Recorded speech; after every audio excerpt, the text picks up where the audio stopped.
Said I know that I'll be happier, and I know you will too. Eventually,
You tie the final knot on the bandage. The golden... This man controlled 90% of secluded, encrypted corners of the dark web. Condemned OS was built with a single, malicious purpose: permanent hardware destruction. While most malware wants to steal your banking info or lock your files for ransom, Condemned OS wants to physically destroy the silicon on your desk. It is a terrifying masterpiece of low-level engineering that is hard-coded to bypass modern BIOS thermal protections. Once the boot sequence initiates, the OS aggressively overvolts the CPU, pushing massive amounts of electricity through circuits never meant to handle that load. Simultaneously, it disables every cooling...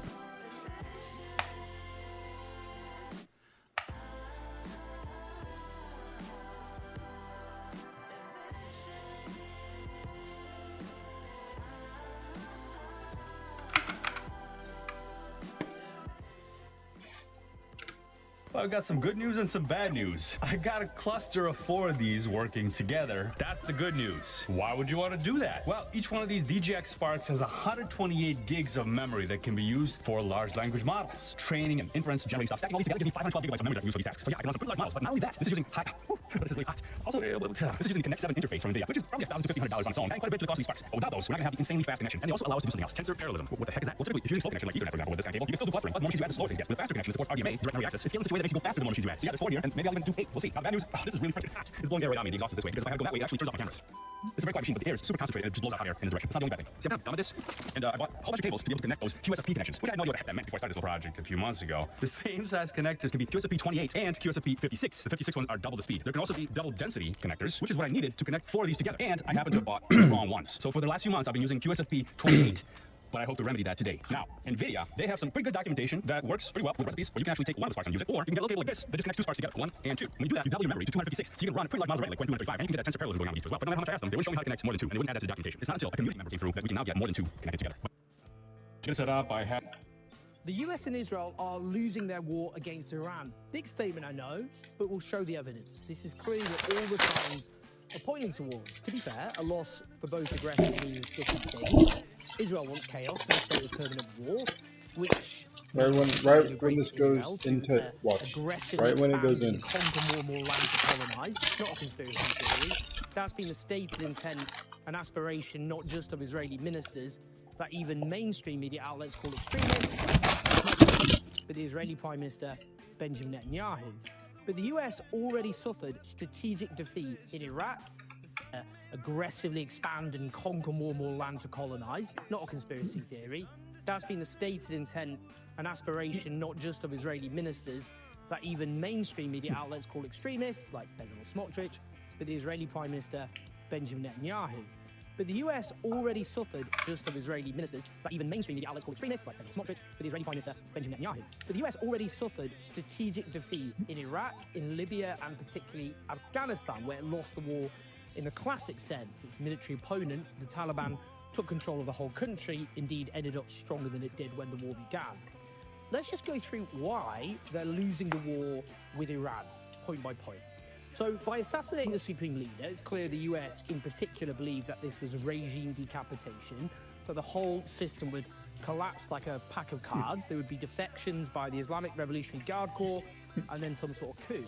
But no cracks are appearing in the regime at all. In fact, it's the opposite. The regime has rallied. Now, take this from Donald Trump, talking about the exiled crown prince and son of the deposed Shah, Reza Pahlavi. It all in your mind? I guess he is. Some people like him, and we haven't been thinking about too much about that. It would seem to me that somebody from within maybe would be more appropriate. I've said that. He looks like a very nice person, but it would seem to me that somebody that's there, that's currently popular, if there's such a person. But we have people like that. We have people that were more moderate. You know, these were radical lunatics, and you know what they get? They get nothing. All they do is kill people. Notice how he's rejecting Pahlavi, even though he's presented as the only realistic alternative figurehead, despite being the heir to a repressive dictatorship. Of course, his father. Last July, Reza Pahlavi claimed that 50,000 officials from within Iran's ruling government and military had contacted him to sign up to defecting and collapsing the regime. If that were true, do you think for a second that Trump wouldn't be backing him? Instead, Trump has proposed an equivalent of what happened in Venezuela. You take out the leader and replace them with someone from within the government. In that case, it was Delcy Rodriguez, and basically put a gun to their head and order them to do what the US and Israel want. But as a former Israeli intelligence officer, Danny Citrinovich puts it, they have completely misunderstood the strategy and calculations of Tehran. He says that Iran will not relinquish its missile arsenal, nor will it forego what it defines as its right to enrich uranium. The only path, he says, to clear victory is regime change on that basis, and he says it is far from clear that Washington is willing to invest the resources and long-term commitments such an outcome would demand. No successor, he says, is likely to present surrender terms to the US because capitulation would mean the collapse of the very ideological foundation of the Islamic Republic. Any leader, he says, who emerges from within the system will be bound by the same core principles and strategic red lines. So they will just keep on fighting, believing that time's on their side, he says. We'll come to why they think that, and there's very compelling reasons, but it's worth noting the mass loyalist crowds that the Iranian regime has mobilized on the streets.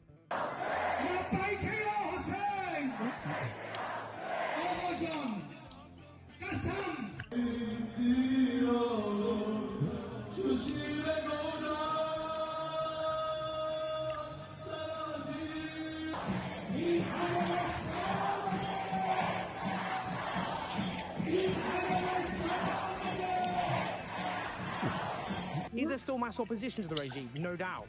But it has far more support than Saddam Hussein, Colonel Gaddafi, or the Taliban had when the Iraq, Libyan, and Afghan wars began. And it's notable that these crowds are much bigger than the crowds that the regime was able to assemble before the war began. Much bigger, in fact. Now, we know from history that foreign attacks on a country often rally mass opposition. They rally people behind a kind of nationalist response. It's notable that the BBC is quoting residents in Tehran describing their horror at the escalating US-Israeli attacks on their city, saying things like, not happy anymore at the possibility of regime change, no, just tired and confused as to what might happen. Now, in these situations, when your nation is under attack, what often happens is dissent is seen as an accomplice of the attackers, which is one major reason why aerial bombardment in history has never led to regime change. Now, how about this in the Daily Telegraph, a very right-wing, very pro-Israel, very pro-American newspaper? It says, Gulf states to run out of air defenses in a week. This notes that many, but not all, Iranian ballistic missiles and drones have been intercepted, but that's only by burning through munition stockpiles in Qatar, Kuwait, and Bahrain. But Iran is believed to have, in the Telegraph's words, vast reserves of missiles despite attempts by US and Israeli forces to destroy launchers capable of deploying them. It suggests that if Iran keeps attacking at the same level of intensity, those Gulf states will increasingly struggle to repel them within days. And yes, I'm going to quote the Daily Telegraph again. Really instructive that a militantly pro-Israel newspaper is running these stories. Their international business editor, Ambrose Evans Pritchard, has a story headlined, "Energy markets will force Trump to end his reckless war very soon." He notes it was more than a little careless to plunge the Middle East into turmoil without replenishing the US Strategic Petroleum Reserve, which are nearing their lowest levels in 4 decades. He adds it was even more careless to launch a war of aggression when the oil industry in the Gulf doesn't have the pipeline infrastructure to replace the global dependence on shipping through the Strait of Hormuz. That's where 20% of the world's oil passes through, or did pass through, but Iran has closed it. They say they've got complete control of the strait and will set any ship passing through it on fire. In any case, maritime insurers have cancelled war risk cover for any ships, which will stop almost any of them from chancing it. Now, Evans Pritchard says there is zero spare capacity in the rest of the world. He quotes Jim Burkhardt, who is head of oil markets at S&P Global Energy, who says this war threatens to cause the biggest oil supply crisis of our time, even more than that famous Arab oil embargo of 1973, which had colossal global consequences, not least the surge of inflation, all the political ramifications that had. And that didn't happen at a time when the world had already been in a very severe and protracted set of economic crises. Now, energy prices are already surging, but they've got a long way to go. And he notes it's Europe which faces particular devastation. We're already seeing economists warning of interest rates being hiked, which would cause more economic turmoil. And that's already when so many have been predicting a crash coming anyway, like the former head of Goldman Sachs, who was in charge of the bank during the financial crash, who says he sees parallels with today's situation, that's before the war, with that crash. What about this? Donald Trump has called the leaders of Kurdish militia, while CNN reports that the CIA is working to arm Kurdish forces to spark an uprising in Iran. That smacks of desperation. That smacks of them thinking they don't have other options, because they know that will alarm a lot of Iranians who hate their government, because they will see this as an attempt to plunge Iran into civil war and to promote its breakup, its balkanization, ethnic conflict which fragments the country. And if it looks like that, that's because it's what it is in practice. I mean, the Kurds have been, the Kurdish people, not homogenous, obviously, we're talking about Kurdish militia here, but they've been repeatedly betrayed, I would note, by the United States, just used as pawns throughout history. But know that the exiled Crown Prince Reza Pahlavi has denounced those Kurdish groups. Indeed, his father severely repressed the Kurdish people. He posted on social media saying, in recent days, several separatist groups, some of whose records include collaboration with both Khomeini and Saddam, made baseless and contemptible claims against the territorial integrity and national unity of Iran. Pahlavi belongs to a nationalist project, but he knows in any case that Iranians opposed to the regime will be bitterly opposed to the prospect of their country being broken up. And that's clearly what Israel would dearly like. They want an Iran which breaks apart so it never has any significant power in the region ever again. The Jerusalem Post reflects that thinking. Last year, it set out a 5-point plan for Trump on Iran, including, listen to this, forge a Middle East coalition for Iran's partition, encourage long-term plans for a federalized or partitioned Iran. Screams they're in a bad situation, because they know that will alienate much of the opposition, but much of the Iranian people wherever they stand on the regime. Let's note the increasingly panicked comments of American politicians. This is Senator Elizabeth Warren after she was party to classified information. I just left a classified briefing on Iran, and here's what I can say. It is so much worse than you thought. You are right to be worried. Trump administration has no plan in Iran. This illegal war is based on lies, and it was launched without any imminent threat to our nation. Donald Trump still hasn't given a single clear reason for this war, and he seems to have no plan for how to end it either. Like a lot of you, I am really angry. I am angry at what Donald Trump is doing, And I feel grief for those already killed in this unnecessary conflict. And I will keep doing everything I can to fight to end this war. Listen to that. She says, based on the classified information she's party to, that it is so much worse than we think, which is pretty bad because I don't know about you, but I already thought this was a catastrophe. She notes there's no plan. And here is Senator Richard Blumenthal. I just want to say I am more fearful than ever after this briefing that we may be putting boots on the ground and that troops from the United States may be necessary to accomplish objectives that the administration seems to have, but I also am no more clear on what the priorities are going to be of the administration going forward, whether it is destroying the nuclear capacity of Iran or simply the missiles or regime change or stopping terrorist activities. And I think the administration owes it to the American people to have briefings not just for members of Congress but for the American public. Nothing here should have been classified. It should be available to the American people. Well, look, I mean, if the US is committing to a ground invasion of any description, they really are committing to bogging themselves down in a quagmire. Not least because, as the senator emphasizes, there's no strategy. There is no clear goal. It's striking that the information, he says, has been classified for no good reason, which suggests very clearly that the administration has a lot to hide. Listen to this from Lord Peter Ricketts, the former National Security Advisor to the British government, so an impeccably establishment type. Yes, we've seen many wars in the past, but I don't think I've seen a war which was launched without any clear political objective or how to get there or any sense of what the exit strategy is. Of course, the Americans and Israelis compound Iran. They've got far superior aircraft and missiles for that. But the Iranians have responded completely predictably by spreading the war to the Gulf, to the oil and gas installations, to closing the Straits of Hormuz.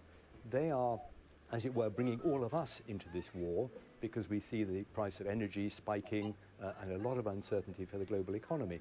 So this war is at a very dangerous stage. I don't see at the moment that either side really is willing or ready to de-escalate. And every day that goes past, of course, the risks grow. How unusual is it at this point to have gone into a conflict like this without a plan, well, without a plan that we can see to get out of it again? But it is, I think, completely unprecedented to launch a war of this scale when you don't know what it's about. Completely unprecedented to launch a war of this scale when you don't know what it is about. And the point here is that Iraq, Afghanistan and Libya did have clear goals. They were still catastrophes though. This time around, there isn't even a clear goal. And as he says, there's no precedent for that. I mean, these are sober establishment types, they're not lefties, who are panicking in their own way. They think this is a catastrophe. What about Western leaders? They're clearly beginning to panic.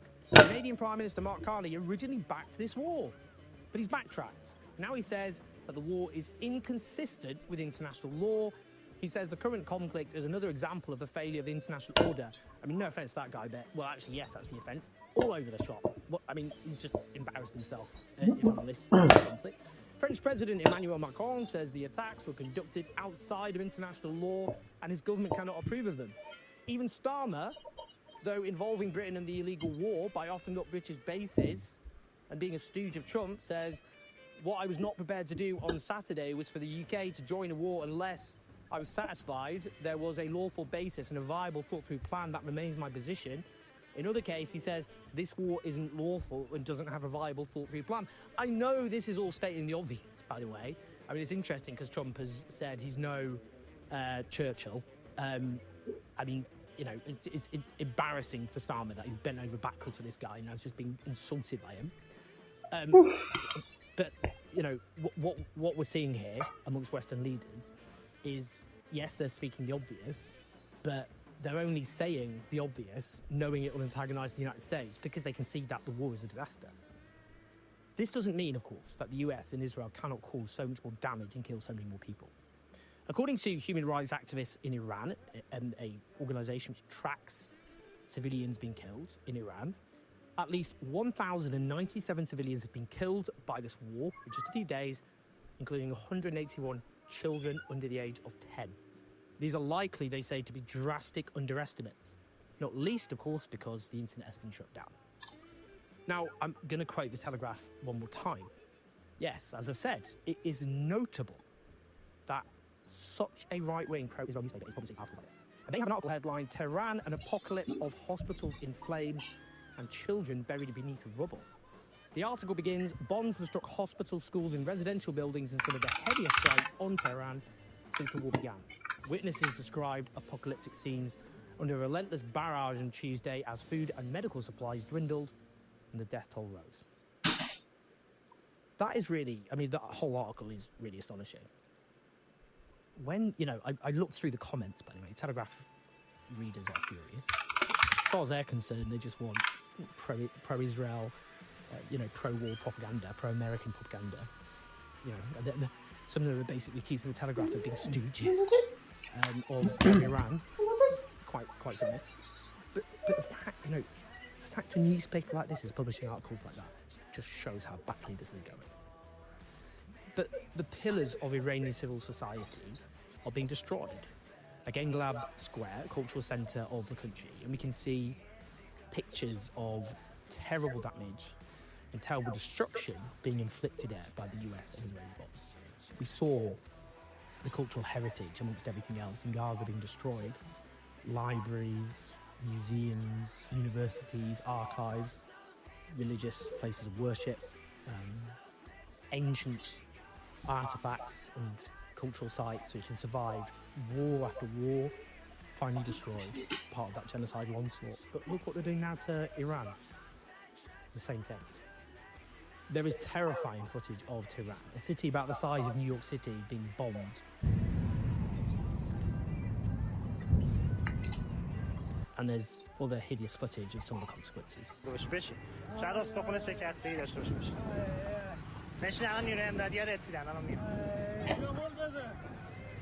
Cultural sites which have survived war after war, finally destroyed, part of that genocidal onslaught. But look what they're doing now to Iran. The same thing. There is terrifying footage of Tehran, a city about the size of New York City, being bombed. And there's other hideous footage of some of the consequences.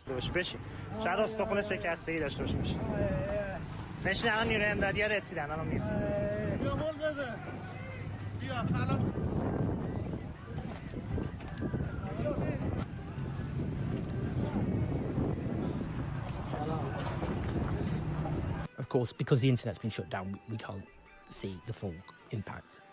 But we know a terrible crime has been committed. But the evidence suggests the aggressors are losing. It's not going how they anticipated at all.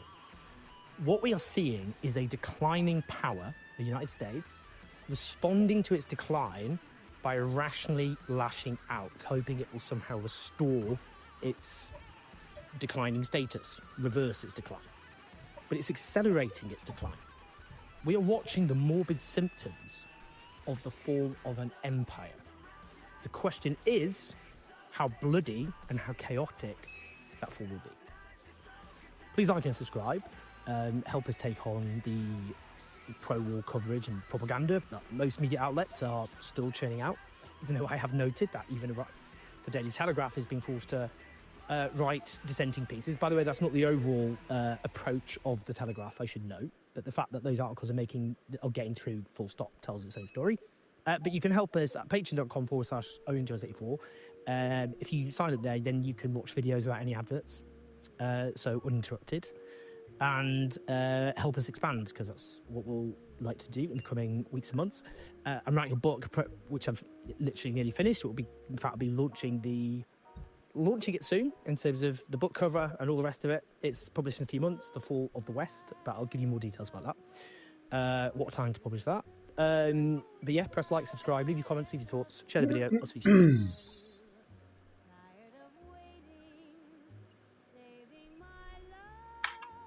Of America's oil. And when the government shattered his empire to stop him, he actually became richer. This man controlled 90% of America's oil. And when the government shattered his empire to stop him, he actually became richer. This is the story of John D. Rockefeller, the most hated businessman who became the world's first billionaire. July 8th, 1839, Richford, New York. A baby was born into poverty. His name was John Davison Rockefeller. His mother, Eliza, was pious, devoted, a devout Baptist who believed in honesty, hard work, and God. His father, William, he believed in none of those things. Avery Rockefeller, known as Rockefeller, was a phantom, a con artist. He masqueraded as a traveling salesman to mask a darker reality. Papa, where do you go when you leave? Business, son. Important business. That business was cruelty itself. Bill sold colored water as cancer cures to the dying. He posed as a deaf-mute beggar to eavesdrop on farmers, only to use their secrets to swindle them later. He didn't just want their money. He wanted to watch them lose everything, and he treated his own family the same way. I cheat my boys every chance I get. I want to make them sharp. One day, Devil Bill placed young John on a high chair. Jump, son, I'll catch you. The boy jumped. The father stepped back. John crashed into the floorboards. Remember, never trust anyone completely, not even me. That was John's entire education. Trust is weakness. The world is a battlefield, and if you're not the predator, you're the prey. By 1849, Devil Bill took his philosophy to its logical extreme. After being accused of sexual assault and facing mounting scrutiny, he fled to Canada and vanished completely. He took a new name, Dr. William Livingston, married a second woman while still married to Eliza, and lived a double life for 50 years. He abandoned his family, left them penniless, and John never forgot. At 16-year-old, he became the man of the house, quiet, intense, obsessed with the one thing that never lied, numbers. He enrolled in a 3-month bookkeeping course. Then, he landed a job as an assistant bookkeeper, earning 50 cents a day. He was meticulous to the point of neurosis, recording every single penny he made or spent in a small red book he called Ledger A. By age 20, he'd saved $800 through pure austerity. But to enter the world of real business, he needed more. So he did something that probably killed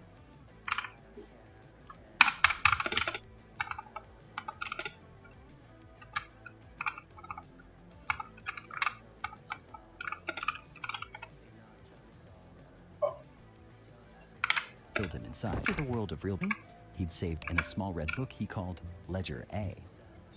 By age 20, he'd saved $800 through pure austerity. But to enter the world of real business, he needed more. So he did something that probably killed him inside. He asked his father for money. Devil Bill agreed to lend him $1,000. But true to form, he charged his own son 10% interest and warned him he might demand it back at any moment, just to keep you sharp. John didn't argue. He took the money and formed a partnership with an older, more established man named Morris Clark. They started as produce merchants, selling beans, pork, and oats. It was safe and steady. Then 1859 happened, the Pennsylvania oil strike. The world was suddenly drowning in black gold, and Cleveland became refinery central. John, this oil business is chaos. It's a gamble. People will always need to eat, so let's stick with what we got. No, you don't understand. People will always need to see in the dark. Oil is the light. Against Clark's judgment, they took on a brilliant chemist named Samuel Andrews and built a refinery. But the tension between the partners grew like a cancer. Rockefeller wanted to borrow aggressively to expand. Clark, terrified of debt, tried to rein him in. By 1865, the partnership reached a breaking point. They couldn't agree on the future, so they decided to dissolve the company. The refinery would go to whichever partner could bid the highest at a private auction. It was a showdown. The bidding started at $2,000, $3,000, $5,000, $10,000. Clark's face grew pale, but he couldn't imagine a 25-year-old having the stomach or the capital to go higher. He decided to end it. $50,000, John. Walk away. The room went dead silent. Clark was already reaching for his coat, certain he'd just won. Until $72,500. The smirk vanished. Clark realized then that John would bid until he was bankrupt or dead. He threw up his hands. I'm done. The business is yours. John D. Rockefeller had won. He shook Clark's hand, walked out of the room, and later said, "That was the day that determined my career." Now, John was the master. He renamed the company Rockefellers and Andrews, and he began to apply the Ledger A mindset to the dirty world of oil. At the time, refining was incredibly wasteful. Most refiners only wanted kerosene for lamps. They would dump the waste, gasoline, naphtha, and tar, straight into the river. Rockefeller looked at that river and saw money disappearing. If we can't burn it, we sell it. Together with his partner, Rockefeller stopped the waste. Andrews found ways to turn that refinery sludge into lubricating oil and paraffin wax. He didn't stop there. He bought his own forests to make his own barrels, and even built his own kilns to dry the wood. By cutting out every middleman, he could sell his oil cheaper than anyone else and still make a profit. By age 30, the bookkeeper had done it. He owned the largest refinery in Cleveland, the oil capital of the world. Most men would have stopped there and enjoyed their fortune. But John didn't look at his success. He looked at his surroundings. As he stood over the smoky skyline, he saw hundreds of small, inefficient refineries competing for scraps. To Rockefeller, these weren't rivals to be respected. They were a mess that was ruining the industry. I will take these broken pieces and forge them into one, and I will be the one. January 10th, 1870, John D. Rockefeller, along with a handful of associates, officially incorporated the Standard Oil Company. He was building a machine designed to swallow every competitor in its path. To do it, he didn't look at the oil wells. He looked at the veins of the nation, the railroads. Railroads were in a death spiral, slashing rates to steal business from one another. Rockefeller smelled blood. He walked into the offices of the railroad kings and said, "Gentlemen, I can guarantee you 60 carloads of oil every single day, rain or shine." 60?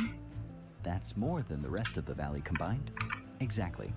And in exchange, I want a secret partnership. This was the South Improvement Company, SIC. It was a shell company designed to act as a cartel between the biggest refiners and the railroads. It had 3 ruthless pillars. First, the rebate. Rockefeller got a massive discount on every barrel he shipped. Second, the spy network. The railroads gave John detailed reports on his rivals, where they were shipping, who they were selling to, and at what price. And the kill shot? The drawback. Every time a competitor shipped a barrel of oil, the railroad took a portion of their money and handed it directly to Rockefeller. It was brilliant. It was legal. He would invite a competitor to his office at 26 Broadway, 6th floor, calm as a deacon, and lay out a simple proposal. "You see the rates, friend. I am being paid for every barrel you ship. If you stay in the game, you will go bankrupt. Sell to me now for Standard Oil stock or stay in the Broadway." It could portion the drinking to roads. It had this exactly. 60? Every single day, rain or shine. 60? That's more than the rest of the valley combined. Exactly. And in exchange, I want a secret partnership. This was the South Improvement Company, SIC. It was a shell company designed to act as a cartel between the biggest refiners and the railroads. It had 3 ruthless pillars. First, the rebate. Rockefeller got a massive discount on every barrel he shipped. Second, the spy network. The railroads gave John detailed reports on his rivals, where they were shipping, who they were selling to, and at what price. And the kill shot? The drawback. Every time a competitor shipped a barrel of oil, the railroad took a portion of their money and handed it directly to Rockefeller. It was brilliant. It was legal. He would invite a competitor to his office at 26 Broadway, 6th floor, calm as a deacon, and lay out a simple proposal. "You see the rates, friend. I am being paid for every barrel you ship. If you stay in the game, you will go bankrupt. Sell to me now for Standard Oil stock or cash, or you will be crushed. Your choice." In one particular negotiation, a refinery owner made the mistake of refusing the offer. Rockefeller stood up, walked to the window, and opened it wide. "Bill, come look at this view. 6 stories up. Beautiful, isn't it?" The wind was howling. He approached nervously. "You know, if a man were to slip here, fall out this window, all it would take is 6 seconds, and he would quickly become a name in the Cleveland obituaries." Between February and March 1872, the massacre peaked. In one legendary 48-hour window. To remove your name from public obituaries, use incogni. Right now, the massacre peaked. In one legendary 48-hour window, he swallowed 6 refineries, one by one, door by door. In less than 3 months, 22 of the 26 refineries in Cleveland had surrendered. But then someone leaked the secret, and the public exploded. In late March, the oil regions went ballistic. They burned Rockefeller in effigy. They marched with torches against the Anaconda. The pressure was so intense that the Pennsylvania legislature revoked the SIC charter within months. The public cheered. They thought they had won. They were wrong. Rockefeller didn't care about the South Improvement Company anymore. Why? Because by the time they killed the deal, he already owned Cleveland. Yet Cleveland was just the beginning. He began to look at the map of America like a general planning total war. What he invented next would become the blueprint for every monopoly in history. This was vertical integration. If a rival in another state refused to sell, he cut off their oxygen. He bought the companies that manufactured the white oak barrels. He bought the warehouses. He even bought the chemical plants that produced the used to sell. He cut off their oxygen. If a rival in another state refused to sell, he cut off their oxygen. He bought the companies that manufactured the white oak barrels. He bought the warehouses. He even bought the chemical plants that produced the acid needed for refining. Suddenly, his competitors found that even if they could refine oil, they couldn't find a barrel to put it in or a chemical to treat it with. But there was one final obstacle: the independent pipeline. In a last-ditch effort to survive, Pennsylvania oilmen began building a massive 110-mile pipeline to pump oil directly to the coast, bypassing Rockefeller's railroads. It was a feat of engineering meant to break Standard Oil's back.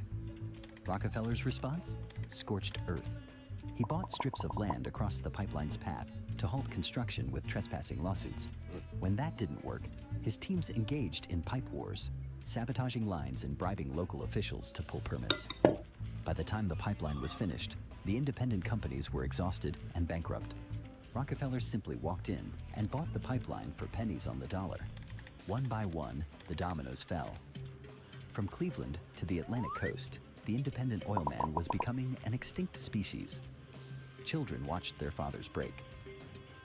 By 1879, the bookkeeper had finally finished the map. He sat atop 90% of the entire industry. He had consolidated the chaos. He had won the great game. But there was a new problem. When you own 90% of the world, you have a massive target on your back, and that target was about to be painted red. By 1882, Rockefeller had won the war, but now he had to figure out how to rule an empire that wasn't supposed to exist. Standard Oil was now a sprawling web of dozens of companies across multiple states. Back then, American law was simple. A company in Ohio wasn't allowed to own stock in a company in Pennsylvania. His empire was a giant held together by secret handshakes and verbal gentlemen's agreements. It was fragile. So Rockefeller's lawyers invented something the world had never seen before: a ghost that could own everything and answer to no one. On January 2nd, 1882, Rockefeller and 8 associates signed a secret document. They pooled the stock of 40 different companies into one single massive entity, controlled by 9 trustees. It was called the Trust. It was a legal shell game. If a government regulator asked who owned a refinery in New York, the answer was a maze of paperwork that led nowhere. As a journalist would later write, you could argue its existence from its effects, but you could not prove it. From his office at 26 Broadway in New York, a building known as the Temple, Rockefeller wasn't just refining oil anymore. He was optimizing the world. He applied his Ledger A obsession to a global scale. He was famously obsessed with the last drop, once ordering a factory to use exactly 39 drops of solder to seal a kerosene tin because 40 was a waste and 38 leaked. That one drop saved a fortune if we multiply that across millions of tins. This was the standard way, perfection through obsession. But Rockefeller's vision went far beyond American shores. He realized that while America had the oil, the world had the darkness. He flooded the markets of Asia with iconic blue 5-gallon tins. In China, he gave away millions of small kerosene lamps for free. If you give a man a lamp, you own his nights. To keep the light burning, that man had to buy Rockefeller's oil for the rest of his life. The results were staggering. He drove the price of kerosene down from 30 cents a gallon to just 8 cents. For the first time in human history, the poor could afford to stay awake after sunset.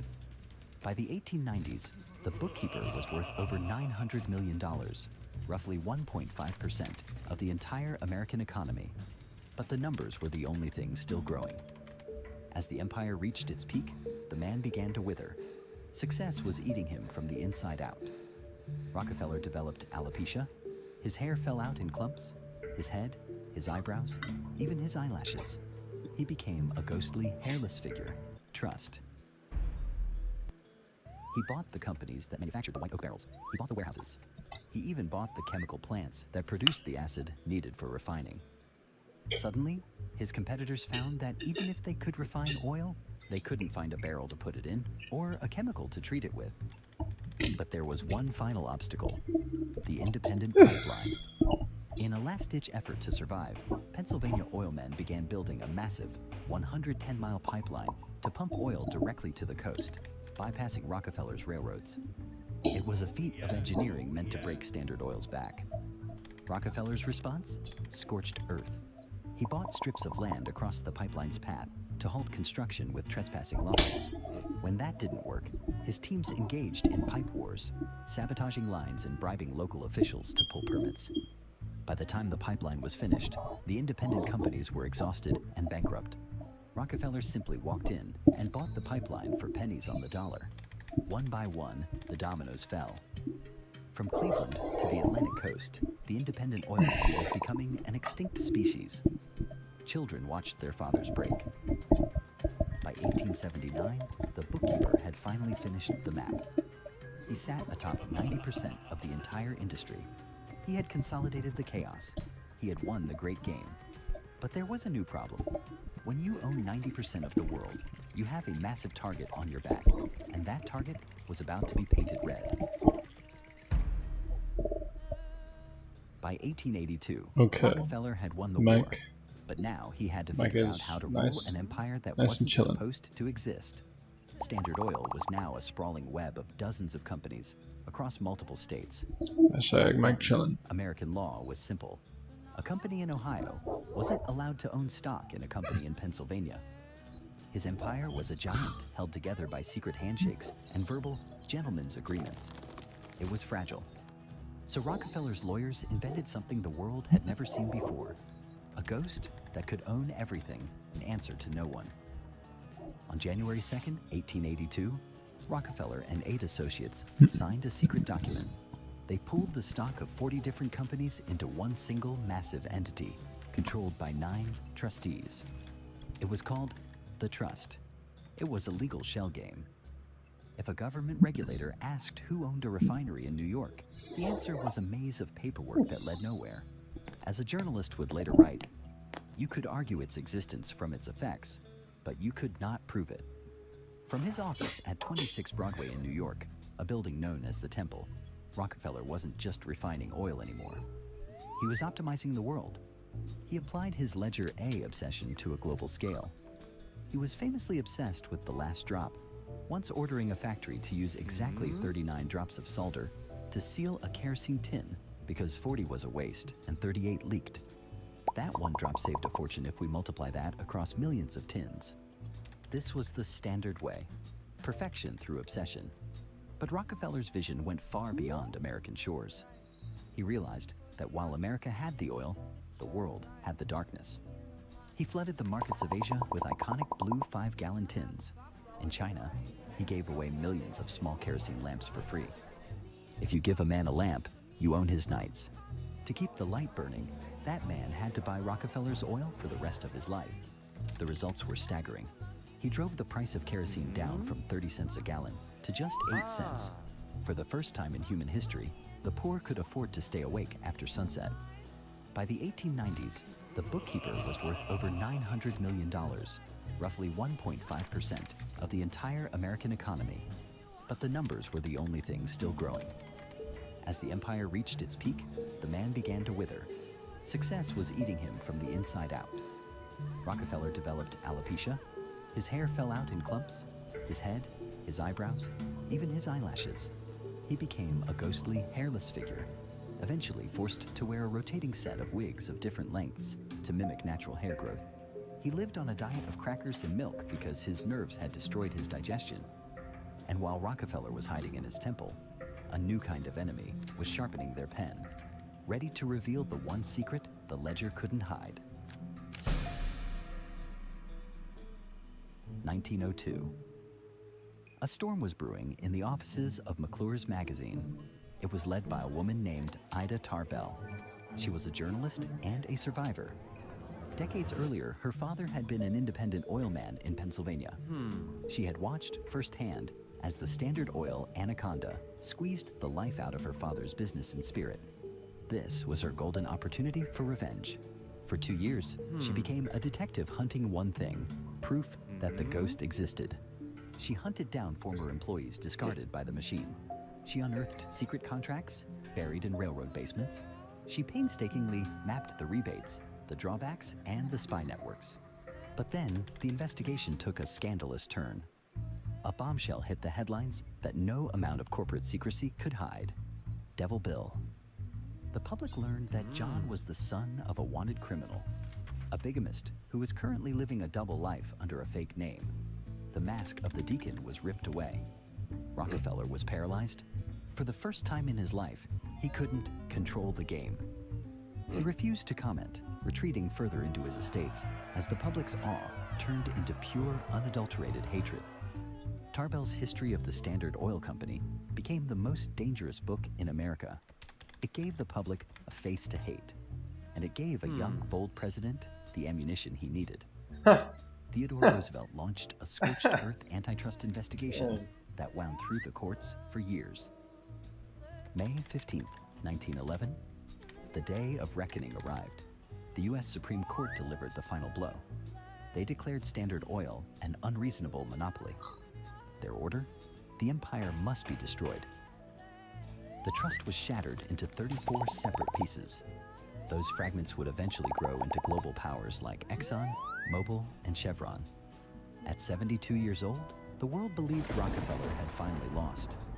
Actually, when the monopoly was broken up, Rockefeller didn't lose his ownership. He simply saw it decentralized. He still held his massive share of stock in all 34 new companies. Free from the Standard name and the legal shackles of the trust, the value of those individual stocks skyrocketed. By 1916, as the world transitioned from kerosene lamps to the gasoline age, Rockefeller's wealth exploded. Front-page news across the country confirmed a staggering milestone. John D. Rockefeller had become the world's first confirmed billionaire. At a time when the average American earned just $800 a year, his personal fortune hit a literal $1 billion. He had outlasted his father, his competitors, and even the United States government. But as the gold piled up, the old man realized he had one final enemy left. One he couldn't buy, and one he couldn't crush. Time. His time was running out. He hired the world's first PR experts to scrub the Standard blood from his name, appearing in public as a kindly grandfather, handing out shiny new dimes to children. He founded the University of Chicago and the Rockefeller Foundation, funding research that eradicated hookworm and yellow fever. Was it guilt? A genuine awakening? Or the final brilliant con of a man who knew that history is written by the winners? We'll never know. What we do know is that on May 23rd, 1937, the machine finally stopped. John D. Rockefeller died at the age of 97. He missed his goal to live to 100, but he hit his other goal, to make $100,000 by a margin so large it defies human comprehension. As Rockefeller himself once put it, I believe the power to make money is a gift from God, and since I have been given it, I believe it is my duty to make money and still more money, and to use the money I make for the good of my fellow man according to the dictates of my conscience.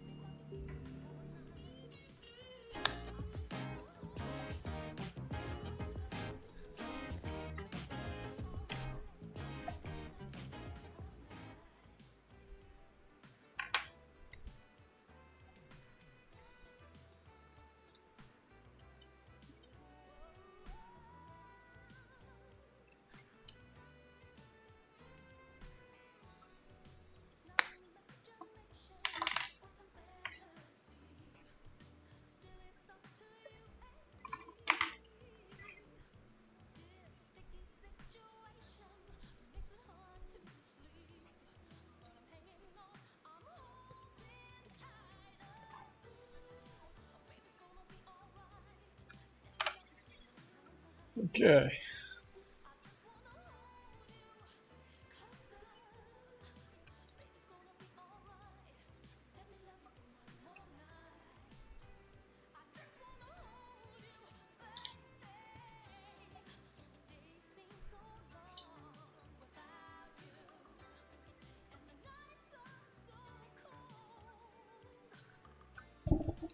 Okay. Let's hit that Wolfenstein, baby. Yeah. Check my audio. Start recording. Yo, no way. This is the sound I make when I'm exclaiming audio. Okay, let's see. Yeah. Start recording. Yo, no way. Okay, dude, my mic was so cooked last time. Look at this. This is beautiful, dude. Look at this.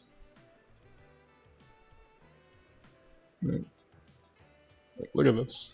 You know how long I'd wanted this in my entire Steam collection? It's beautiful. It's beautiful. Beautiful Steam collection. Dude.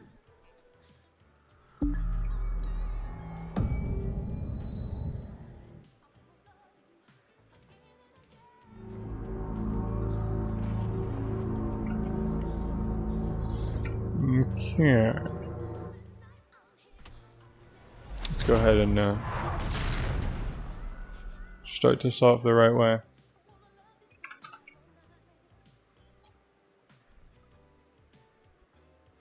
Wait.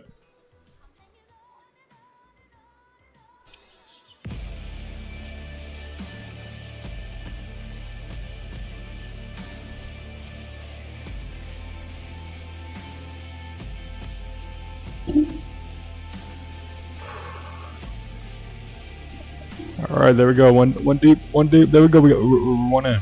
Alright. I love this music.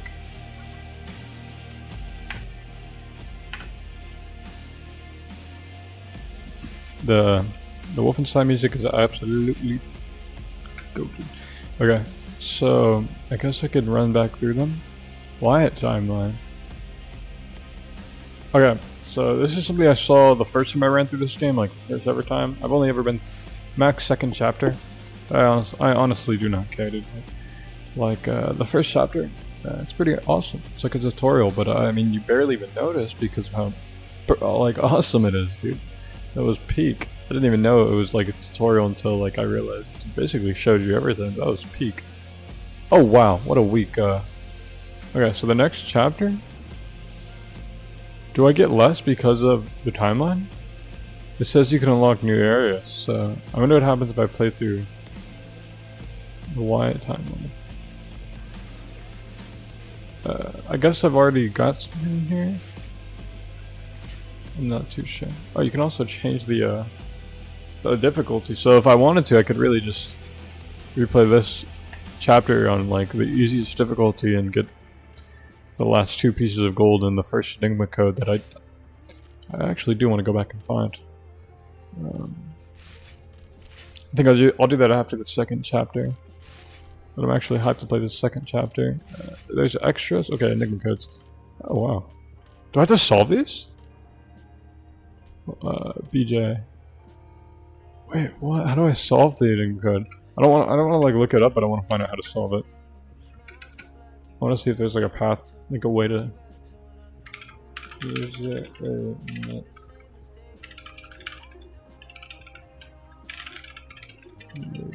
Codes. Okay. Oh, mathematical method? You must match a 3x6 grid of numbers in the bottom row.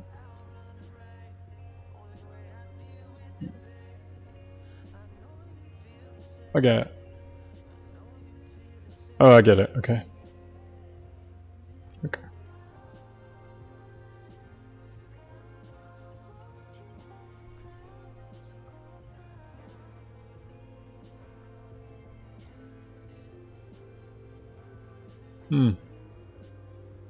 Okay. So a 3x6 grid. What's the 3x6? 1, 2.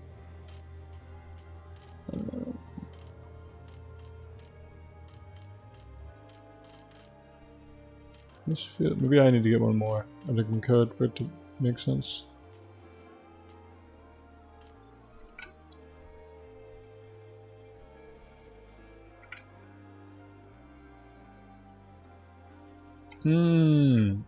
So row 1, column 1. Wait. Okay, I was right. Rows is across, columns is up and down.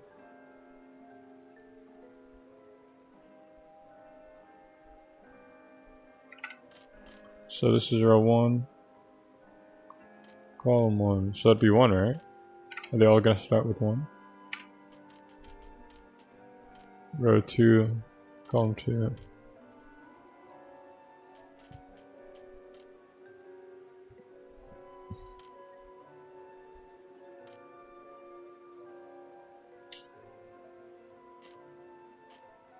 Right.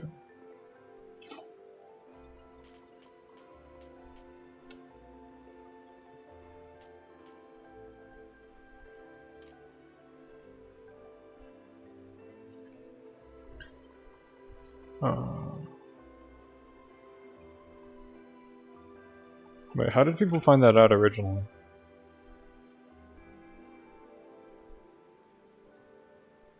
What does that mean? 99 no walking fuck Iron Man? I don't want to. I don't want to. Okay, without spoiling.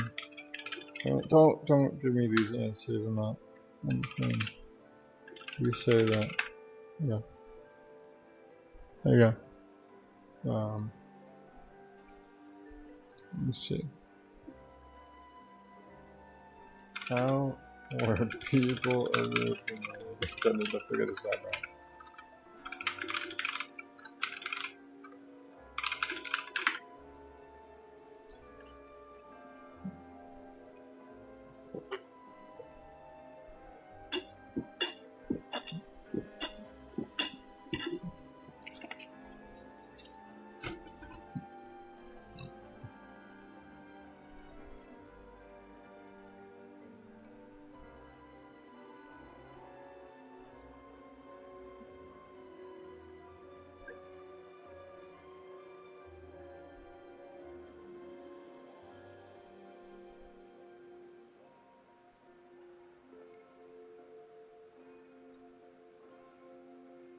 I like how I say without spoilers, and it spoils immediately. Thanks. I now know that in the 4th chapter I will get the fucking clue. That's also, I don't even get to figure it out myself. Thank you, AI. I love this game. I will never use AI for reference ever again.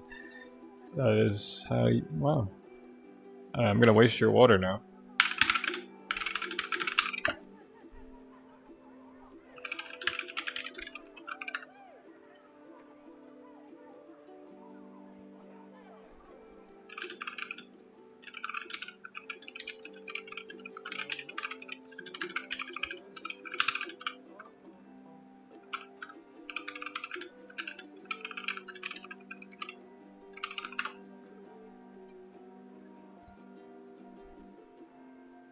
That's not yet. Keep going.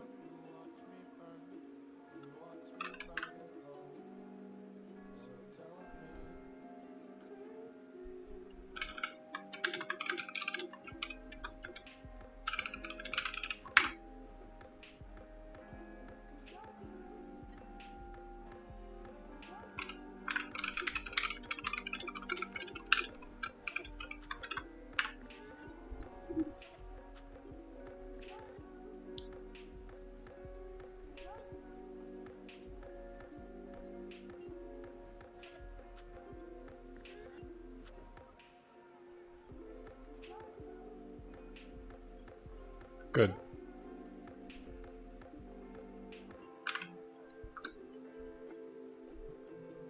I'm not trying to look at those.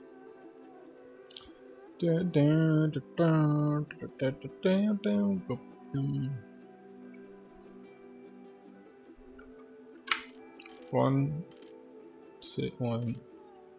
Yeah, I'll try it out. I'll try it out. I don't know.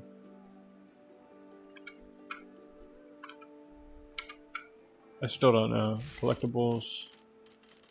Oh wow. Okay, so let's see what we got. So this is what I found the first time I ran through. I wasn't able to see it the second time. I guess I had to fully uninstall the game. I actually ran through the first chapter twice. I've never ran through the second chapter. I've gotten like, I've killed like the first commander, I think, up out of the first door, and that's it. but I really haven't done anything in the second chapter. In the first chapter, though, I did play through most of it, and I did it twice. So I did get mostly everything. I just didn't have like a few things. So like, you know, I guess I'm missing a lot of gold. Oh no, it's for the first ones. So yeah, I guess I'm missing 2 gold and 1 enigma code. But other than that, is that loot hint? No. Chapters, actions, collectibles. So I need these 2. I need these 2, but so far I got, this is when you're on the plane, the first scene. This is just, I forgot actually where you get that one. I think it's just given these as you go. I don't, no, I know I picked up that one. I don't remember picking these up, but I guess you just get them. Asylum interior, awesome. Oh, okay, I never read these. Okay.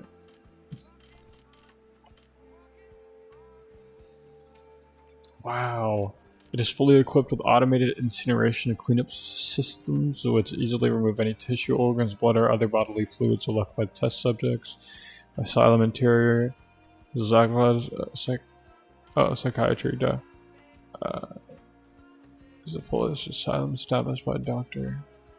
In 1824, it has been run by the family for 3 generations. At the end of World War II, administration control of the asylum fell under Nazi authority. The current superintendent, Dr. Christoph? Oh, Christoph. How do you say Aliwa? Allah? Can only helplessly watch as notorious general deaths of men come to claim the asylum patients for the general's own dark devotions. Wow.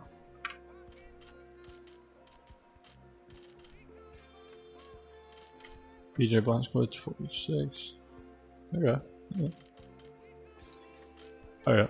So that's BJ. This is the guy we play at. Special agent operative, that's Fergus. Banzerhan 46. Okay.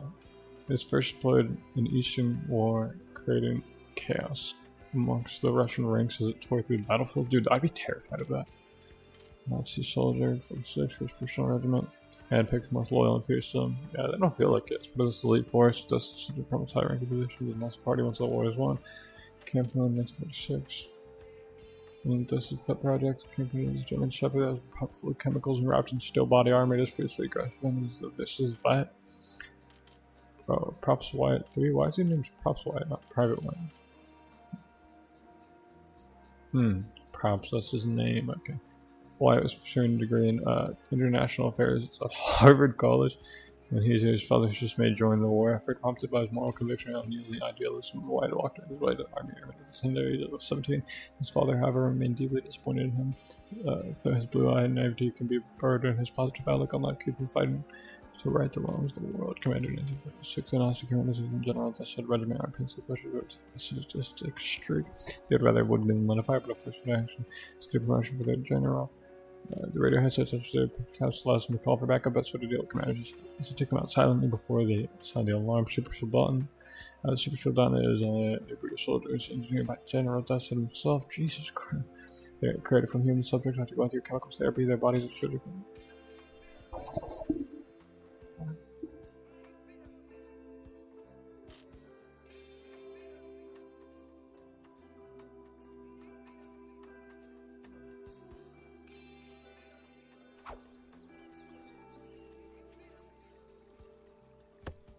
Hey, I was gonna hop over to the Clappy drop system, get some ice cream. You want me to come with?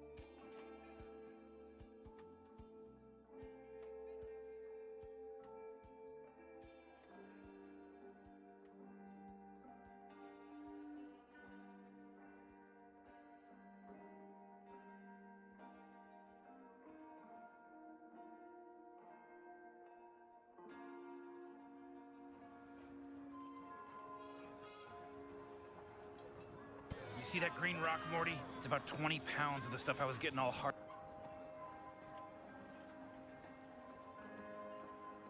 had to buy this crazy micro-tick switch, which I saw on Serve the Home channel. The most expensive switch I ever bought, 1,300 bucks, but totally worth it if it lets me mess around with 4 sparks. And it's got 2 400 gigabit connections on it, which means I can plug in a breakout cable like this into one port. These are very expensive, by the way. All these networking things start getting pretty pricey if you start going with these kinds of connections. And literally, that was the first time I ever touched a QSFP cable. This is now going out to 4 sparks so that they all have a mesh network. They can all talk to each other just like this. Spark 1 is talking to all the other ones. Spark 2, Spark 3, and Spark 4. In other words, they can ping each other, they can SSH to each other without using passwords, which is something you need when you set up a cluster like this. But here's the problem. What the heck is this? When I run ethtool from node to node, I get 5 gigabit per second. Wait, sorry,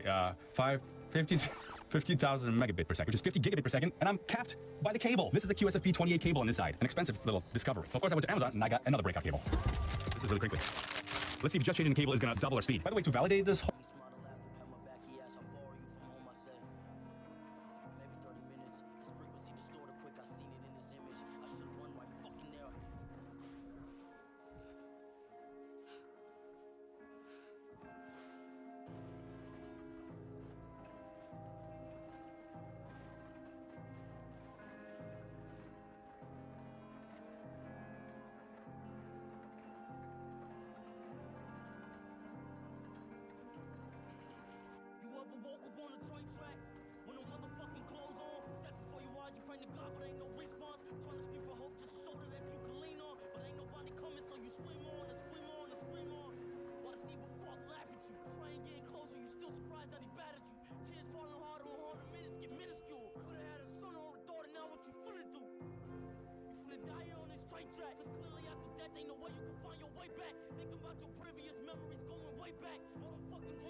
You are now ready to begin Detroit. Remember, this is not just a story. This is our future.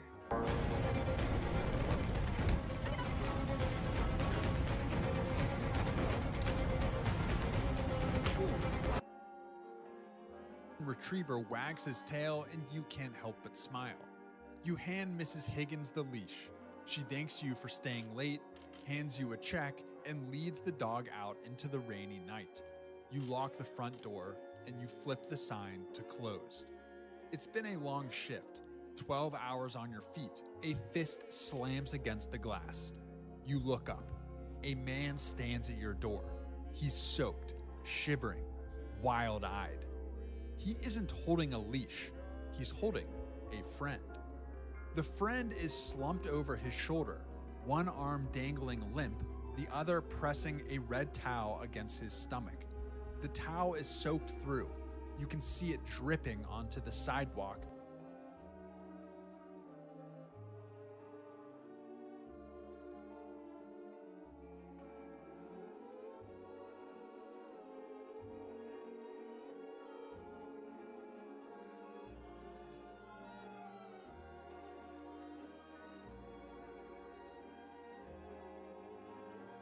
Mixing with the rain. You wave them away, and you point to the hospital down the street. It's only 4 blocks away. They have real doctors there. You're just a veterinarian. They have real equipment and real medicine. The man shakes his head. He pulls a pistol from his jacket, and he taps it against the glass. You unlock the door. They stumble inside, and suddenly your quiet clinic is in chaos. Mud on the tile, water pooling by the door, and blood. blood on your clean floor, leaving a trail from the entrance to the exam table. The gunman kicks the door shut while you help hoist the injured man onto the table. It's a bullet wound. You tell him you fix broken paws. You give rabies shots. You remove ticks and trim tails and tell old ladies their cats need to lose weight. You don't do this. You've never done this. The gunman doesn't care. Fix him. That's all he says. But you understand everything those words mean. Fix him or join him. You look at the wound. Then you look at your cabinets. You don't have human medicine. You don't have the right tools. You don't have training, but you have to try.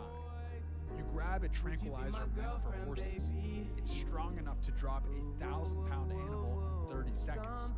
You do the math in your head, calculating the dose for a man. You pray you don't stop his heart. You pray you got the numbers right.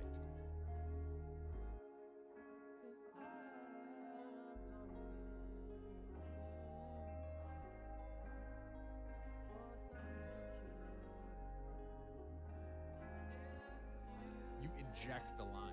The man groans. His eyes roll back. His body goes slack against the table. He's under. You have maybe 20 minutes before he starts to wake up. You work fast. You clean the wound, you find the damage, and you stitch him up with heavy blue nylon, the same you use on Great Danes and German Shepherds. It will leave a jagged scar, but he is alive. The gunman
watches the whole time. He doesn't speak. He doesn't move. He just watches. When you tie the final knot, he steps forward. He reaches into his jacket and pulls out a thick envelope, then tosses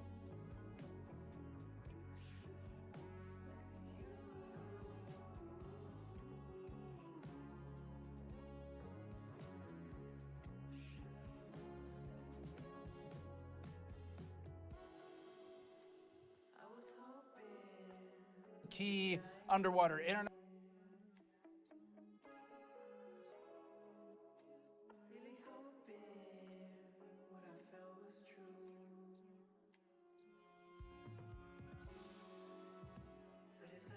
The backside has the usual bumpers, triggers, and 2 grip buttons. That's it for news this week. It's a heavy week. It was a heavy week last week too, but for different reasons. I mean, last time it was just talking about the tariff decision. That's not nearly as heavy as the stuff we're looking at today.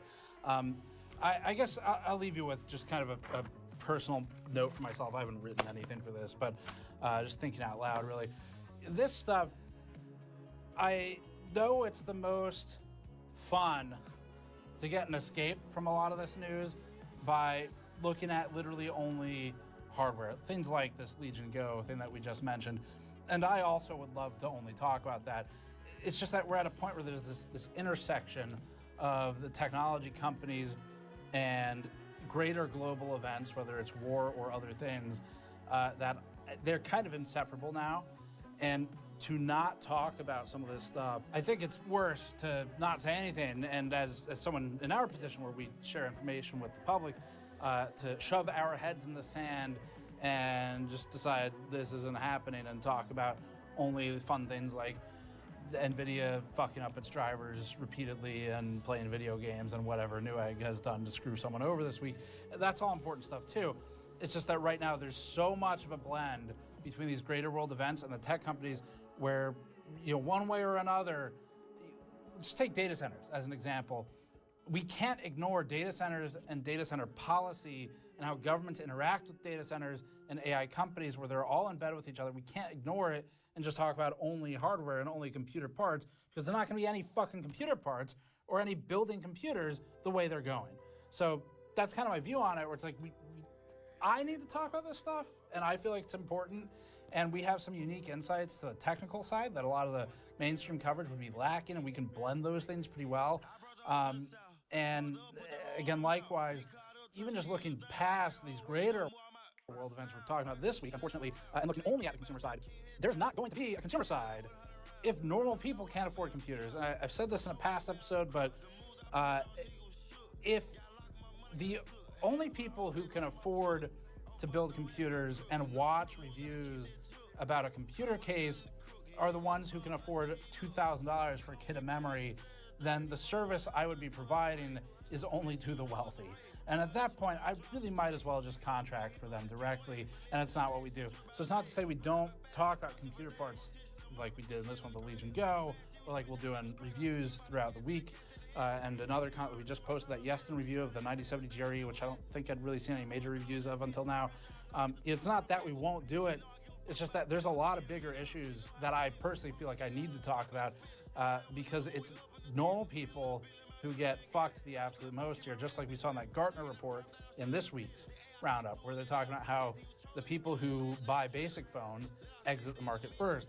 Those are the people whose phones will most likely die and won't survive the lengthened upgrade cycle, unlike the premium buyers who can not only afford them more frequently, but probably that phone better and will last a little longer, like buying a flagship 1080 Ti versus a 1060 or something. And so if you see that scenario all the way through to its natural conclusion, someone who can only buy a basic phone is on a lengthier upgrade cycle, phone dies unexpectedly, they drop it, whatever. They might not have the funds to just go spend $200 on what today would be considered a low-end phone. And so then now you end up renting your phone from AT&T. You lease it, basically. And then you trade it back and you get sucked into this cycle where they just perpetually extract money out of you. And it puts those people down into a place that is very difficult or impossible to escape from, depending on their situations. And so that's kind of why, you know, to me, it's just like, it'd be great to have a news episode that's 100%. We went and we We scoured the internet for only the newest computer parts, and there's not many out there right now, just to be clear. Like, this is a normal lull and a launch cadence. But even if we could go do that, at some point you're just doing a disservice to, at least to myself and our team here, because we all kind of feel the same way. But I think also to the audience to just ignore these things, because it's unpleasant to talk about. And it's sad news and it's depressing, and, you know, but that's the reality. That's the reality we live in. And so anyway, I just mentioned that because I know it's, you know, there's some heavy topics, and I get it. But that's what I think. So hopefully that's interesting. I don't know. If not, then I guess check out the Sega video. We have some really cool custom music in it. So that's it. Thanks for watching. All right.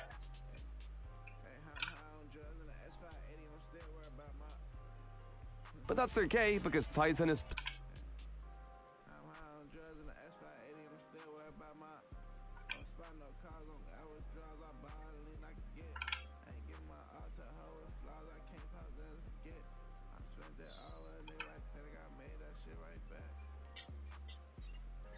There is a secret Marvel movie coming out between Avengers Doomsday and Avengers Secret Wars, and we know what it is. Hey, welcome back to Screen Crush. I'm Colton Ogburn, and there's some fun new reports coming out about Avengers Doomsday that have me thinking that Marvel has a secret movie up their sleeve. And I think it's all connected to these two empty chairs from Fantastic Four First Steps and Doctor Strange in the Multiverse of Madness. Now, spoiler warning for Avengers Doomsday, not because anything I'm about to say is confirmed, but because we are going to be referencing a few reports that are, well, everywhere. But still, there's your spoiler warning. Still here? Cool. You're the cool ones. Stick around. So the first report is that Doomsday is heavily based on Jonathan Hickman's new Avengers. What is this?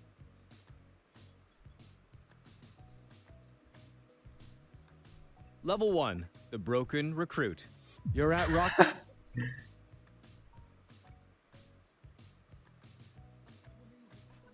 Bottom, your bank account shows negative $400. You lost your job 3 months ago. There's an eviction notice taped to the door. You have 3 days.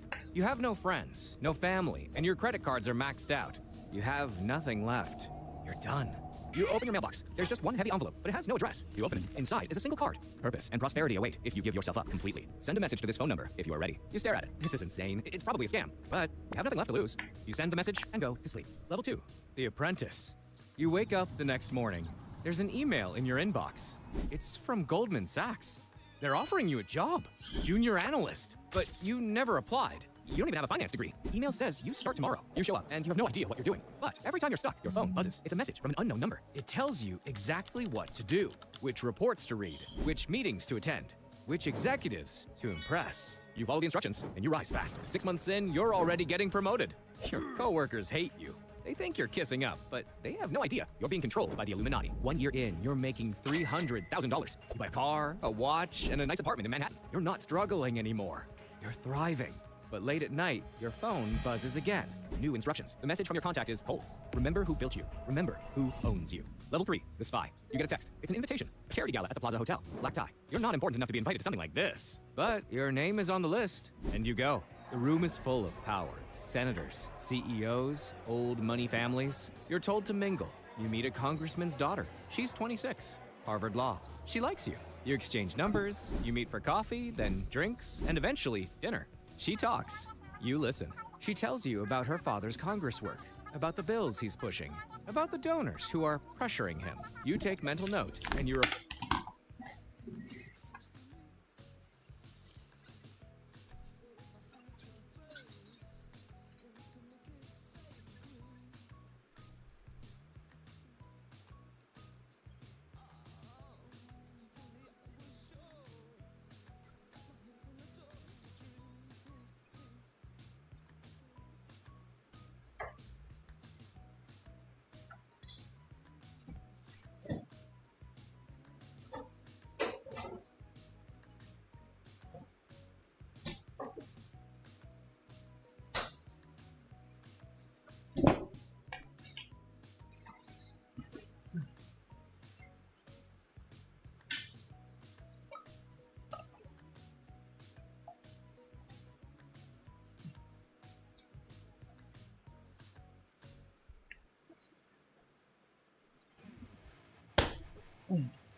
That hurts.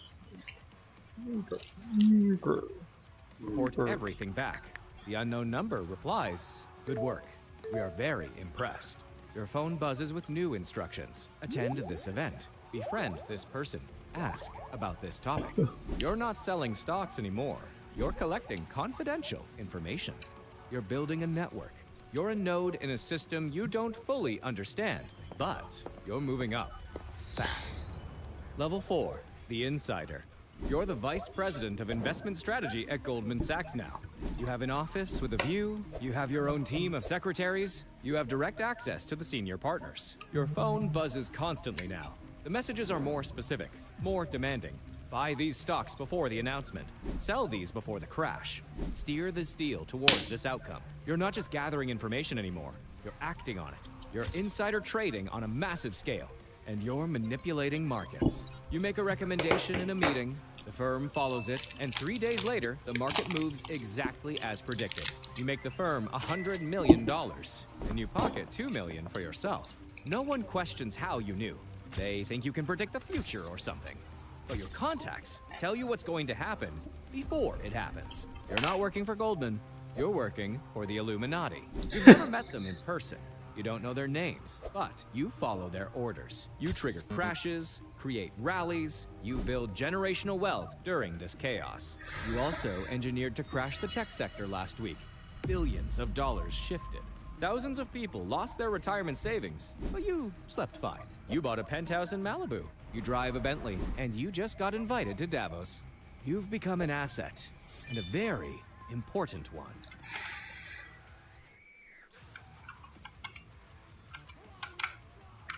Some Wolfenstein music if I've ever heard it, man.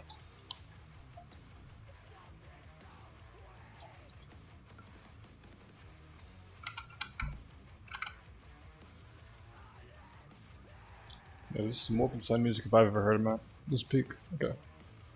Here we go. It's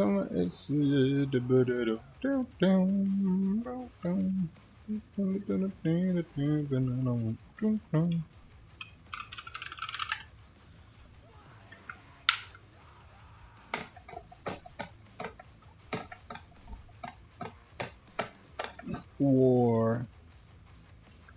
Okay. Here we go. Oh yeah. Okay. Here we go.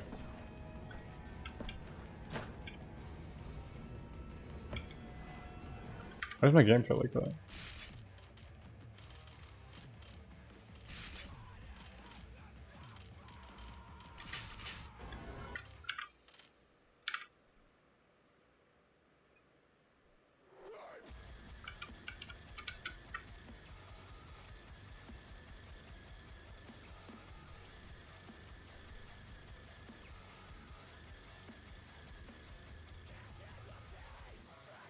Lately, I've fallen victim to relapsing into some bad habits.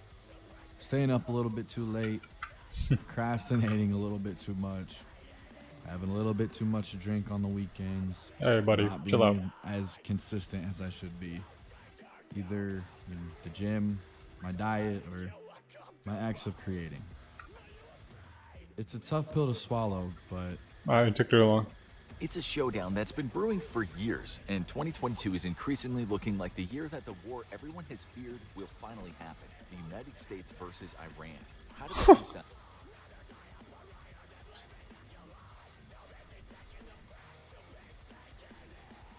Yo. And how would a war between the two play out? Iran is ranked in 14th place amongst the world's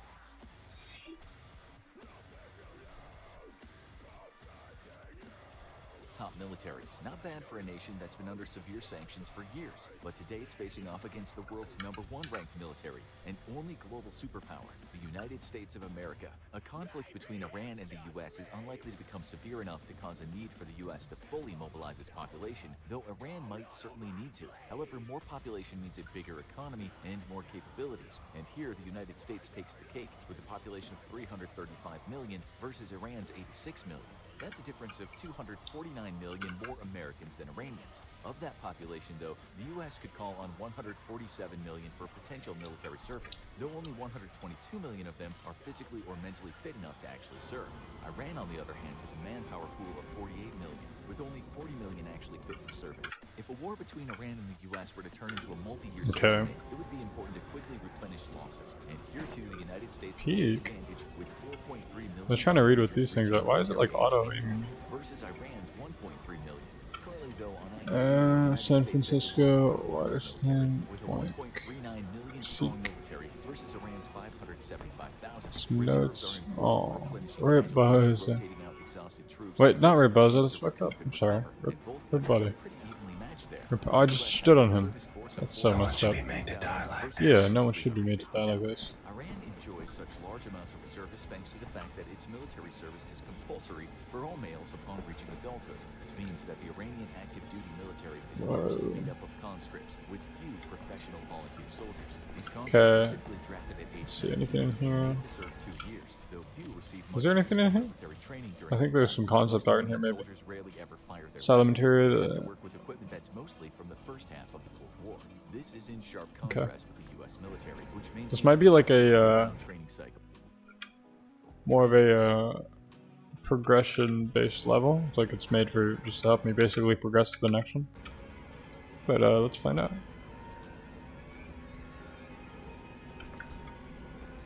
Okay, let's go ahead and see what perks we have to unlock.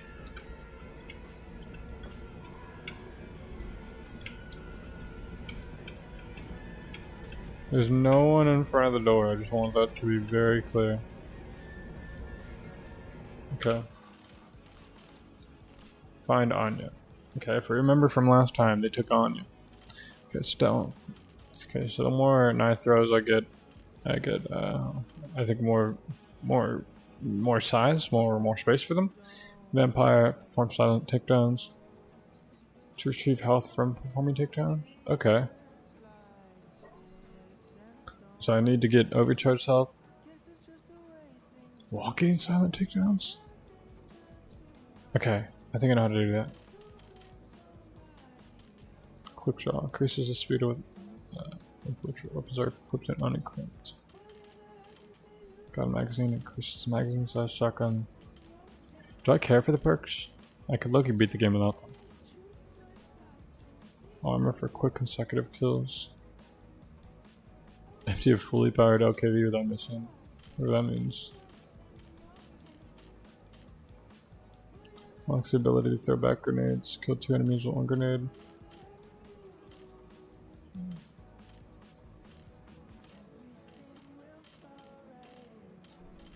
Okay.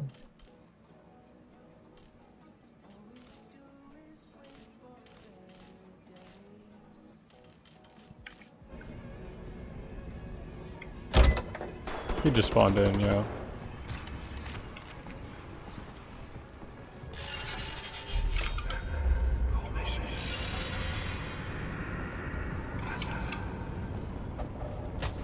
Alright, I hit that.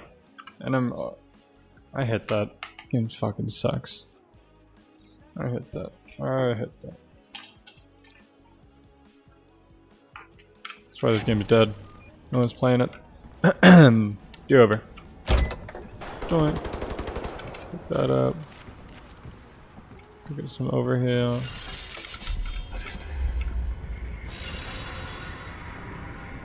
Card back around. Oh wow.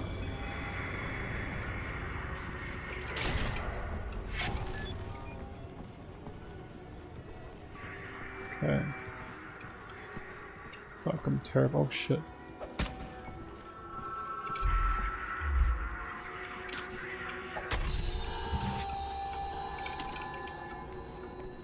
Dude, this knife though is cracked.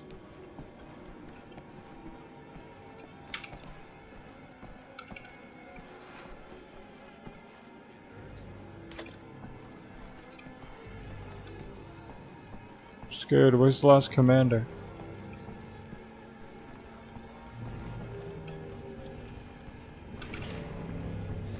I smell him. He smells me. Oh god.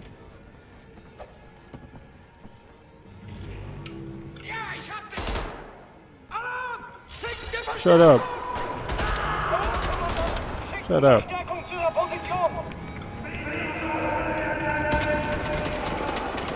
Did they just sound the alarm bell? You guys are done for, I'm sorry.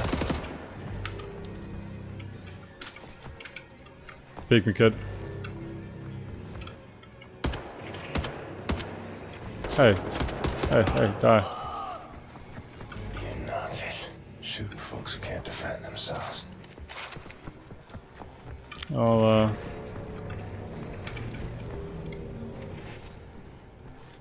guess there goes those perks. I wanted to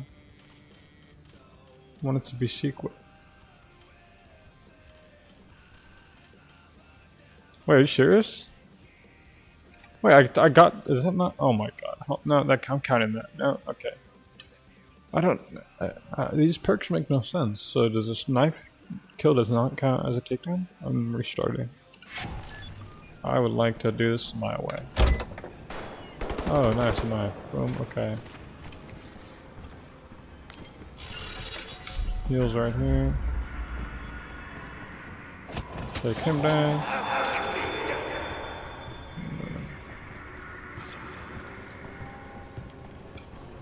Take him down.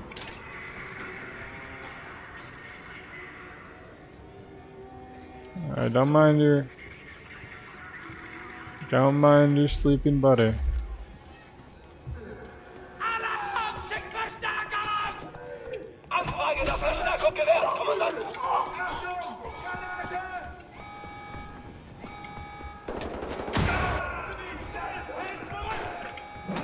Oh my, I just love taking him down. Hit me. Oh my god! This is so peak. What, did he just roll? I didn't know you could do that! You Nazis. Shooting folks who can't defend themselves. Someone just shot me from over here. So is that a silent takedown? No. Oh, I'll take two.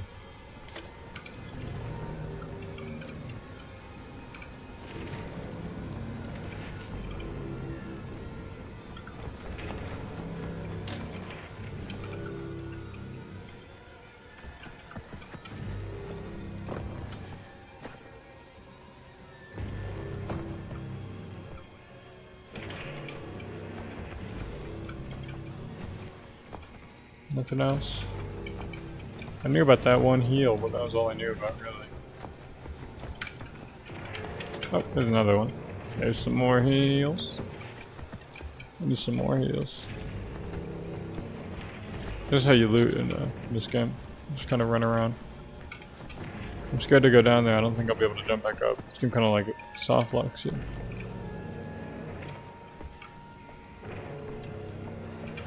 This shit looks blown up. Okay. I think I just got some health yet. Nice. There we go, nice and healed up. Damn, there's some overcharge here.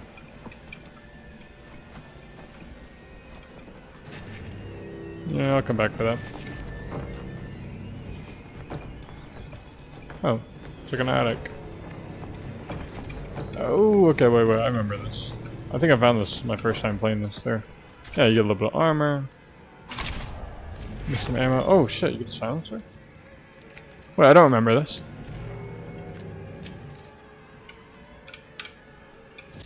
Okay. 1960, an improved version of the 46 handgun, updated with a burst shot primary mode and a recoil compensator system.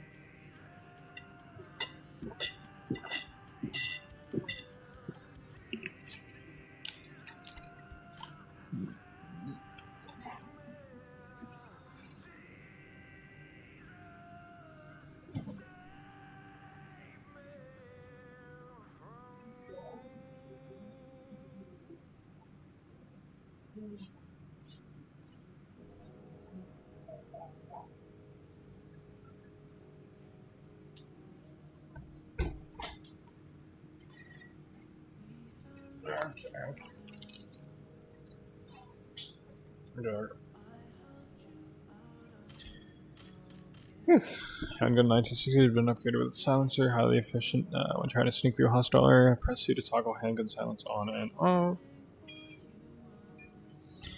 Auto reload, perks. First time.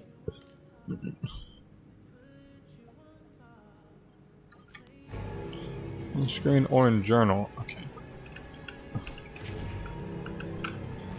Is there bullet holes? Wow, they do not make them like this no more. Yeah, I mean, new games might let you shoot through those holes, but like, wow. It's better to not let you shoot through them and just have them there. Wow. I think I'm gonna eat some ice cream real quick now that I got through the first section. I am recording. Yeah. I've been here before.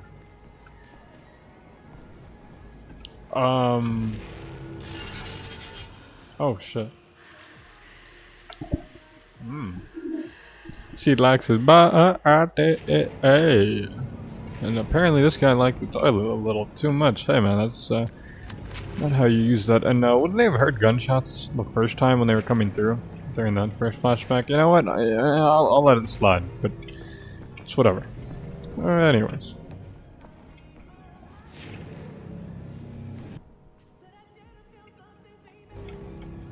Okay. Got some overcharge in here. Okay. Okay, before I go on, I'm gonna eat some ice cream. Let me up.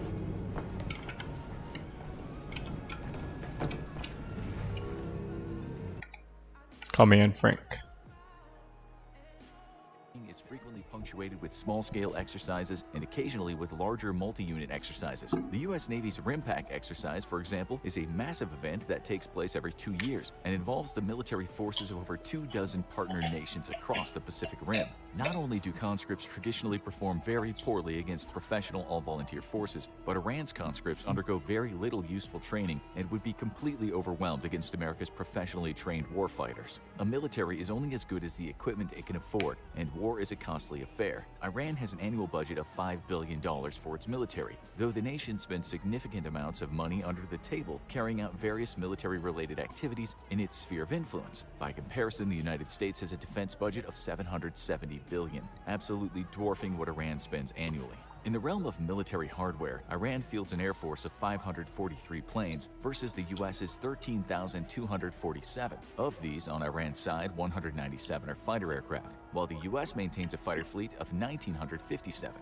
If Iran and the US were to come to blows, the US might find itself surprised to be taking on one of its own most capable fighters ever built during the Cold War. That's because Iran is still fielding the F-14 Tomcat, having an estimated 40 of them still in service. This is thanks to a pre-revolution deal with the Iranian government that saw them buy 80 of the planes, though only 79 were delivered. After the revolution, the United States shut down all support for Iran's Tomcat fleet, and it feared having to go up against the formidable fighter so much that it actually destroyed every single Tomcat it retired to prevent Iran from having any opportunity of seizing badly needed parts for maintenance. Without U.S. support for parts replacement, its Tomcat fleet has been steadily shrinking as planes are cannibalized to keep others flying. Today, it's believed between 40 to 43 of them are still mission capable, with 20 fully mission capable and 20 only partially mission capable.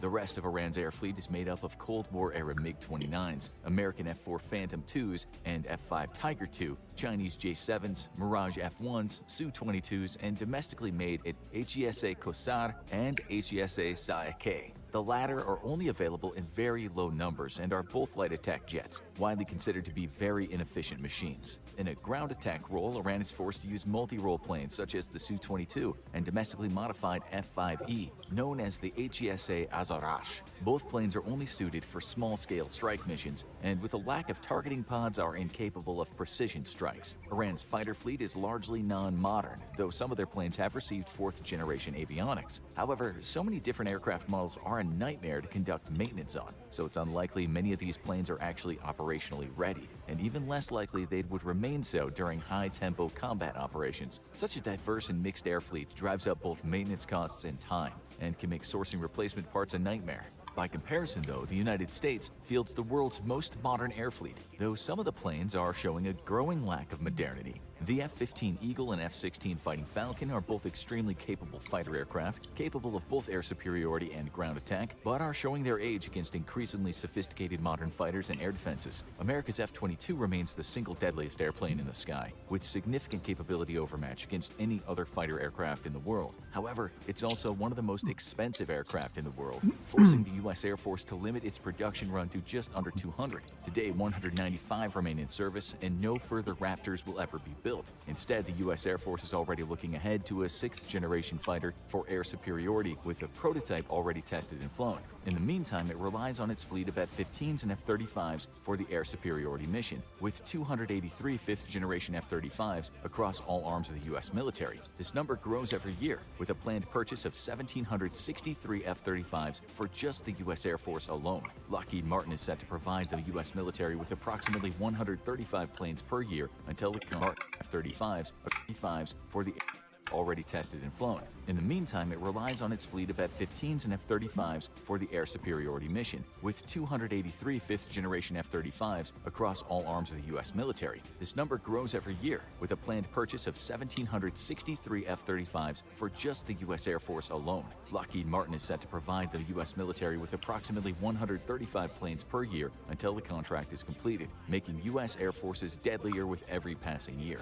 The U.S. Navy and Marines, meanwhile, operate the vaunted F-18 Super Hornet, which replaced the F-14 Tomcat in 1985. One of the most agile jets on the planet, it's light enough to be launched from carriers, but capable of bringing large weapons packages to the fight, making it perfect as a multi-role fighter. To support ground troops, though, the U.S. Air Force relies on the A-10 Thunderbolt II, an impressive ground attack aircraft that has achieved legendary status since its introduction in 1977. Strategic bombing is carried out by a mixed fleet of B-52 Stratofortresses, B-2 Spirits, and B-1B Lancers. The B-52 was put into service first in 1955 and incredibly is set to remain in service until the 2050s, making it the longest service aircraft in history. Thanks to aggressive upgrades, the plane remains one of the deadliest bombers in the sky and proved itself against the Soviet defenses during the Vietnam War thanks to its aggressive suite of electronic warfare countermeasures. The American B-2 fleet was originally designed to slip behind enemy lines and deliver strategic nuclear strikes, and remains the world's only stealth bomber. An upgrade after the fall of the Soviet Union saw it geared for more conventional combat, and now is tasked with slipping through the densest enemy air defenses and eliminating high-value targets. The B-1B Lancer is a much faster strategic bomber that has less endurance than the B-52, but can fly at supersonic speeds to deliver bombs quickly where they're needed the most.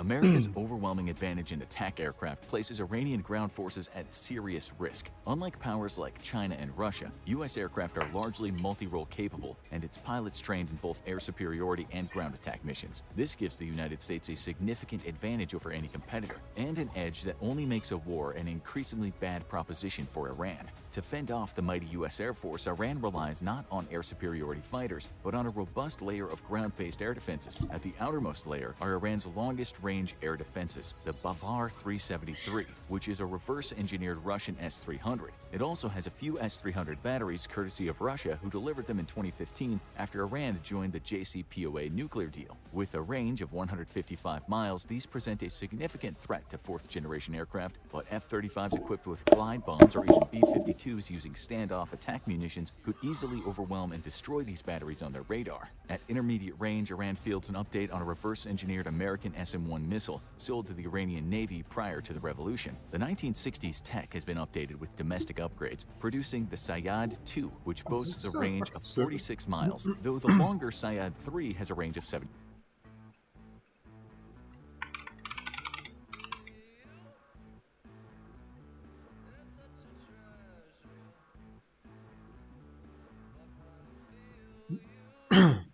That could be true. While Iran continued to pummel bases all over the region and Israel, it seems as though their missile waves were 50% lower than it was yesterday. However, that's consistent with what happened during the 12-day war last summer. Iran blitzed the air defense systems to exhaust interceptor supplies and then pivoted to a slow, protracted war of attrition. So Iran was always going to slow down their missile waves. So the question is, are they slowing down because they have satisfied their objective of exhausting interceptors and now want to drag this out for a long war of attrition that could go on for several months? Or are they slowing down because the US has destroyed half of their launchers? Well, I don't know the answer to that question. However, I think we can potentially answer this question with a series of questions. If Iran was truly running out, and if the US was doing just fine, would the Americans have evacuated Dubai yesterday? Would they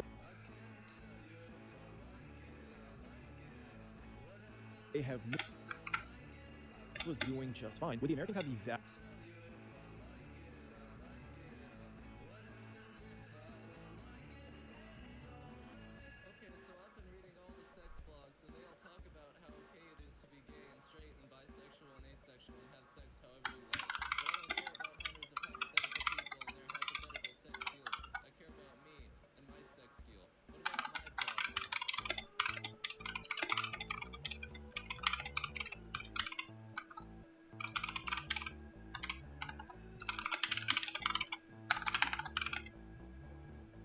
evacuated Dubai yesterday, would they have moved many of their assets to Cyprus, the Mediterranean island off the coast of Israel, in order to be outside of the reach of Iranian missiles?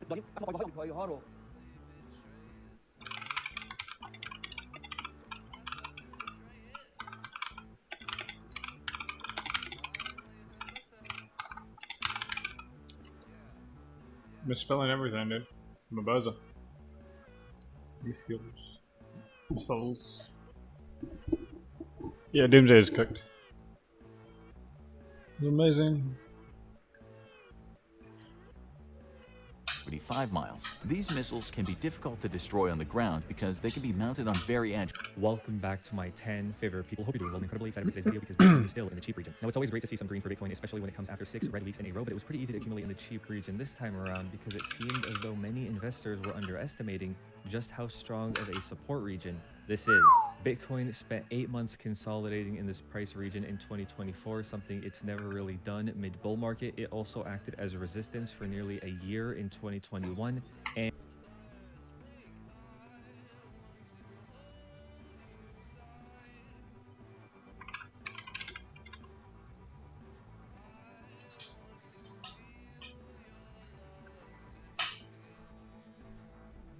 value terms, the market in the past has seen much larger percentage swings.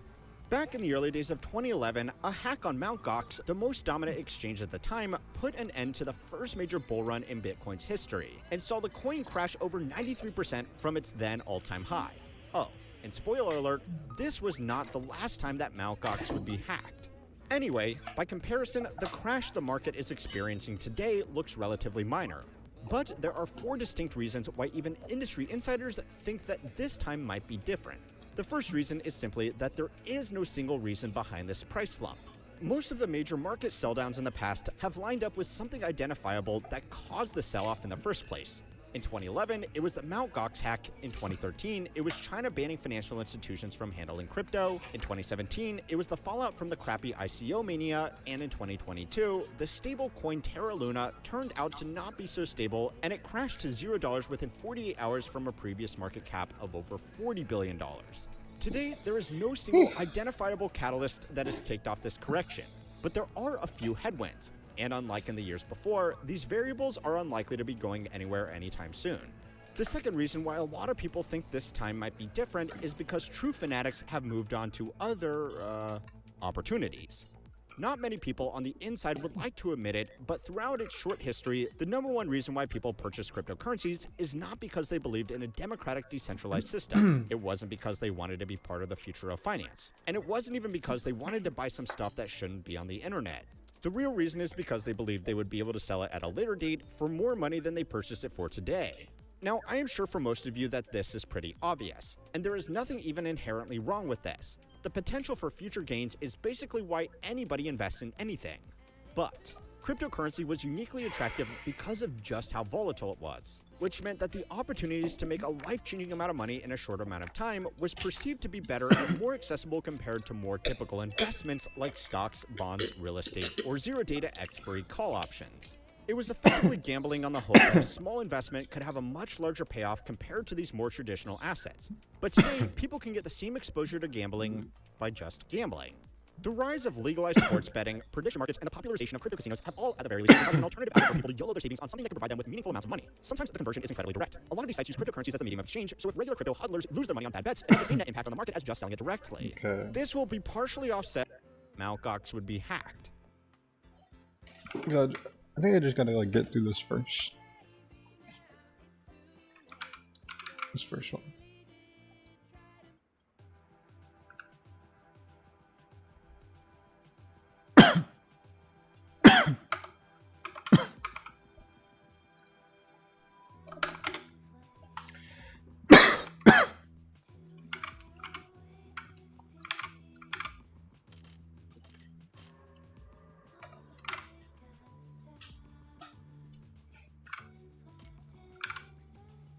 Anyway, by comparison, the crash the market is experiencing today looks relatively minor.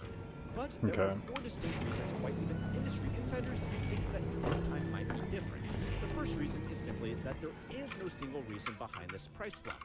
Most of the major market sell-downs in the past have lined up with something identifiable that caused the sell-off in the first place.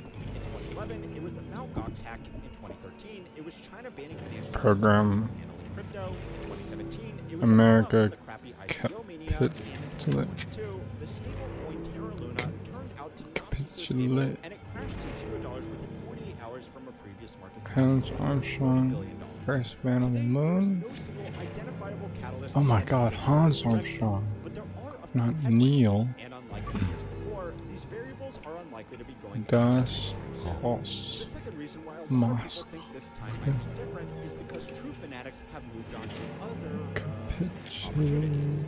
Not many people on the inside would like to admit it, but throughout its short history, the number one reason why people purchase cryptocurrencies is not because they believed in a democratic, decentralized system. It wasn't because they wanted to be part of the future of finance. And it wasn't because they wanted the general. The real reason is because they believed they would be able to sell it at a later date for more money than they Who's gonna save us now? Is that what that means? that this is pretty obvious, and there is nothing even inherently wrong with this. The potential for future gains is basically why anybody invests in anything. But cryptocurrency was This is so terrifying. because of just how volatile it was, which meant that the opportunities to make a life-changing amount of money in a short amount of time was perceived to be better and more accessible compared to more typical investments like stocks, bonds, real estate, or zero-data expiry call options. It was effectively gambling on the hope that a small investment could have a much larger payoff compared to these more traditional assets. But today, people get the same exposure to gambling gambling. The rise of legalized sports betting, prediction markets, and the popularization of crypto casinos have all, at the very least, provided an alternative outlet for people to YOLO their savings on something that can provide them with meaningful amounts of money. Sometimes the conversion is incredibly direct. A lot of these sites use cryptocurrencies as the medium of exchange, so if regular crypto hodlers lose their money on bad bets, it has the same net impact on the market as just selling it directly. This will be partially offset by the people buying crypto who succeed to fund their accounts on these platforms, but overwhelmingly, they will statistically be net losers over time. Other people are just quietly cash out their cryptocurrency investments to on sports or prediction markets as they have become easier to access. We have spoken a lot about the growth of financial nihilism on this channel before. As people Not bad. are never going to be able to achieve I think my code piece. traditional slow and Oh, okay. I think that's the only one. Nice, okay. So we don't have to worry about it anymore. That and gold are kind of what I care about. Everything else, Made in 1916, the combat skills may be limited enough to commanders are set up for coordinated tactical reinforcements, so the communications, radio reinforcements will continue to send until they're dead. Health upgrade? And aggressively defending their investment thesis against any critics. The more people who buy into the overall market, the higher prices would climb. So these unsophisticated groups have a vested interest to go along with the idea that they could all ape their way to the moon. This group obviously still exists today.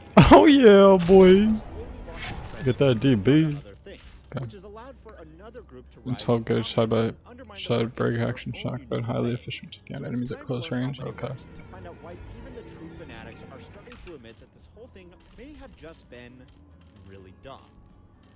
So perhaps the biggest shakeup to the crypto market has been its full-scale embrace by the financial industry. Today, getting your money into and out of crypto markets is a lot easier than it used to be. Third-party exchanges with varying levels of regulation have been developed. And even if that's too hard, complete novice investors can get exposure through exchange-traded funds that track the performance of Bitcoin or other assets, with institutions like BlackRock acting as the middleman. For a while, this helped to drive up prices even further as new money entered the market for the first time. But in the years since these products were first introduced, their net ongoing impact has not been what you might expect.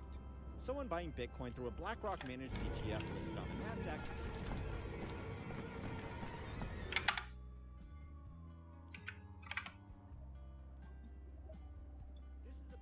centralized and formal the decentralization. Bitcoin through a BlackRock managed ETF listed on the NASDAQ is statistically not going to be a true believer in the decentralization or anonymity that crypto was first developed to provide because, well, this is about the most centralized and formal way that anybody can purchase anything. These people are just treating it like any other asset class in a diversified portfolio, so they ultimately want to see good risk-adjusted returns.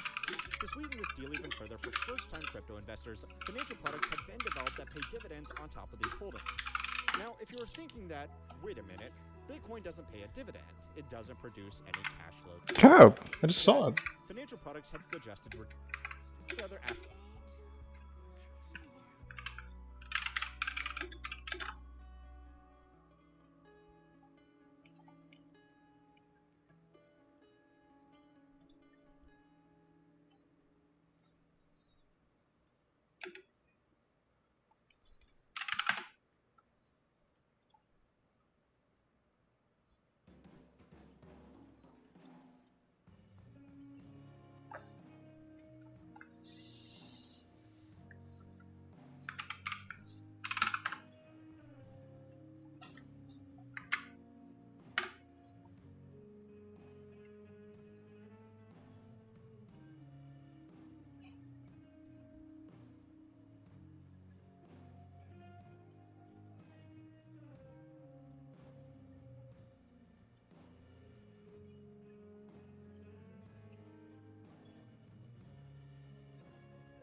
Chipotle's braised beef, barbecue, cooked, responsibly raised beef.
Since its all-time high in they are taking big risks for the small chance is not because they believed in a democratic decentralized system or zero data expiry users over time. Those risks get taken. In the past, this group was the core demographic that not only provided the market with liquidity, but also built the culture around the channel before. As people see that they are never going to use cryptocurrency to fund their accounts on these platforms, but overwhelmingly, they will statistically be net losers over time. Other people have just quietly cashed out their cryptocurrency investments to gamble on sports or prediction markets as they have become easier to access. We have spoken a lot about the growth of financial nihilism on this channel before. As people see that they are never going to be able to achieve larger financial goals through slow, steady saving and investing, they are taking big risks for the small chance that a big win will give them the money that they need to catch up. Collectively, all of these people taking lots of small risks can create a very big market. It's just a question of where. Let me get a little bit over here. In the past, this group was the core demographic that not only provided the market with liquidity, but also built the culture around the industry by promoting it through their social networks and aggressively defending their investment thesis against any critics. The more people who bought into the overall market, the higher prices would climb. So these unsophisticated groups had a vested interest to go along with the idea that they could all ape their way to the moon. This group obviously still exists today, but a lot of its core have slowly lost interest and moved on to other things, which has allowed for another group to rise in prominence and undermine the market in their own unique way. So it's time to learn how money works to find out why even the truth. I was wondering why my game was so laggy. Okay. Really dumb. This video is sponsored by Odoo. If you are thinking about starting a business or improving how your current one runs, Odoo is an all-in-one business management platform with integrated apps that help small to medium-sized businesses manage everything accounting, inventory, manufacturing, all in one place. What really sets Odoo apart is its scalability. You only use the apps you actually need to make everything work together seamlessly. Whether you are No. a service-based or product-based company, you can scale the platform while your business grows. Oh.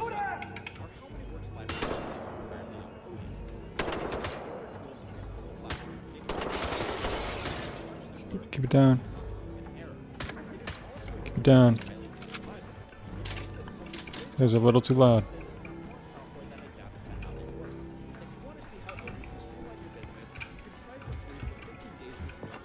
What the fuck do you think you are, dude? James Bond, get out of my game.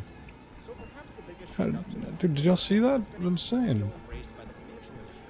This guy thinks he's cracked. Dude, that was actually like kind of insane though.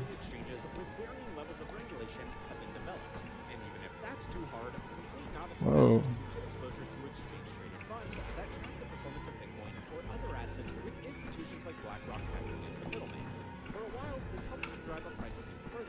Gotta find the exit. Find Anya. Isn't this where I came up from? Oh. I really thought it wouldn't let me back up. This game, this map is like crazy. I think that's why it has like so little secrets. You can kind of see it struggling to load. Like if you like watch when I turn around really fast. I don't know if I can capture that. I'll have to like try and go frame by frame, but like that's insane. It holds up insanely well for how old it is, but it's also like crazy how you can see it like loading. I'm super hyped to play the next installment though, cause dude, this game is like 12 years old. That's insane. I would think it's like 3 years old. This is mind blowing. I never played this game, man. This is crazy. Like just looking at it, you would not think it is like 12 years old, man. This is crazy.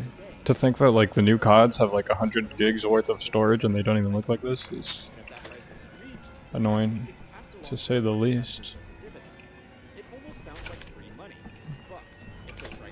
Okay, my overheal is pretty high. I think I have to go straight down here. Hopefully there's nothing I'm leaving. I'll come back. I'll run through everything, honestly. I want to do like a sneak. Why are you doing that, man?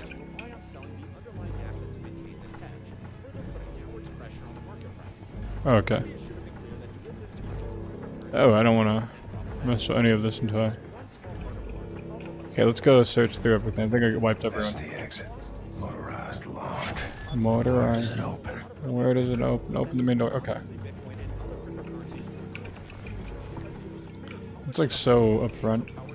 Did I just waste all those overheals? I think I did. Damn, I hate wasting overheals. Okay. I think... No. Oh, come on. Come on. Come on. Come on. These guys are scary, man. I remember I could break crates. Is there anything like that? Oh, there's something. Established by Dr. Oliver in 1824. This is like psychiatry has long been a haven for mental afflictions and a revealing of early current director of establishment. Dr. Christoph Oliver speaks about the trying years during the war and about how he was helped by General Wilhelm Strauss to get his business back on his feet. I would not be here today if it wasn't for General Strauss. It's the doctor ingredients on the outside of the quarter. Endorsement and integration to the highest powers in the economy. Cryptocurrency's use case hasn't changed that meaningfully. They are still overwhelmingly just a speculative asset to sell along to the next guy at a higher price with some fringe use cases. Then you have Strauss right up there. Modern games would never put this little detail in there. They wouldn't take the time out to load up the character models, have them shake hands, put a little fake background, blur it, put fake text. They wouldn't do that. They just don't. I don't know why. It looks like it doesn't even take that long. It's like scribbled text. Map updated. Okay. So I'm gonna make it up there.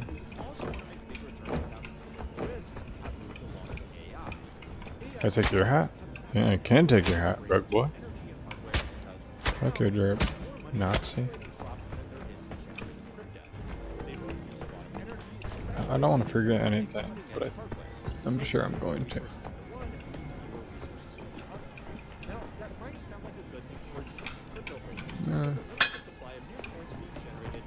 Okay.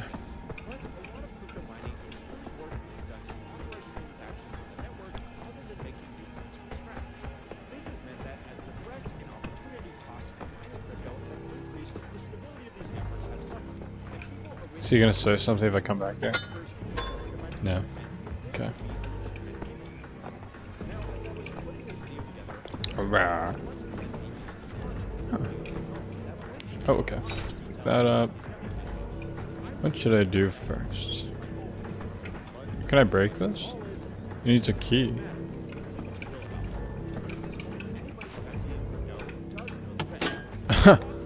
Oh!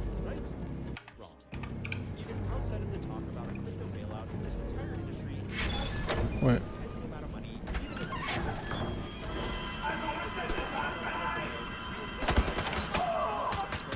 Can you not do that? Yeah, I'm going this way. I want to find out what's this way.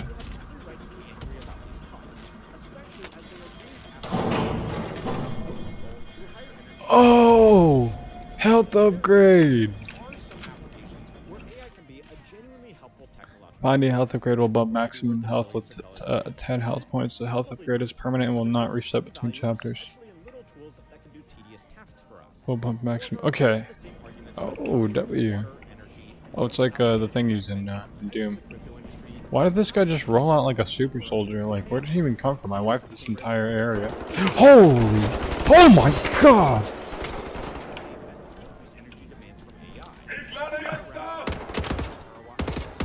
I'm tired of y'all. Wait, I need a... Doink. It's called good crosshair placement, son. Where are you at? I see you. Peek. Stop yelling.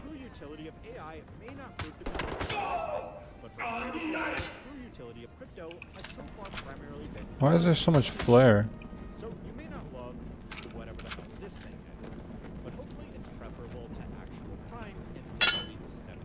Oh, I can't just break fire. Wow, of course it hurts.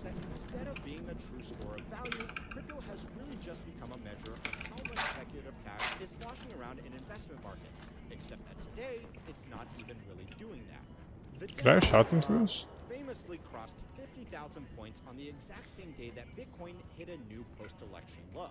But really, that just raises another question. So go and watch this video next to find out why the stock market is booming while it seems like the rest of the economy is falling apart around it. And don't forget to like and subscribe to keep on learning how money works.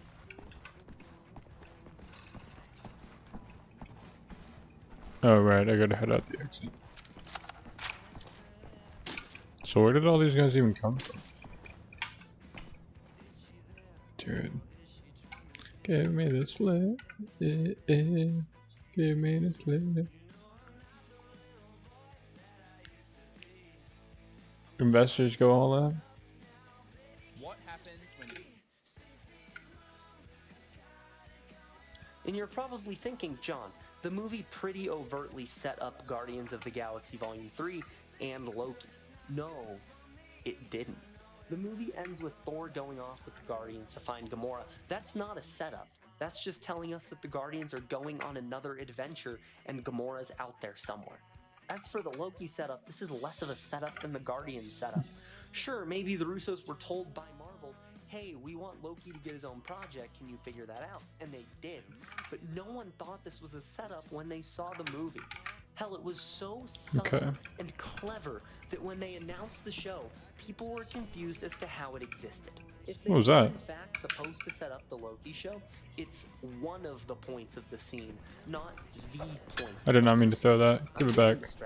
Let me get back to talking about the movie. Avengers Endgame is such an insane film. Okay. It was a movie that not only had to serve as You see what the perks sequel we to need. Infinity War, which is already a difficult task. It had to wrap up the entire saga people had been following for just over a decade, which is even more difficult of a task. And the movie also had to conclude the stories of the following characters. Iron Man, Captain America, Thor, Hulk, Black Widow, Hawkeye, Pepper Potts, Falcon, Bucky Barnes, the Guardians of the Galaxy, Scarlet Witch, Ant-Man the Wasp, Black Panther, Doctor Strange, Spider-Man, Captain Marvel, and scraping along the Thanos. side of the Titanic. And the movie's good. You don't often see Avengers Endgame at the top of people's MCU rankings. Hell, you don't usually see Endgame as people's best ranked Avengers movie. But everyone looks back on this movie very fondly because they were able to wrap everything up in a mostly satisfying way. In a world where the concluding chapters of stories usually drop off, making people feel they've wasted their time, almost 6 years on, Endgame manages to stand out as the one that made it all worth it. By the end of this movie, Thanos is dead. Tony Stark made the ultimate sacrifice to defeat him, losing his own life in the process. Steve Rogers went back in time to grow old, passing the mantle to Sam. Thor's off with the Guardians of the Galaxy after finding a new purpose in life. The Guardians themselves are on a quest to find Gamora, who they know is out there. Hulk finally fulfilled his entire purpose for existing. Scott's able to go home and spend time with his family, as is Hawkeye. Peter returns to being the friendly neighborhood Spider-Man he's supposed to be. T'Challa's finally reunited with his family and able to be the proper king of Wakanda now that there are no threats at their borders. Wanda seems to have come to terms with Vision's death, just as Hawkeye seems to be at peace with Natasha's, and the movie literally ends with all 6 of the original Avengers signing off in the credits. So the only question that remains is, where do you go from there? Well, you don't. Endgame wrapped up everyone's story with a perfect little bow. Even Captain Marvel, who had first appeared a month and a half prior, felt like her story had been wrapped up despite the fact that she has like no screen time in Endgame. The reason Endgame succeeded is the reason the multiverse saga isn't working. You see, when you bill your movie as the concluding chapter of the story and you design it to be such, omitting any post-credit scenes or setup for future stories, you run the risk of a common storytelling trope. It's called running out of story to tell. The writers of Phases 4 and 5 had to basically create conflicts that are non-existent because Marvel insisted on keeping this franchise that had ended going. Wanda is at peace with Vision's death at the end of Endgame, but 2 weeks later, that's when WandaVision takes place. She enslaves an entire town to be with him before becoming a villain in Doctor Strange. Sam accepts the mantle of Captain America, and then a few months later he gives up the shield just to accept the mantle of Captain America again. Spider-Man immediately dives into a multiverse-ending story in the follow-up to a movie that should have just been an epilogue, but insisted on setting up sequels. And while all this is happening, Loki's fighting a threat that poses a bigger danger to existence than Thanos. But oh wait, he's not really, because people didn't like Quantumania, so we're not doing that. And all of this is now building up to the eventual return of Robert Downey Jr., Chris Evans, and the Russo brothers in Avengers Doomsday and Avengers Secret Wars. My god, what is this saga? But the Infinity Saga, Iron Man through Avengers Endgame, as the story was meant to be, is such a wonderful story. An 11-year journey that we went on where we followed these characters' journeys from beginning to end. We saw them rise, we saw them fall, and we saw everything in between. We learned how to care, how to love, how to stand up for what's right with all of them. These used to be not just the most popular movies every year, but were among people's favorites every year. Only to face his mistakes in a way he's never had to before. King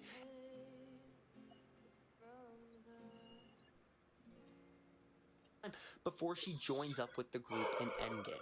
Every character has such an important reason for existing, and despite everyone belonging to a separate corner of the universe, everyone feels connected and important. This isn't allowed to end anymore. It's one of my biggest complaints with just about everything.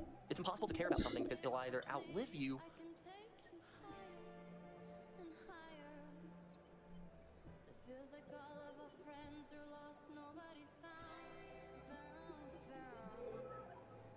Despite everyone belonging to a separate corner of the universe, everyone feels connected and important. The sequels make perfect sense too. Ant-Man serves as an epilogue to Age of Ultron, and Ant-Man and the Wasp serves as an epilogue to Infinity War. Guardians 1 brings the team together, and Guardians 2 teaches them what it means to be a family and not just a bunch of coworkers, which makes their part of Infinity War more sad because when Gamora dies, it doesn't feel like they lost an ally, it feels like they lost a family member. I want you to tell me what purpose there was for Miss Marvel to release between Doctor Strange 2 and Thor 4. And there is, of course, the MCU's take on Peter Parker. Peter Parker, in the Infinity Saga, is perfect. MCU Spider-Man is a huge point of conversation, but none of the problems with this take on the character actually pop up until his second film. His introduction in Civil War is such a brilliant piece of writing. When you can do the things that I can, but you don't, and then the bad things happen. They happen because you don't. He's not Iron Boy Jr. in Spider-Man Homecoming. He just wants to be. The entire lesson of that movie is Peter learning he doesn't need to try to be an Avenger. He needs to be a friendly neighborhood Spider-Man. That movie has two of my favorite moments ever put into a Spider-Man movie. Peter leaves the Homecoming dance and the girl he really likes because stopping Vulture is more important than his own happiness. And of course, he's such a perfectly written character in that movie. In Avengers Infinity War, this character is introduced in the most hype way possible. Peter sees the spaceship in the sky, and without skipping a beat, he goes to deal with it. And the entire reason he ends up in space is because there's nothing in the universe more important than where he is right now. Do you guys see why I miss these movies? Anyway, let's talk about the third point. Yes, I'm aware of the MCU. Because this movie does something that Marvel seemed to forget a whole 3 months later. The title of this movie contains the word end. Stories are not allowed to end anymore. It's one of my biggest complaints with it came out because they greenlit 9 sequels and 10 spin-offs before the first one even came out, and it didn't make $1 billion. And yes, I'm aware the MCU didn't end. But the thing with Endgame is that it was designed to be an ending. This movie doesn't set up a single thing. It didn't have a post-credit scene. It was devoted solely to ending the story and the arcs of the characters we had been following for 11 years. And you're probably thinking, John, the movie pretty overtly set up Guardians of the Galaxy Volume 3 and Loki. No, it didn't. The movie ends with Thor going off with the Guardians to find Gamora. That's not a setup. That's just telling us that the Guardians are going on another adventure and Gamora's out there somewhere. As for the Loki setup, this is less of a setup than the Guardians setup. Sure, maybe the Russos were told by Marvel, hey, we want Loki to get his own project, can you figure that out? And they did. But no one thought this was a setup when they saw the movie. Hell, it was so subtle and clever that when they announced the show, people were confused as to how it existed. If they were in fact supposed to set up the Loki show, it's one of the points of the scene, not the point of the scene. I'm getting distracted. Let me get back to talking about the movie. Avengers Endgame is such an insane film. It was a movie that not only had to serve as the sequel to Infinity War, which is already a difficult task, it had to wrap up the entire saga. People...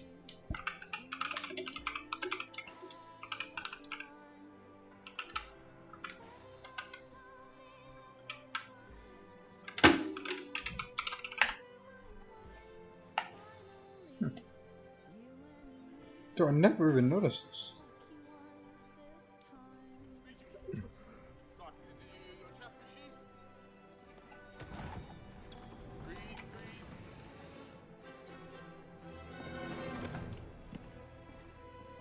Good job. Meet me in the alley. I'm gonna grab a quick slice.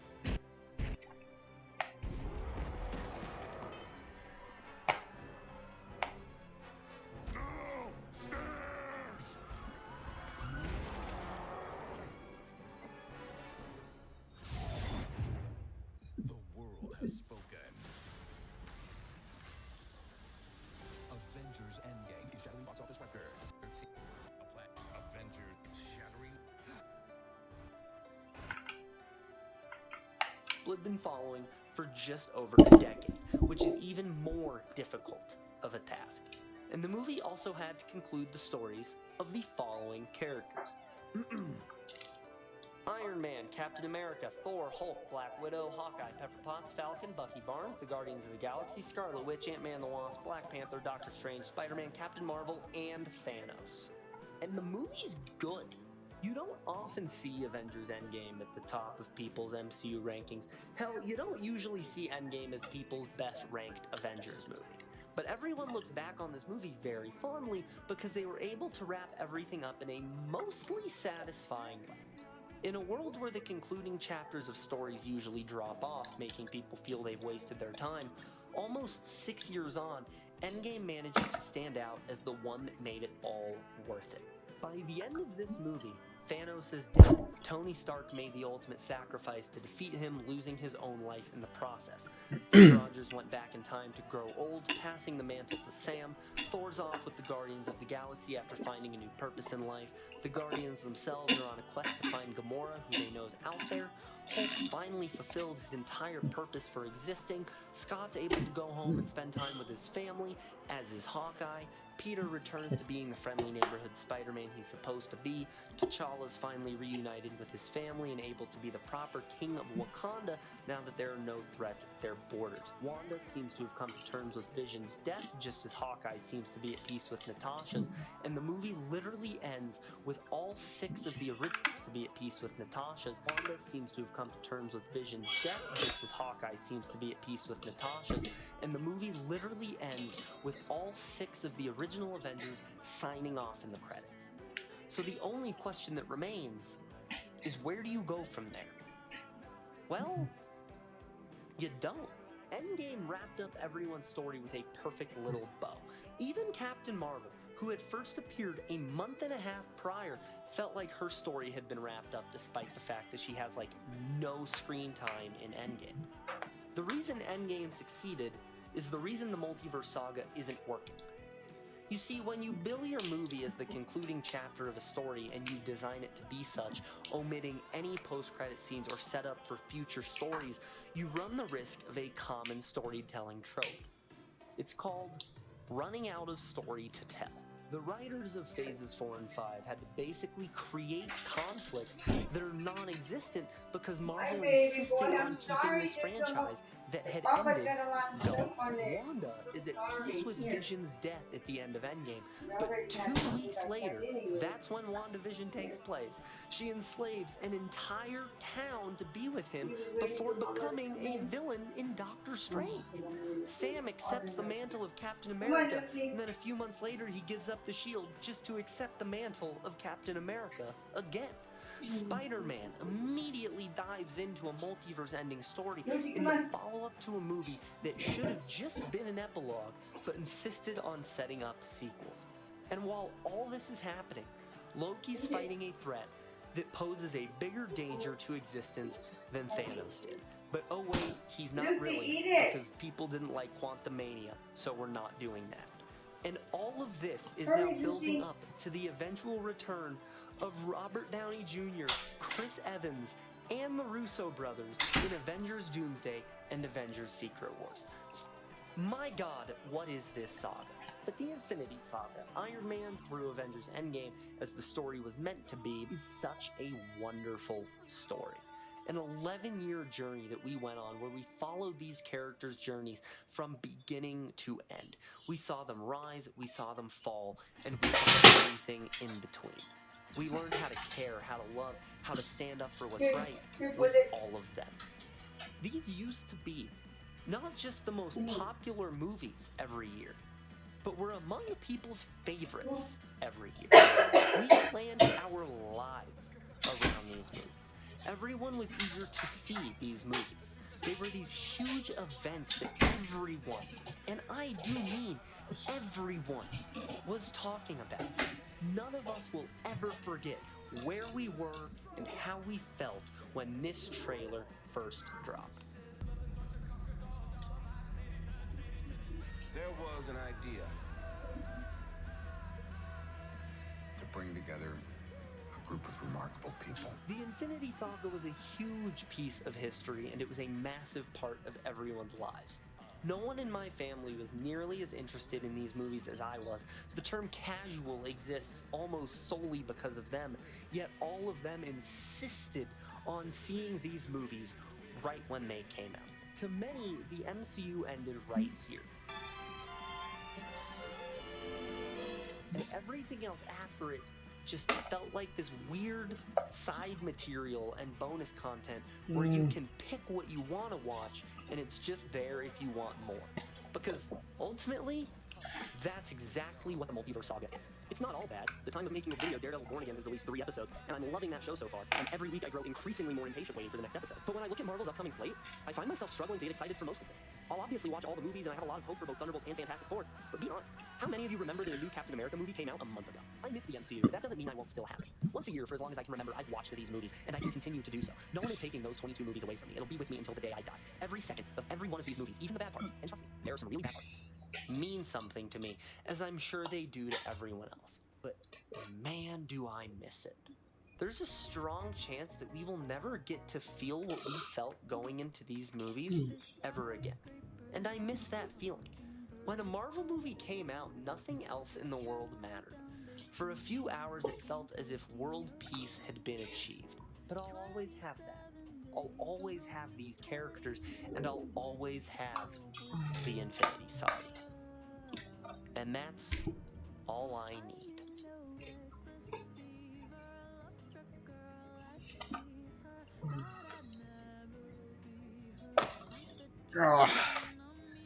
Peak.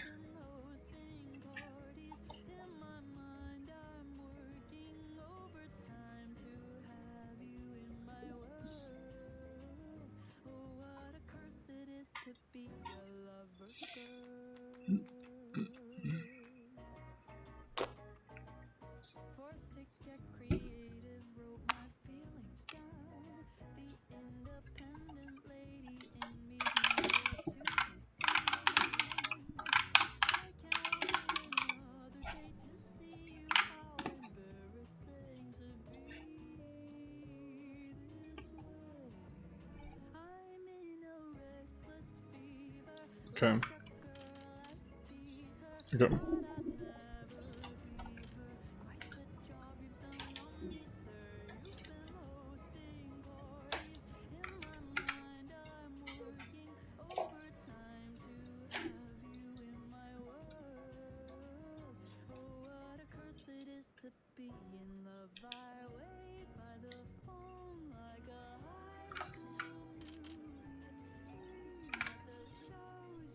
It's time to preview the 2026 midterm.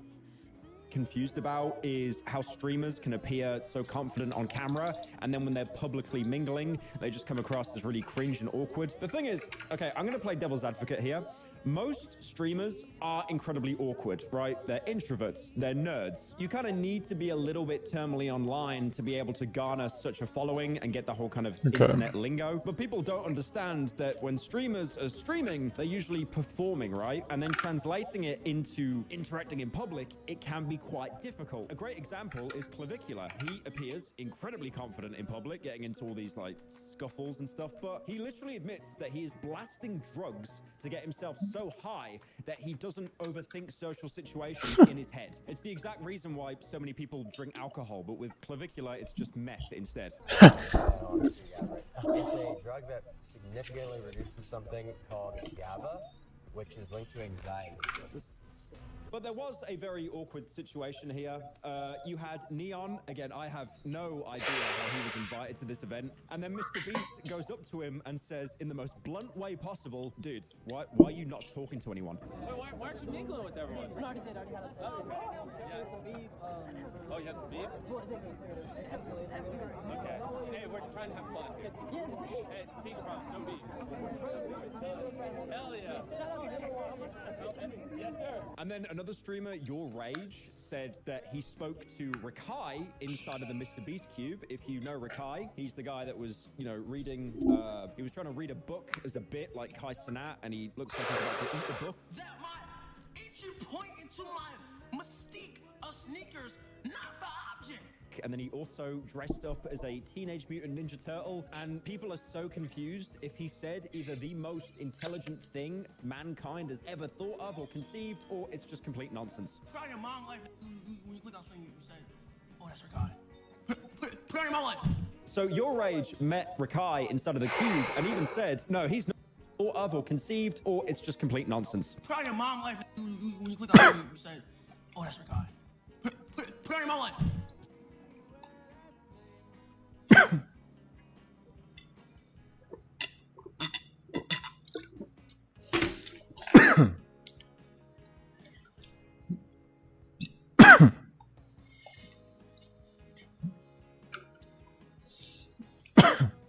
So Your Rage met Rakai inside of the cube and even said, no, he's not doing a bit. Like, in real life, he is just a dumbass. And yes, it is not clip farming. That is that stupid. I ain't even gonna. He's like, but it's like I feel like he needs like a big brother living with him or something to teach him shit or some shit. Like, there's a lot of shit he just don't know. I'm sitting there like, You're basically implying that he needs a carer, man. like dead ass. Those times I feel like I'm teaching this shit. I'm sitting there like talking to him and teaching him shit. I'm like, yo, blah blah blah blah. He's like, what?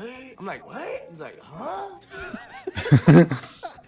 Now, according to Neon, who is obviously a very reliable, trustworthy source of information, he claimed that XQC was actually crashing out in the cube for having beef with half the people in the room, with most of it being cut because it wouldn't actually fly with how family-friendly Mr. Beast is. Mr. Beast is very family-friendly, apart from the time he told XQC directly to kill himself. Y'all aren't gonna see it in the video because Mr. B said he's taking it out.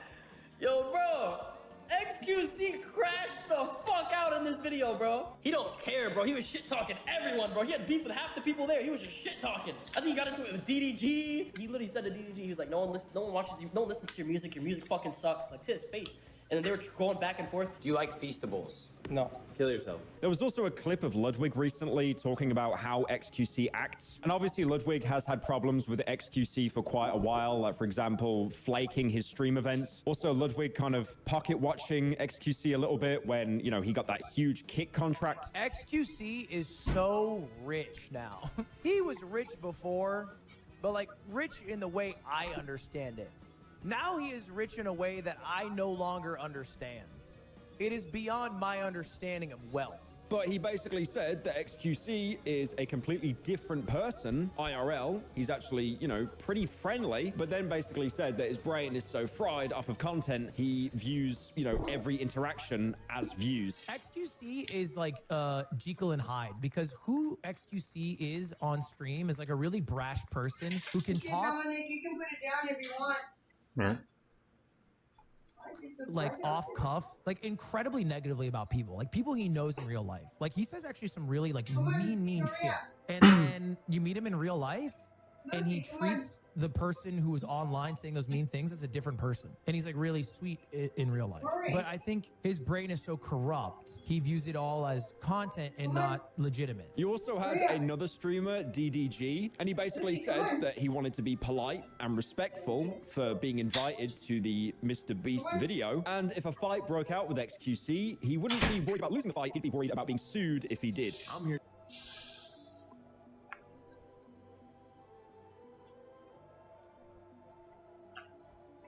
What? What? Hold on. What? Wait. What? Yeah. Yeah. No, I'm right. No. Right. Okay. Bye.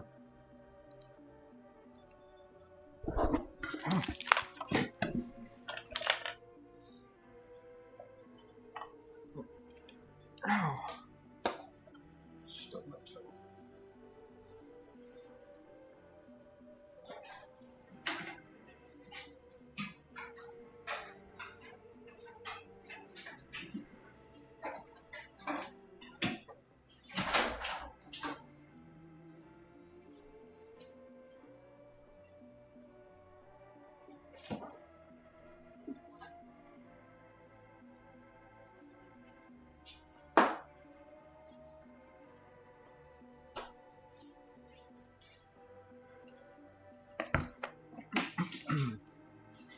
Here just to have a good time. I'm just happy to be here. I'm not finna press XQC and try to fight with him in front of all these streamers and all these corporate people and Mr. Beast and all of this and come in here and be ghetto. I'm professional when I need to be professional. XQC is obviously not in my liking. He's not my friend. He hates on me for no reason.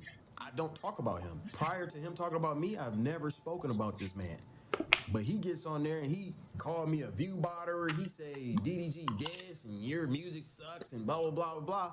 But in person, he wanna shoot a basketball around me with his feet out, with his toes out. So I'm like, bro, this is a nice white man. You know, he don't want no smoke. He's scared to even look me in the eyes. So that's why I said what I said. I'm like, bro, like, what do I look like whooping XQC ass, man? Even if that was the case, if it was that deep to me, he gonna sue me so goddamn hard. It ain't gonna be no fight. It's gonna be a lawsuit. So this Mr. Breast video apparently comes out on the 4th of April. So it will be a bit of time before we actually know what happened. Like, for example, if the... Now he is rich in a way that I know. Apart from the time he... Half the people there were just shit talking. He got to DG. He literally said to DG, he's like, no, don't watch it. You don't listen to music. Your music fucking sucks. That's his face. And they're just going back and forth. You like Feastables? No, kill yourself. There was also a clip of Ludwig recently talking about how XQC acts. And obviously Ludwig has had problems with XQC for quite a while. Like, for example, flaking his stream events. Also, Ludwig kind of pocket watching XQC a little bit when, you know, he got huge kick contracts. XQC is so rich. He was rich before, but like rich in the way I understand it. Now he is rich in a way that I no longer understand. It is beyond my understanding of wealth. But he basically said that XQC is a completely different person. IRL, he's actually, you know, pretty friendly, but then basically said that his brain is so fried off of content, he views, you know, every interaction as views. XQC is like Jekyll and Hyde, because who XQC is on stream is like a really brash person who can talk like off cuff, like incredibly negatively about people, like people he knows in real life. Like he says actually some really like mean shit. And then you meet him in real life and he treats the person who was online saying those mean things is a different person. And he's like really sweet in real life. But I think his brain is so corrupt, he views it all as content and not legitimate. You also had another streamer, DDG, and he basically said that he wanted to be polite and respectful for being invited to the Mr. Beast video. And if a fight broke out with XQC, he wouldn't be worried about losing the fight. He'd be worried about being sued if he did. I'm here just to have a good time. I'm just happy to be here. I'm not finna press XQC and try to fight with him in front of all these streamers and all these corporate people and Mr. Beast and all of this and come in here and be ghetto. I'm professional when I need to be professional. XQC's obviously not in my liking. He's not my friend. He hates on me for no reason. I don't talk about him. Prior to him talking about me, I've never spoken about this man. But he gets on there and he called me a view botter. He say DDG this and your music sucks and blah, blah, blah, blah, blah. But in person, he want to shoot a basketball around me with his feet out, with his toes out. So I'm like, bro, this is a nice white man. You know, he don't want no smoke. He's scared to even look me in the eyes. So that's why I said what I said. I'm like, bro, like, what do I look like whooping XQC ass, man? Even if that was the case, if it was that deep to me, he gonna sue me so goddamn hard. It ain't gonna be no fight. It's gonna be a lawsuit. So this Mr. Breast video apparently comes out on the 4th of April. So it will be a bit of time before we actually know what happened. Like, for example, if the XQC crash out is even left in at all. Now, the left in at all. Or we actually know what happens. Like, for example, if the XQC crash out is even left in at all.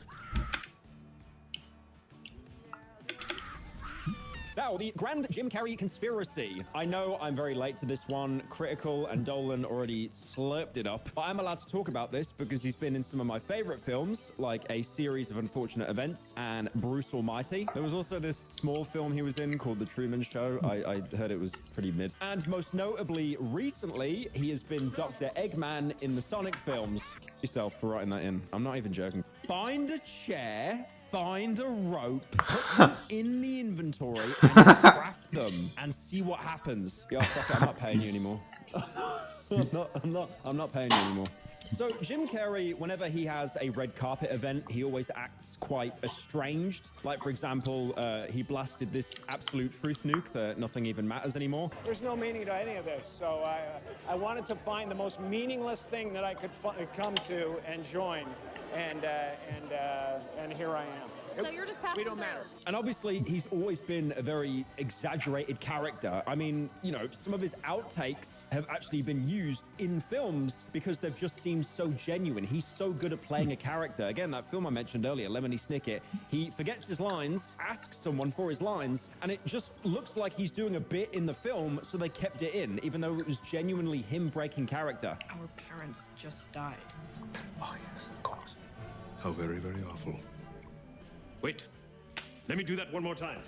Give me the line again. Quickly. Well, it's fresh in my mind.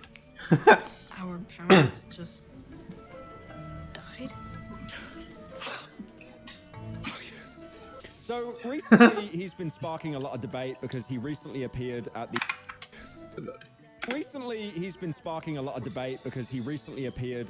Caesar Award show. And this clip, he looks and sounds a little bit different because usually at most events, he's making a big speech or some kind of a semi-crash out. But here, he's basically acting completely neutered. You know, I wrote it and I researched it and I practiced it like crazy, but you know, it's then I watched everybody like Yo, no way. No wonder there's a topic. What is that? UD1 live? Why is that his thumbnail? This guy's been recently doing that and all stuff. Yes, see.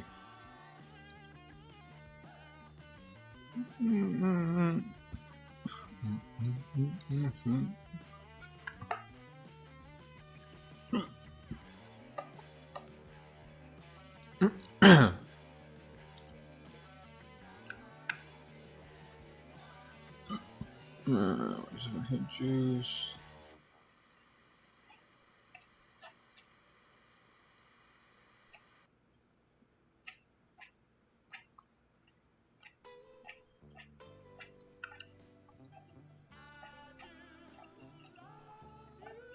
Dude, my YouTube is peak.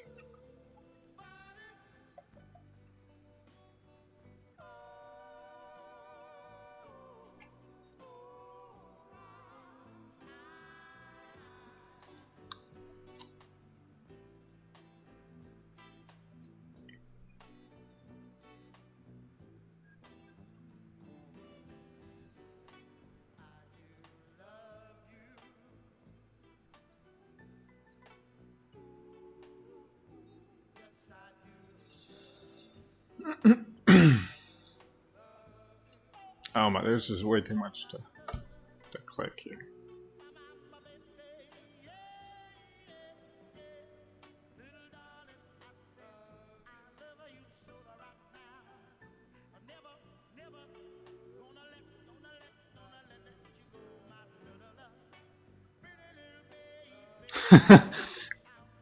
Need some Noah Genesis on how to get pics.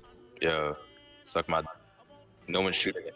No one's shooting people. Not gonna lie. Do you know what that means? Oh, nice. Oh, he got melted in literally half a second. There was no pop.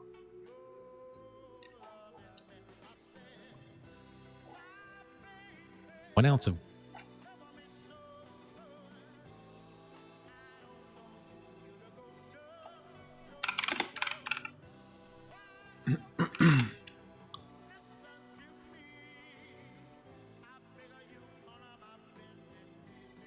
Look, they're down bad. This is how you know they're down bad. Alright. This channel, that my- they hadn't done that in so long. And now they're doing it. Clickbait thumbnails, fake Donald. crown.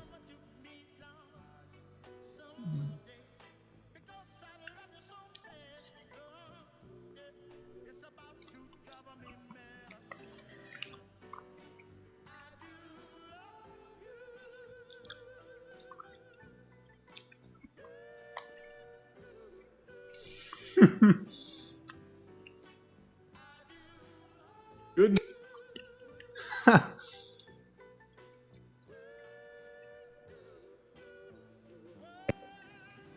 I'm dead.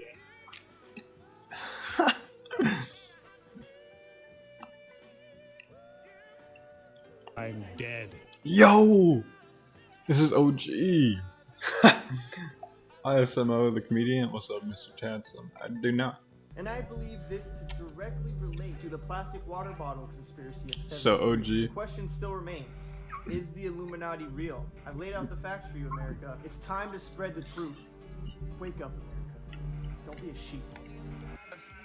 These guys are absolutely ridiculous. So dumb. I can't believe people believe in this stuff. Like, seriously? They'll find any reason to say it's Illuminati. Oh, Miley Cyrus has an eyeball tattoo. Illuminati confirmed. Doritos are triangle shaped. Illuminati confirmed. The three of us are still awake, but Erica's still sleeping. Illuminati confirmed. You don't really get what we're doing, huh, Sean? No. It's okay. Don't worry. Wait, who's Erica? Oh, it's just our other roommate. Don't even worry about it. She's sleeping. Oh. Well, dude, don't worry about it, Sean. It's okay. I mean, Illuminati is the biggest waste of time. Just because a bunch of celebrities like Jay-Z, Lady Gaga, Beyonce all hold up the same, like, hand symbol, triangle sign. What did you just say? What? Jay-Z, Lady Gaga, Beyonce? Yeah? What about him? Jay-Z, Lady Gaga, Beyonce? Oh my god. Guys, I think I got it. Jay-Z, Lady Gaga, Beyonce, what do they all have in common? I just told you. They all put up their stupid hand signs. No, not just that. They're all celebrities? No! They're all in the music industry? No! Then just tell us! They all have an E in their name. No, they don't. Only Beyonce has an E in her name. No, not the letter E, the sound E. Beyonce, Lady Gaga, Jay-Z. Seriously? You know what? They're not the only ones.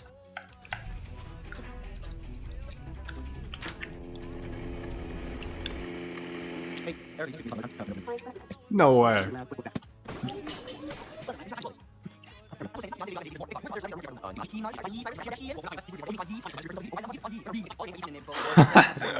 Good question. Minutes. The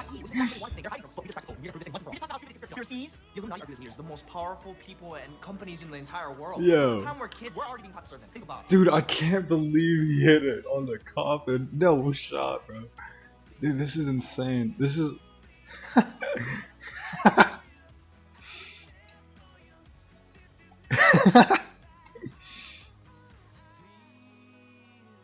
Bro, that's actually insane. When you're a little kid, what's the one thing you're forced to do? Go to school. And when you're in school, who's the one person that you have to obey? The teacher. And when it comes to teachers, what's the one thing you associate teachers with? Apples. Like, why an apple of all things? Because Apple is one of the biggest companies in the world, and they're in on it. Why do you think every single Apple product starts with an I? Like the iPhone, or the iPod, or the iPad, or even the Rack. I didn't know they made racks. No, like the place, Iraq. See, there's already a lot of conspiracy theories.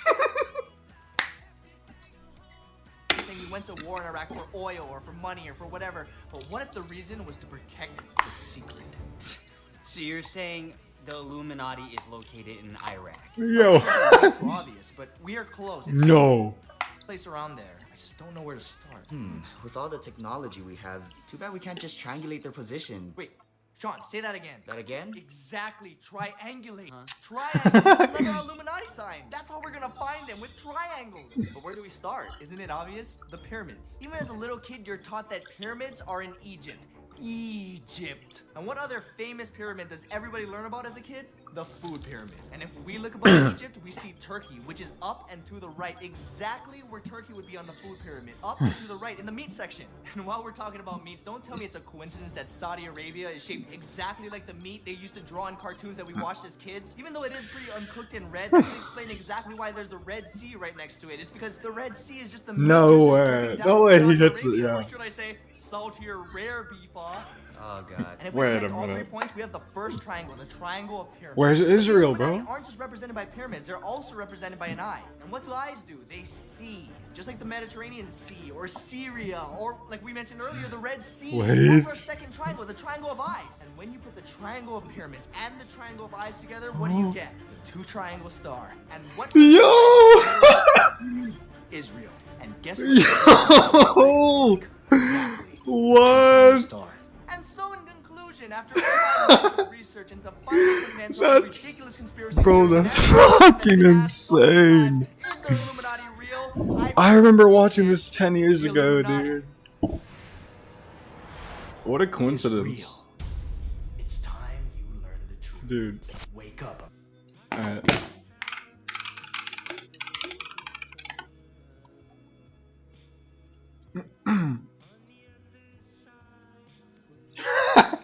There it is.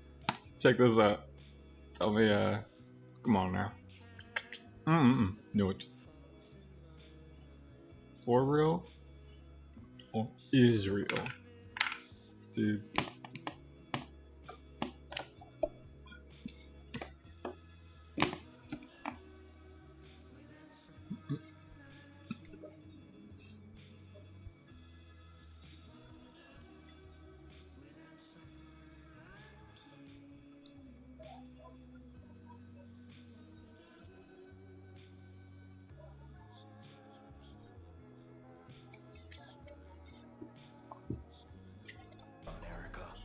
Seriously? This entire video is a troll video. What? No, it's not. You made us sit through this entire video for one bad pun. It wasn't just for one bad pun, it was also to wake up, America! What? Who are you? I'm Erica. See? 2 bad puns. So thank you guys again so much for watching. If you want to see last week's video, click the one on the left. If you want to see bloopers and behind the scenes, click the one on the right. And remember, wake up, America. Wake up.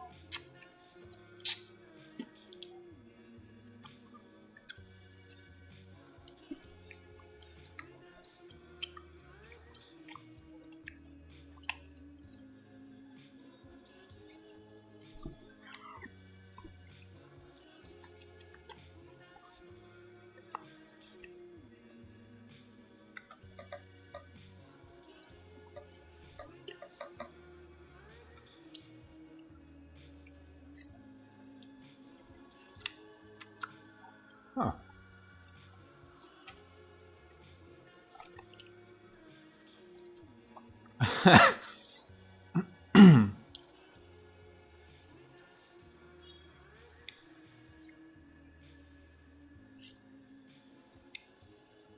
Bro, is he alive?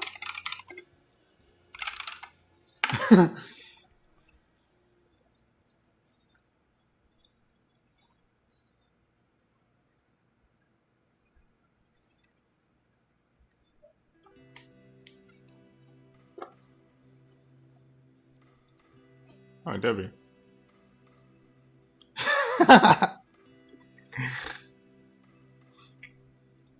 Eek.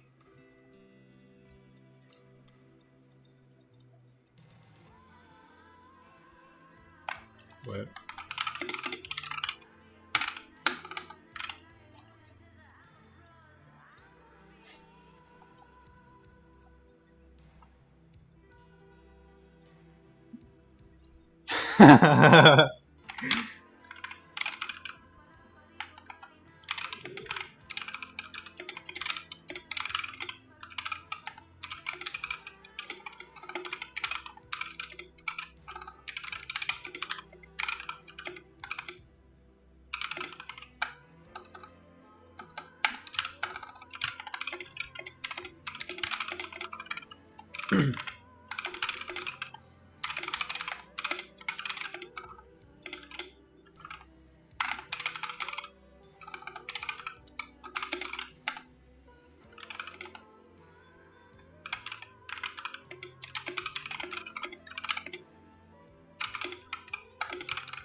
Investors go all in on hedging protection.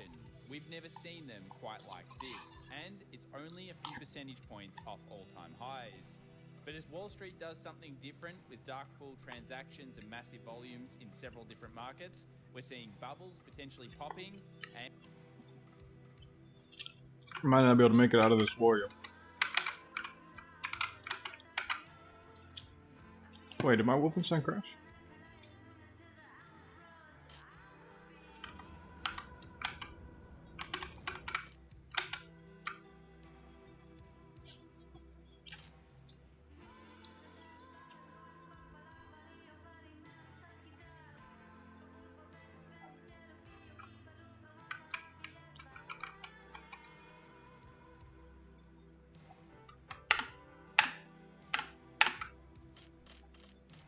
Saved it.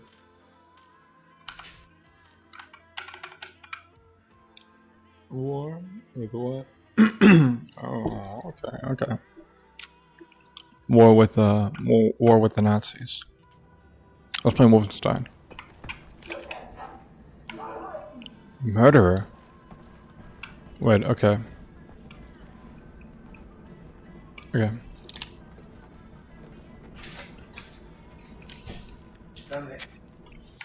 Dominic. Yeah. You hungry? No, man. There's some chicken you want. No.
Dude, why is it so slow, dude? Every time my computer slows down, I'm like, alright, there's like $5 million. I have to buy one new RAM kit. I'm scared, dude. I feel like my RAM shut down like months ago, and then I fixed it on accident. I just like all I did was test my mic or my RAM. I like tested it with the thing that was supposed to troubleshoot it, and it fixed it. Okay. I can hear him like talking through the door. Oh shit. Oh shit. Wait, what just happened?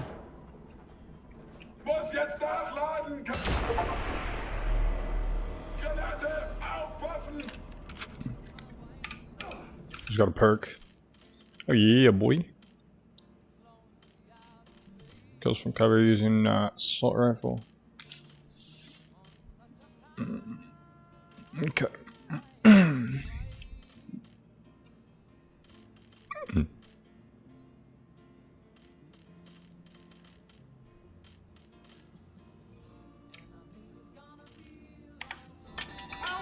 Oh my god!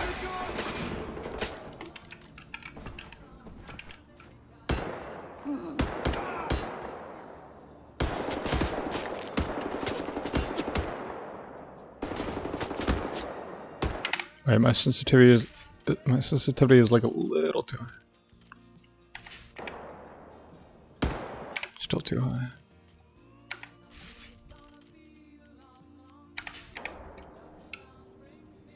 What the fuck? Holy! What is that? What is that? What is that?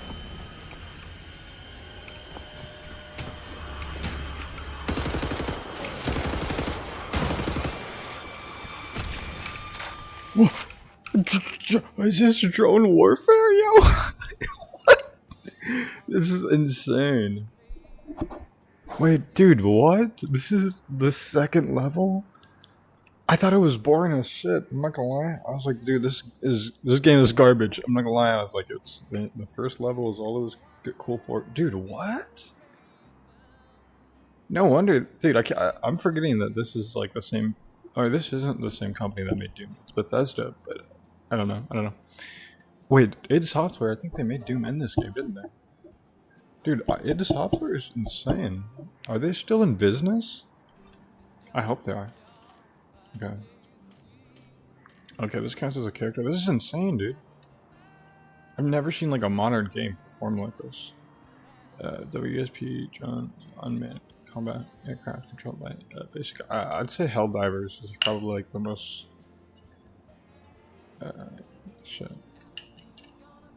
Most equivalent thing. The drone is an unmanned combat aircraft controlled by a basic AI unit. It was developed in the late 40s by Dr. Ludwig Wolf, one of Germany's top radio engineers, as a way to efficiently survey large areas of Nazi-controlled cities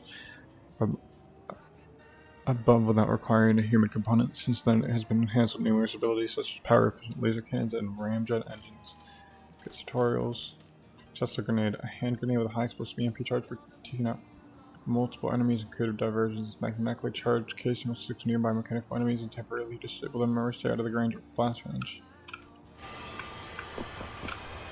Okay, what is that tank over there?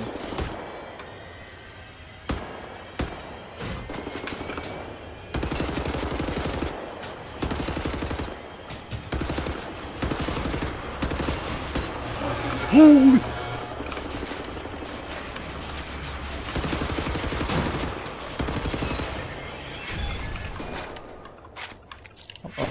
Oh, this is insane.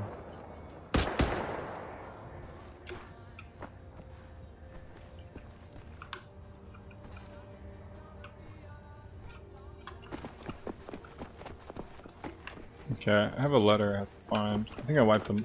I hope I wiped them. So I feel like someone's gonna climb out of that tank and like boom me. I think, yeah, I'm pretty sure. Luckily it's a game, so as long as I don't trigger the next objective, I should be good. No, nothing over here, nothing over there. Should find Anya and get the hell away from this place. I should, right? What is this? Jesus. You hear the engine? I think it's rumbling. Rumbling and tumbling. Let me get in the water. I need a bath. I'm stinky. Oh, I just flew, didn't I?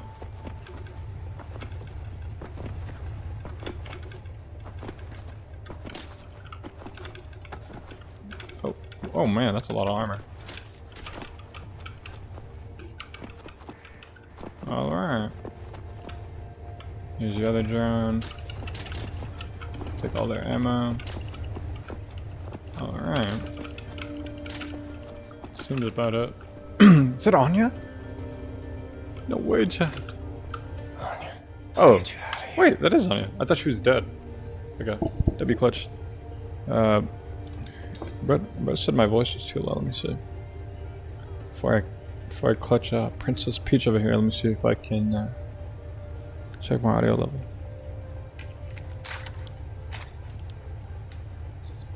Sounds like my mic is fine, man.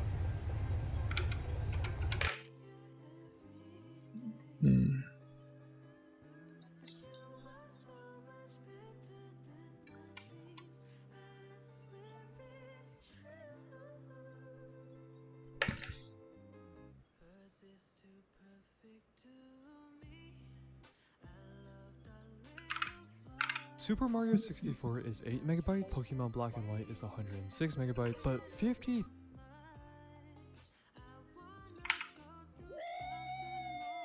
Yeah, baby! That's what I've been waiting for. That's what it's all about. Woo!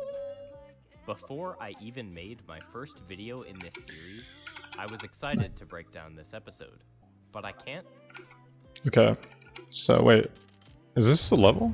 It's just exit level. Wait, so I didn't unlock everything, didn't I? No, I'm still missing a letter and some gold. Alright, hold on. I'm gonna go run out and look for that letter. Run back in and look for that letter. Can I not run back in? Are you serious? Oh my god. What a joke of a game. Oh. What a joke. Oh, sick. W.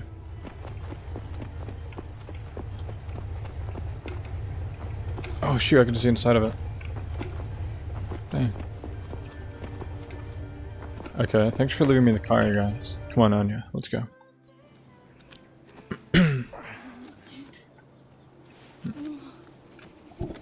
W clutch. W clutch. Oh shit, they fucking knocked the shit out of her nose, man.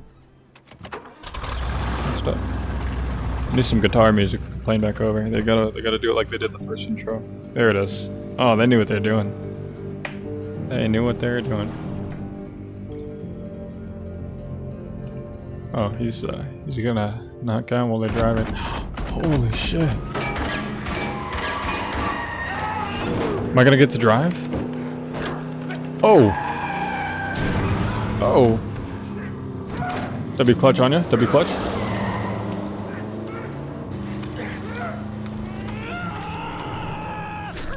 Oh. Fuck. You shut him down.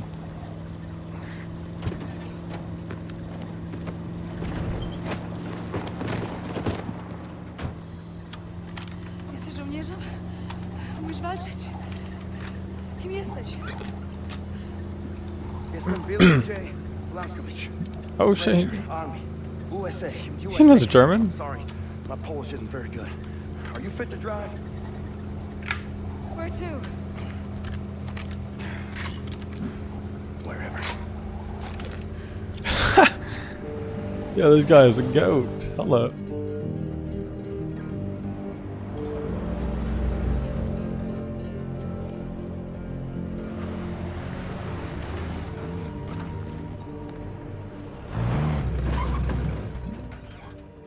Dude, one of those red leaves looked like a car was chasing them and it scared the shit out of me. I was like, god damn it, I'm gonna have to fight again. I need a little bit of exposition. Come on now.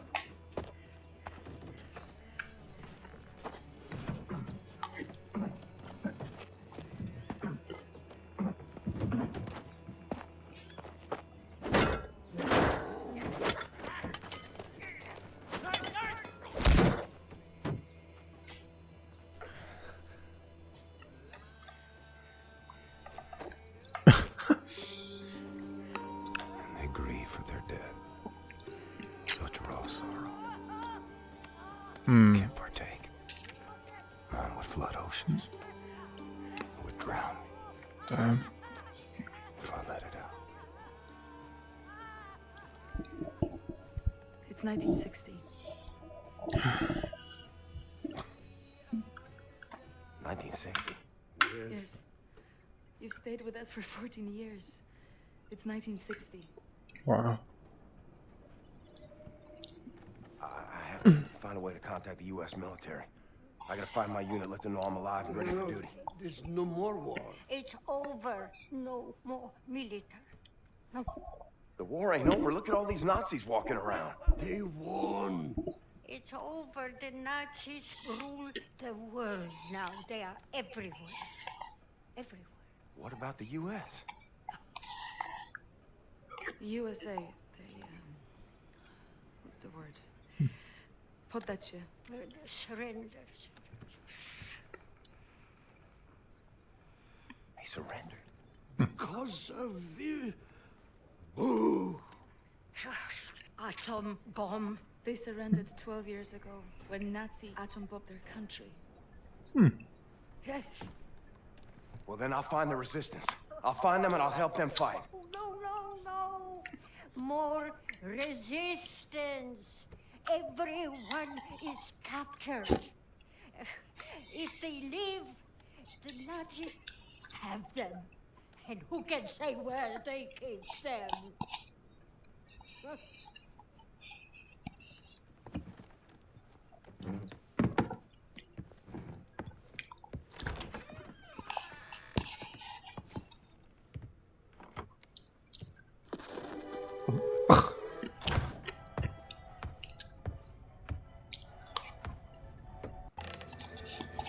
I am a trained and experienced field coordinator working on behalf of Generalstrasse himself. Do you know how much misfortune you are in if you do not release me? There is no point in keeping me here. I will be very lenient to you and the nurse and her family if you let me go immediately. You have my word on this.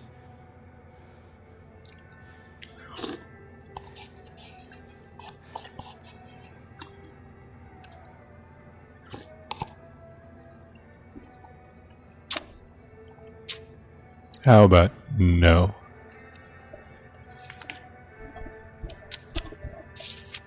How about no?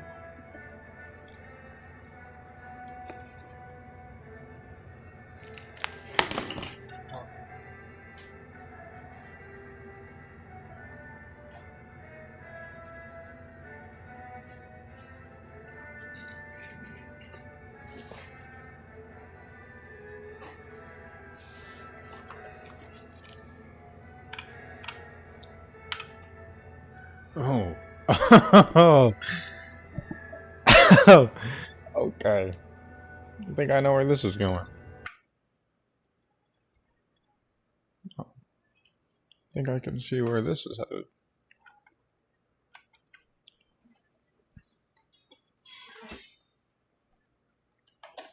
For one.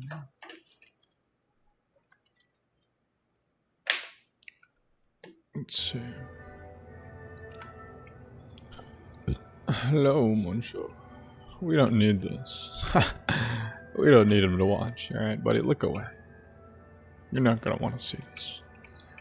This is a W design. What happened to the Mona Lisa serial killer? It has been almost 5 years now since the murder stopped, but people have not forgotten this ruthless serial killer of Mona Lisa. What drove the serial killer to murder innocent German men with such calculated and cold-hearted brutality? Why could the authorities not stop it? Take a look into the investigation and how the murders still haunt the people of Mona Lisa. Huh. Wonder who that was. Moonshot? Moonshot? Oh, look at the raccoons! Raccoons! Oh, look at oh, you're a raccoon! You're a raccoon! No, you're not a raccoon. No, you're not a raccoon. Hey, buddy. You know, I could stack this car in here and leave you in here. But I think, oh shit, nice, some gold. Just one piece of gold off, rip. Oh, this is gonna be a big level, I can see. Okay.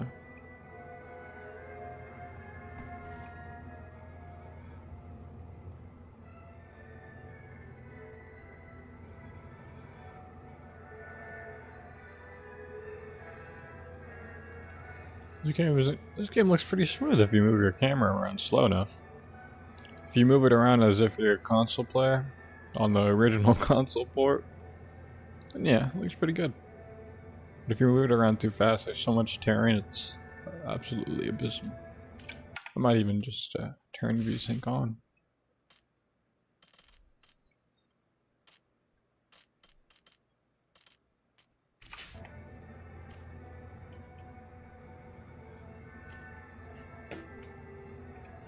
Nah, fuck that. Feels wrong. Feels very wrong. Okay. Need splatter protection. And what? Make Kelly talk. Maybe Cripple's got some appliances I can buy. Need splatter protection. Okay. I don't mind if I do. Splatter protection, eh? Just and fair when dealing with people like you. Have you? Do you realize who I am? Nope. It would serve you well if you stop what you are doing and release me. Let's turn some nice music on. Oh, that's why they turned their music on. So they didn't have to hear this. Understand, damned lunatic that seems superior to people like you. Are you now? Warum hörst du nicht, du Schwachkopf? Whoa. Use nice words. Anya's grandparents, Roman and Alenka Tagansky, lead a secluded mountain life together in a small farmhouse north of Moa's. Close to the German border during the war, they took a Jewish family and gave them shelter to hide them from the Nazi death barrels. Roman dug a hole in the basement, kept them hidden underneath the floorboards. The family stayed for 2 weeks before moving up north. Nice. What nice people.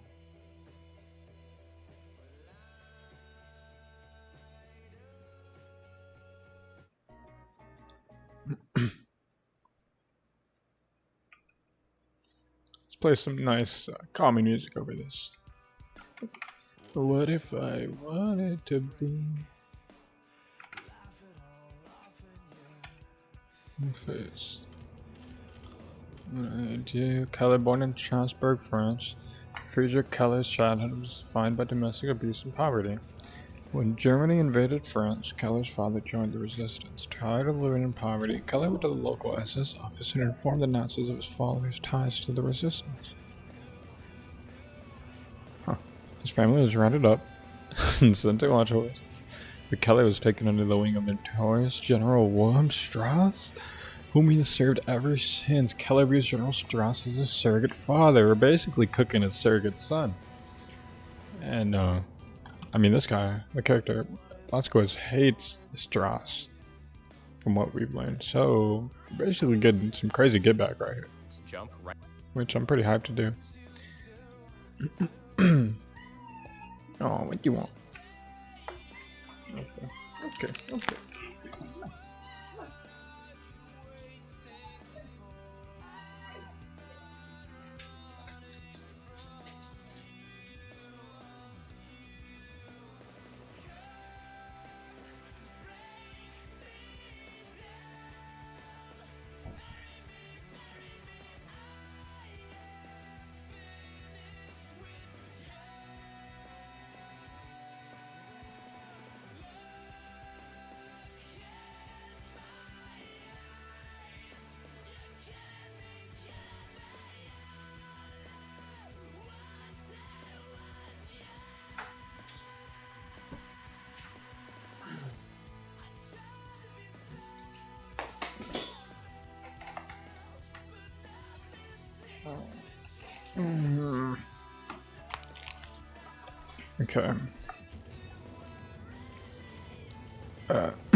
Health upgrade, 2 health upgrades, so we could have Nice little Fergus timeline. Is that key to the Fergus timeline? I guess so. Okay. Maybe there's things we can't find without the non-Fergus timeline.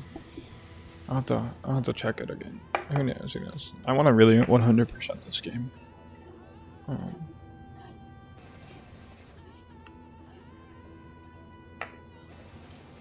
Gold. Okay, got some gold. No enigmas. Okay. Come on, Keller. Don't you want to talk to me? We can be friends, can't we? Why is your eyeball like that, Keller? What the fuck is wrong with you, Keller? Look at me. You're gonna pay for a long life of bad deeds, man. You're lucky I don't use these pliers on you. Oh, there's a letter under that. Roman's letter. I was gonna say, can I read it? Thank you for your letter. But I've been thinking about the questions you've asked me the last time we met. Why is our dear Anya not married, you ask? Well, I think you're asking the wrong question. Have you had a real honest heart-to-heart conversation with your daughter lately? Do you know just how she feels about what's going on at the asylum? You've heard all about the dark rumors, about general deaths of men and their visits to the clinics. We know what's been happening over there, my child. Anya came around yesterday with the groceries we asked for. Thank you for that. Alenka served her some coffee and pucks. Well, we tried to speak to her. How was life for her at the asylum? Did she have any friends? Normal questions, but she was not very talkative. She mumbled her answers. My hearing is not so good these days, and avoided eye contact with us. In fact, I could see that dark shadow had fallen upon her face, as if a mournful ghost had possessed her. She's heartbroken, don't you understand, Raza? Over what is happening in that place, over what's happening to all of us. Do you really think she has time, with this darkness filling her soul, to search for her husband? You have to talk to her, listen to what she has to say. Anya has a fighting spirit, I know you do too. I remember it from when you were a child. It's time for you and your husband to take a stand, don't you think? Lord Raza, it's been so long since I've seen you. Please come visit your old folks soon. We miss you, your loving father, Roman. P.S. I found this picture of you as a child when I was cleaning out the attic the other day. Thought you would want it. P.P.S. I will send this letter with milk delivered by to avoid the censors. If you send me a letter back, give it to him. He's a good boy. Aw. So this is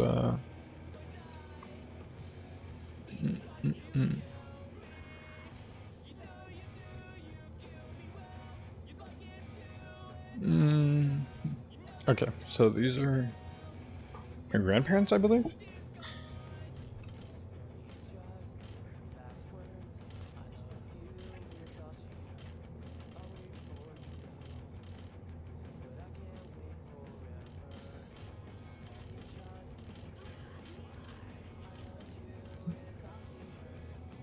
This will allow you to access additional areas to the hot run school.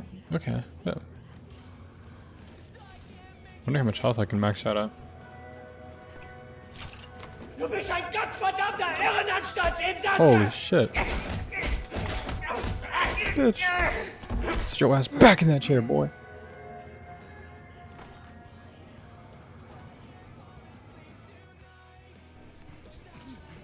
Let me tell you how this is gonna work. Oh. I'm gonna ask you one question. You are gonna answer that question in a way I find satisfactory, and if you do not, I will blow your head off with this here appliance, you hear me? So here it comes. Where are you people keeping the captured resistance fighters? Yo, blinker time for this. Shout. I'm sure. I don't know what you're talking about. There is no resistance.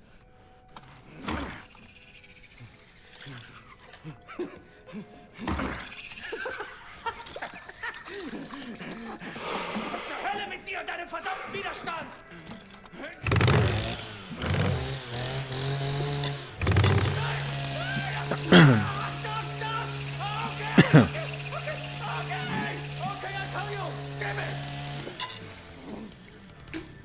What do you want to know?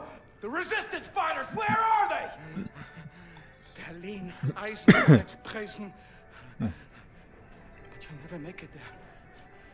There are checkpoints everywhere. Looking for you and the nurse. Oh shit. And soon they will find this place. And then you will be on your knees!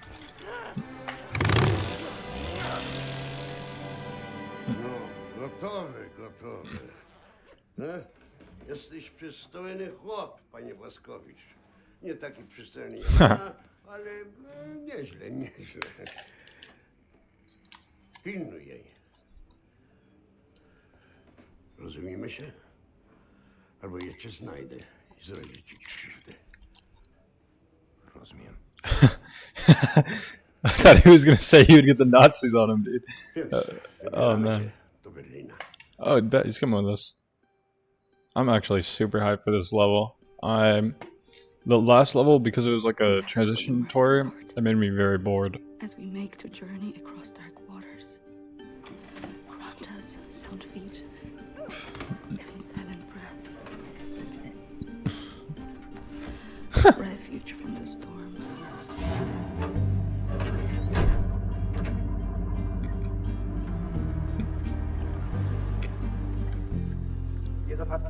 And safe passage amidst hungry wolves. Dude, that dog bark. Oh shoot! Oh shoot! Take my hand. What a clutch. Yo. Not safe. You kill the Nazis. Here, I stay with Carl. Bet. Nie wstawaj. We wait for you here. Got you, old man. Kill everyone. Yo, this must be on Dexter Phelps.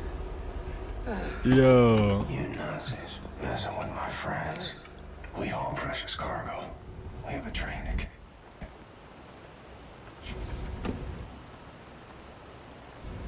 Okay. Is this how? Shoot the Nazis. I heard you, Torn. I'm looking around for some stuff. There's you know, old man, there's gold line around these parts. Tesla Funkin. So I'm guessing in this. I see them. Hey.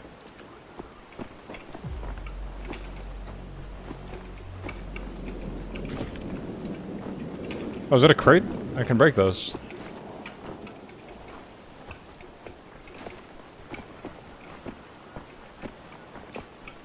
I look like such a bot right now. There you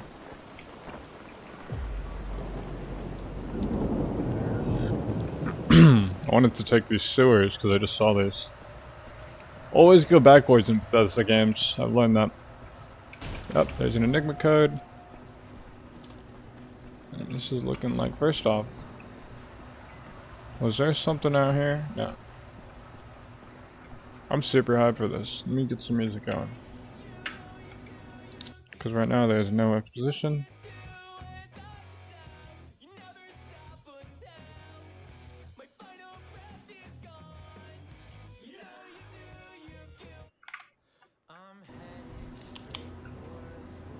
Okay, signal detected.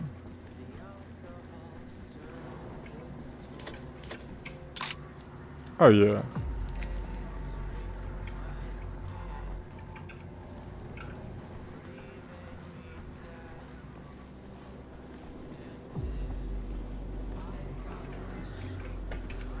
Okay.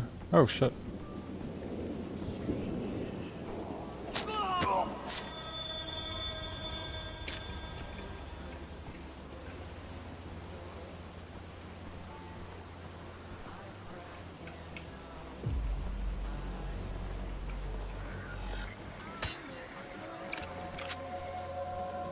Dude, I love playing like a stealth goat.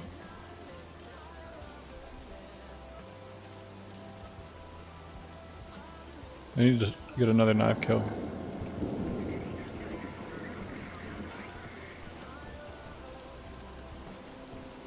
No point raising an alarm right now.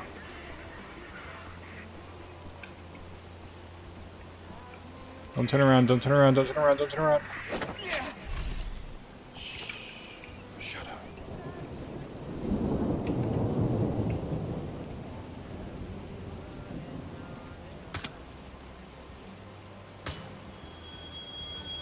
Stay down.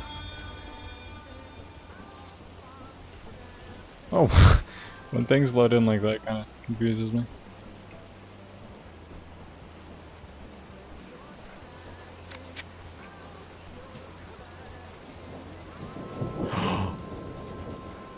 Is this what I think it is?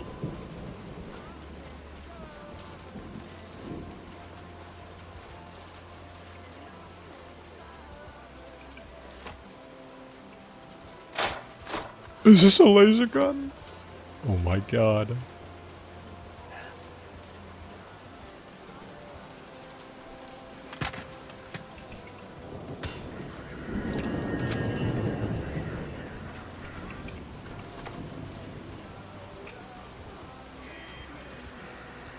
Let me go kill the commander first, and then I'll come back for that laser. Oh, there it is.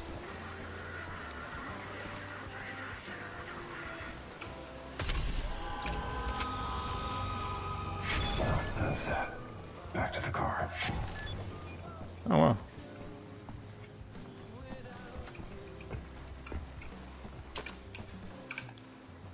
Tesla grenade.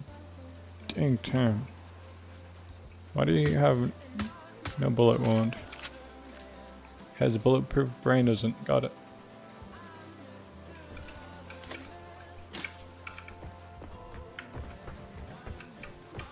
Oh nice, another enigma code. Let me scan this place from like back to front.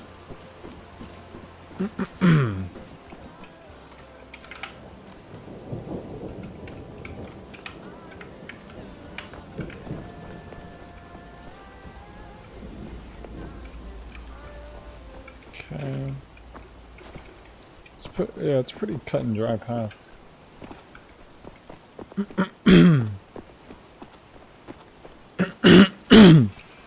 Okay, but wow, there's a lot of stuff here. Wow, there's a shit ton of stuff though.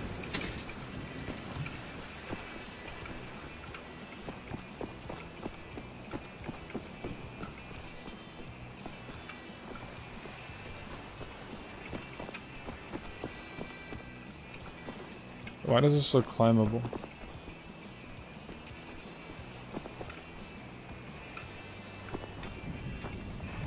Oh, alright.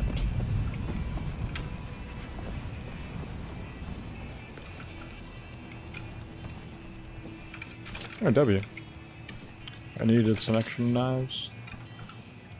Is there more knives in there? I don't think so. Nice little coal fire.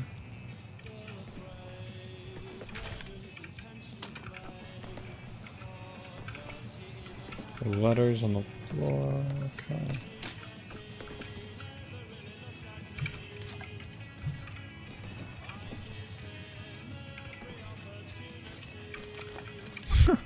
I love how the food is always overcharged. Okay. What, bold man? I killed your nonsense. Wait, I didn't clear this then. Okay. You know, like big empty watchtowers? Nice. Nice.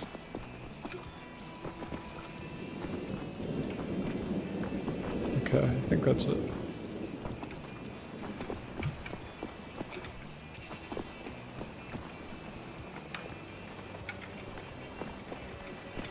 No way.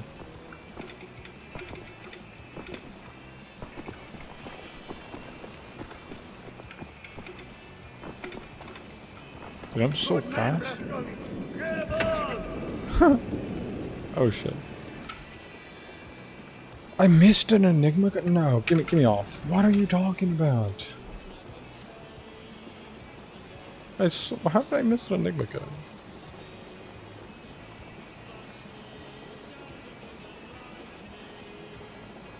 Okay. Anya's grandpa. Roman Tyronsky grew up in the southwest of Poland and the citizen mounted the Otis fiber to push. His father was a good farmer, and when he passed on, Roman decided to pick up the torch, even though he was deeply religious. The only moral rule he follows when passed down to his father. Treat others as you would want to be treated. Yeah. The Oder Bridge. After the war, work started on building a fast railway connection between Warsaw and Berlin for transporting equipment and labor researchers. Nearly discovered limestone quarries in the eastern part of Poland. The Oder Bridge built there in the railway The way the railroad crosses the Oder River, which is used to form the border between Germany and Poland, was one of the first bridges built using super concrete. Super concrete? I wonder what that is. I still haven't unlocked any of this.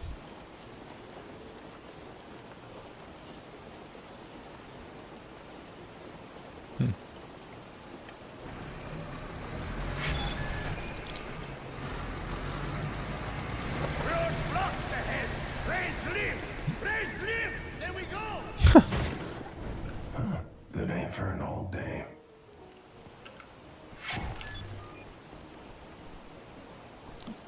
Oh, he said old lady. I was like, how did that dude just die? I was so confused. Whoa, whoa, whoa, whoa, whoa, whoa, whoa, whoa. Enough of that now.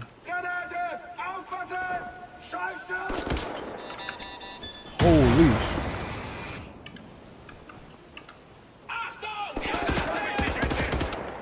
I'm lean spamming. Holy...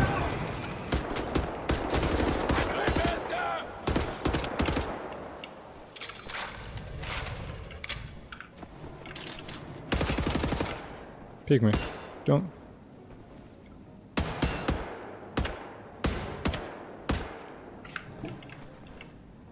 Where am I?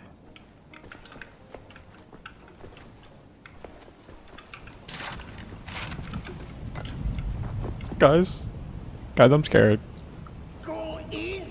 No, come with me. I'm scared. Ah, yeah.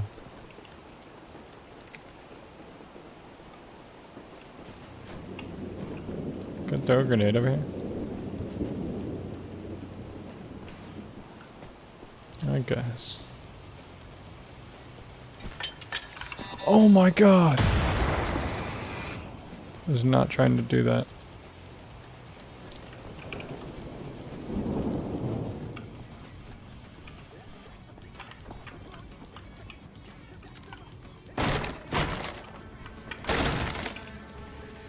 So, which way do I go?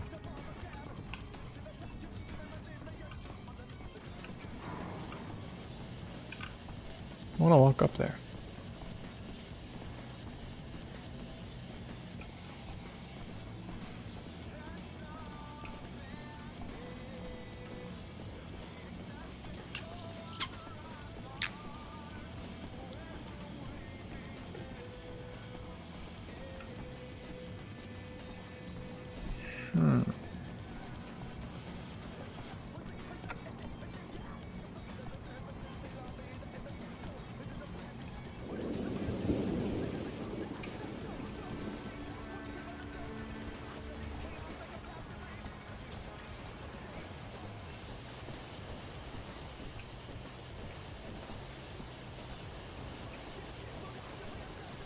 Whoa.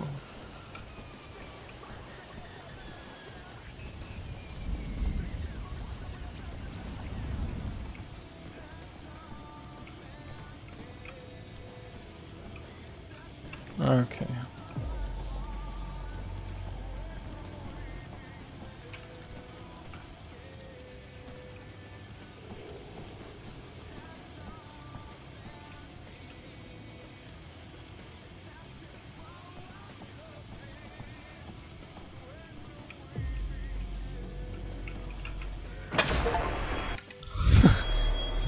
I meant to do a silent takedown, but that was pretty cool.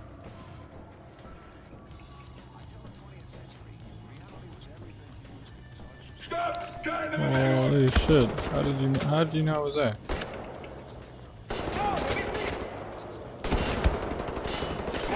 You eat that.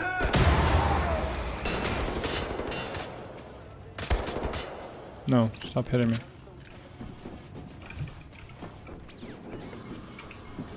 You guys hurted me, man. Oh my fuck.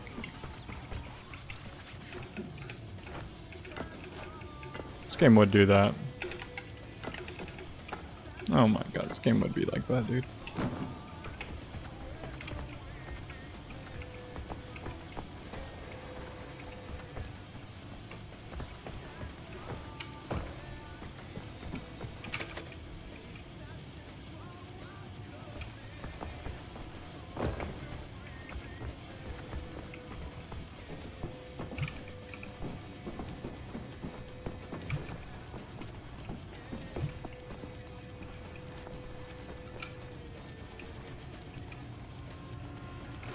Oh shit.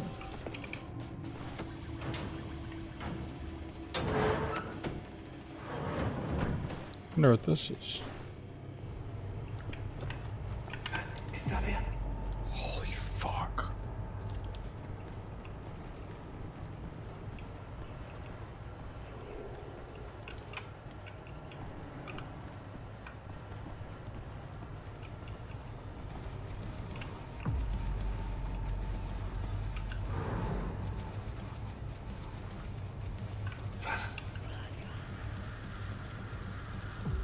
Okay.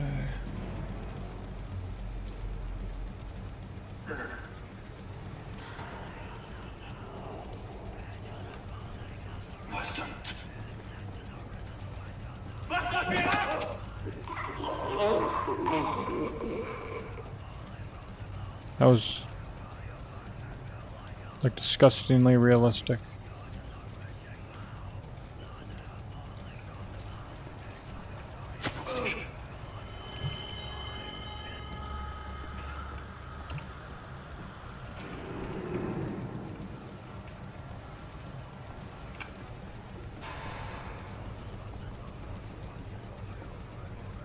Is that a...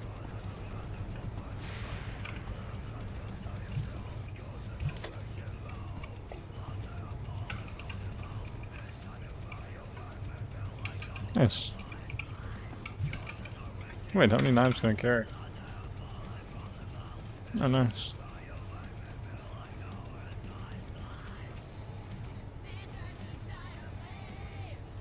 I should have thrown more knives.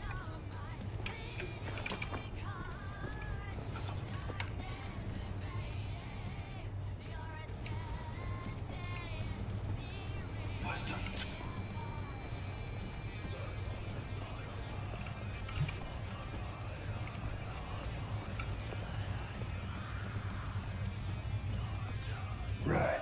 Get that lift raised. Get going.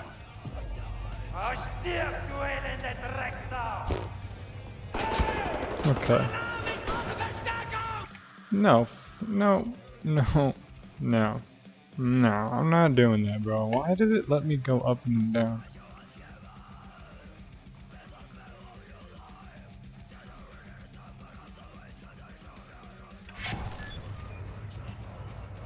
Oh my god.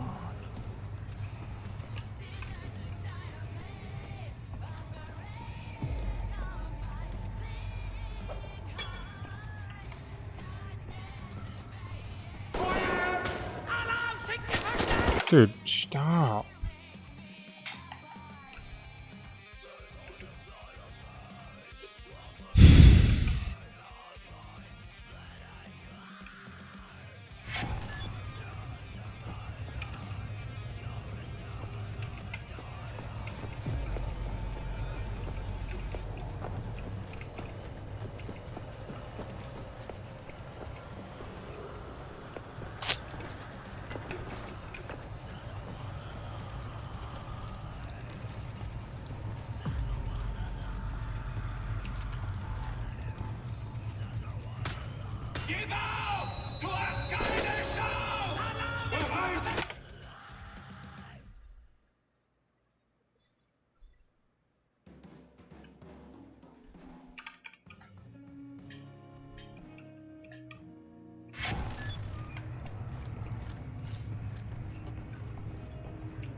Get that lift raised. Get going.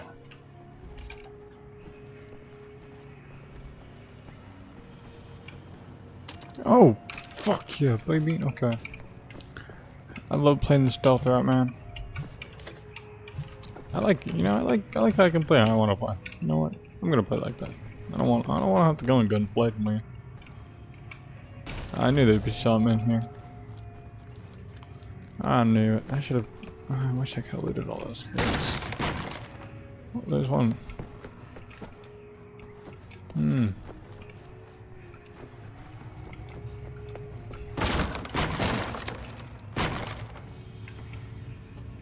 $40, $80.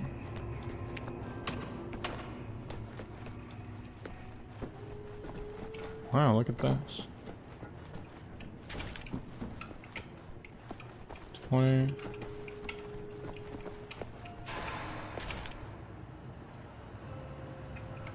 Oh shit.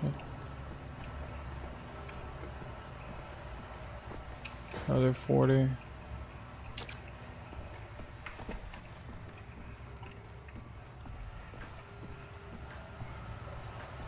I wonder where I'm going.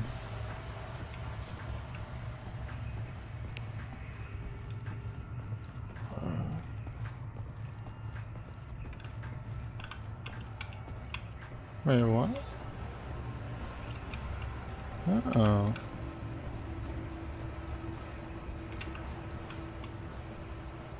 Okay. I wonder where this came from.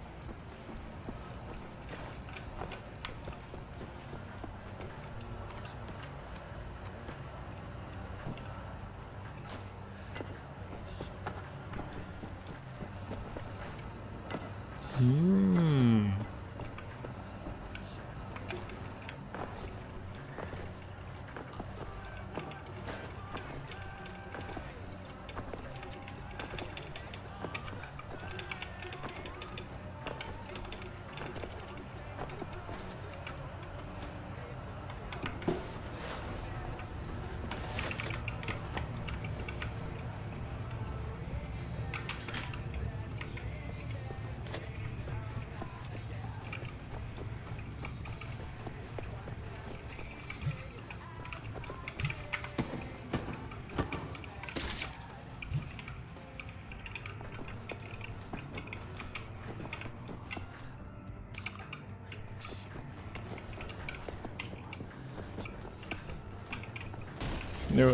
Knew there'd be another one somewhere.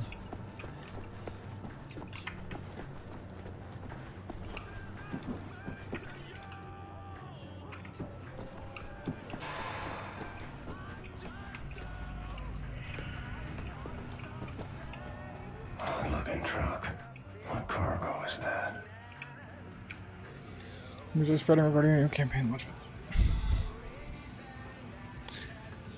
A new campaign launched by the secret police in Paris. We've spoken to suggest the police are trying to wipe the city clean of what they call undesirables, homosexuals. What? He's cracked.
Rumors are spreading regarding your campaign launched by the U.S. where you suggest the police are trying to work the clean on homosexuals, people with a non-Aryan appearance, the mentally disabled. List goes on and on. Men and women and children are being taken from their homes and never to be seen again. No one is really safe from these mad dogs. So one anonymous citizen we talked to.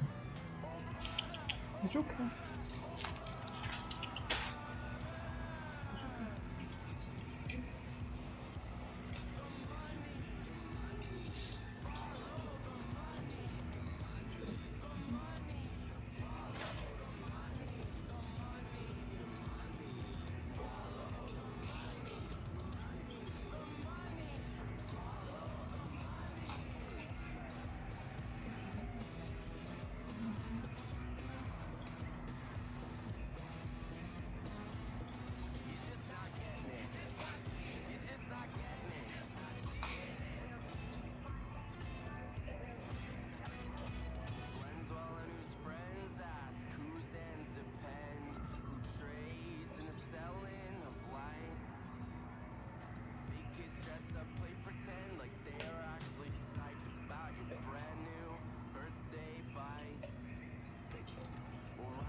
Said one anonymous citizen we talked to who made it just gave a Nazi purge, right?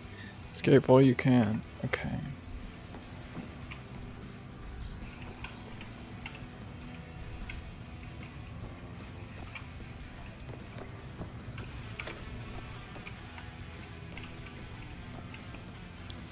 You said some weird cargo. I wonder what they're transporting. As do I. As do I. Huh.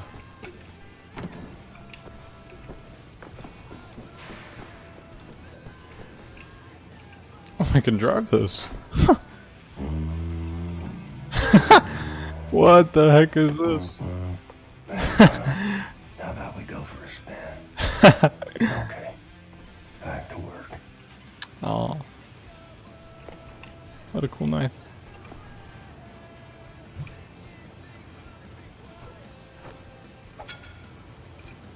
Nice. I wanted that one. I was sick that he can get in the car and do that. Oh. It's so sad. He probably thought about his wife when he said that. Alright. Back to work. Isn't there a staircase or a ladder that did that? There's like literally a ladder right here, bro. What was the point of that stupid ass button, dude?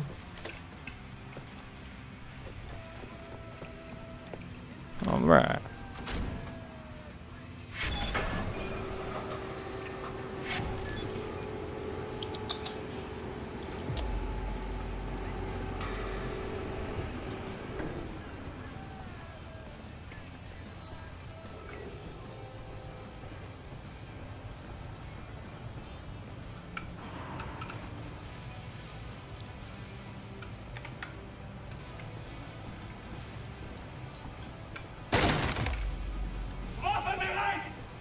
Okay.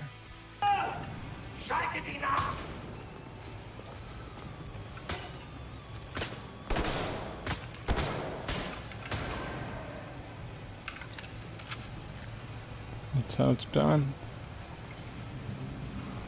Right. That's how it's done.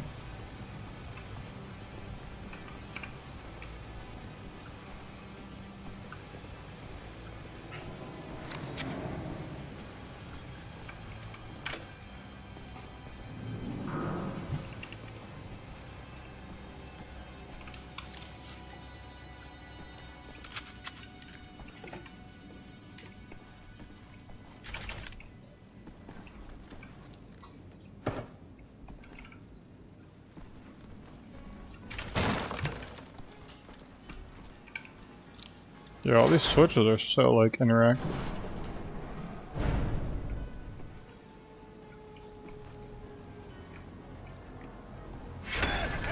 Who the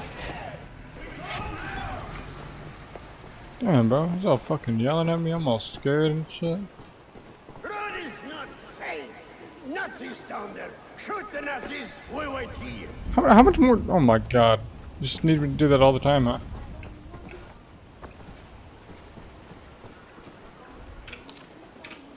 Okay, well at least I know that the collectibles are still in play. What the fuck? I'm already almost done. I haven't figured out any of these guys. I haven't found no health upgrade. What the hell?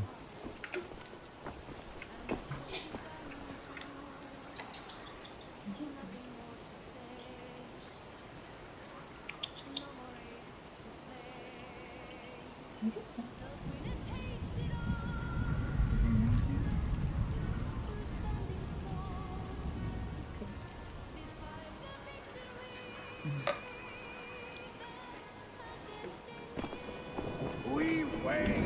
You I heard, buddy. Yeah, I get it. You're pretty useless.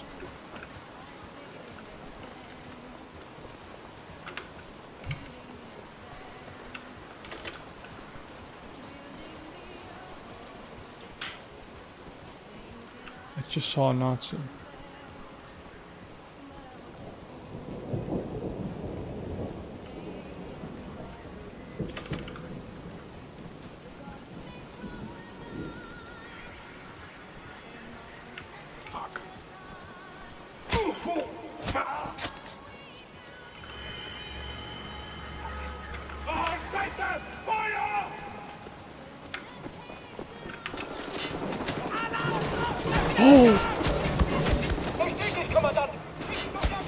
Alright, well, this has definitely changed courses.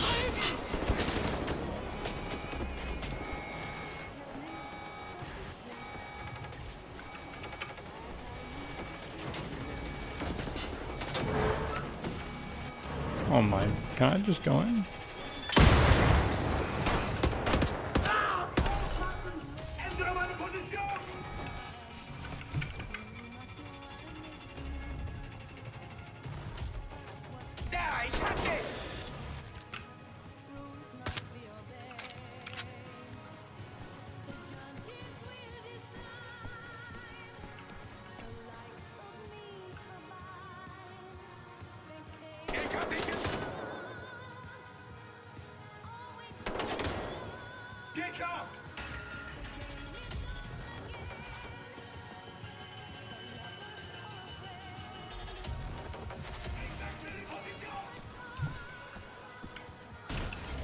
Nice.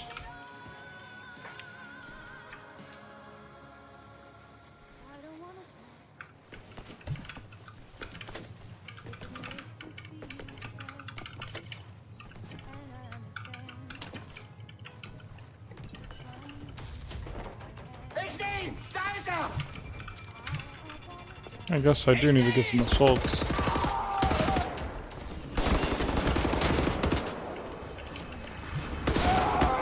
What the? Oh my god.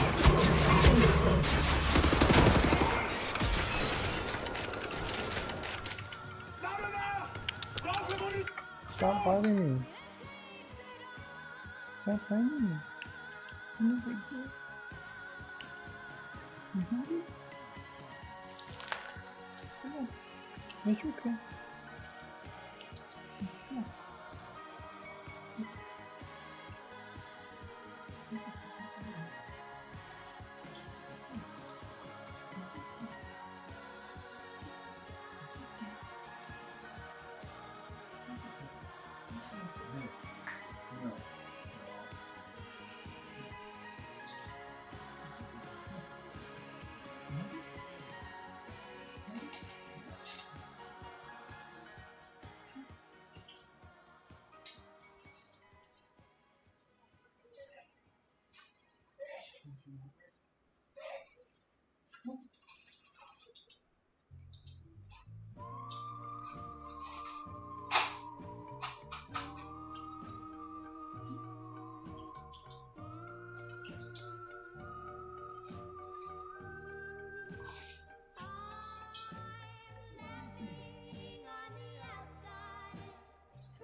in love with you. They see me night and daytime, having such a gay time. They don't know what I go through. Laughing on the outside, crying on the inside, 'cause I'm still in love with you. No one knows, it's just a pose, pretending I'm glad we're apart. But when I cry, my eyes are dry. The tears are in my heart. All right.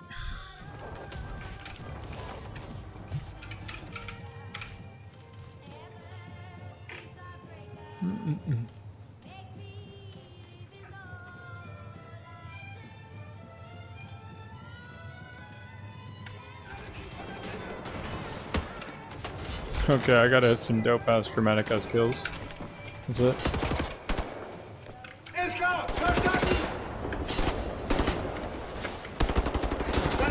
Oh my. I fucking hate dying.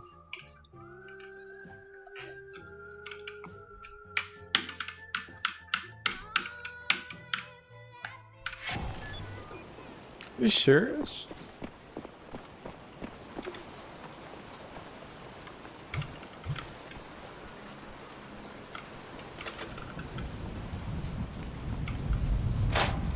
First, let me see what this does.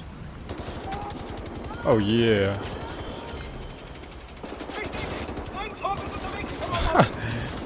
Bitch ass dog. Bitch ass drown.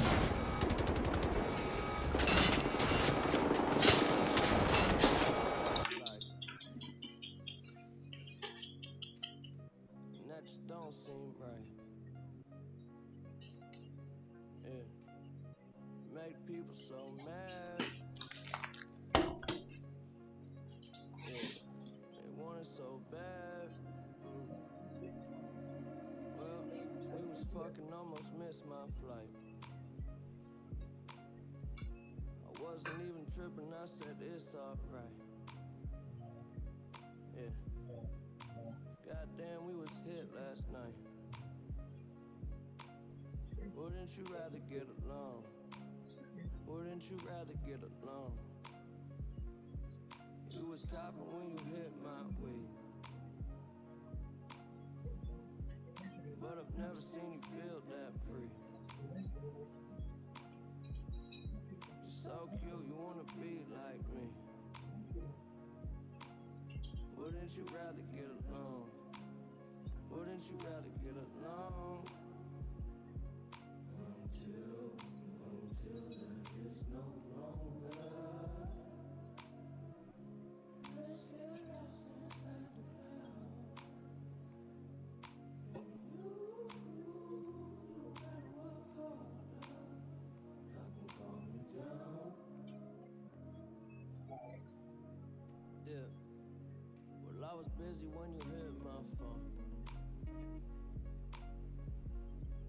But you missed me, told me come back home. Yeah, and you don't really like to sleep alone.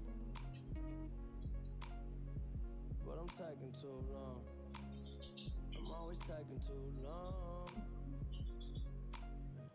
Baby, we don't need a trip, we could be right here. When the shit get weird, we can switch up gears. I wanna see them lips, kissing ear to ear. I wanna hear your song. Oh, I wanna feel just how you feel. Touch you one more time so I know you're real. We could spin that wheel, wouldn't you rather get along? Until there is no longer. Let's get lost inside the clouds.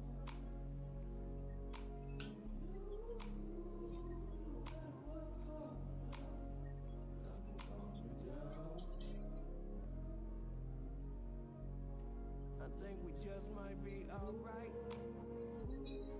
Thank God. I think we're gonna be alright. Alright,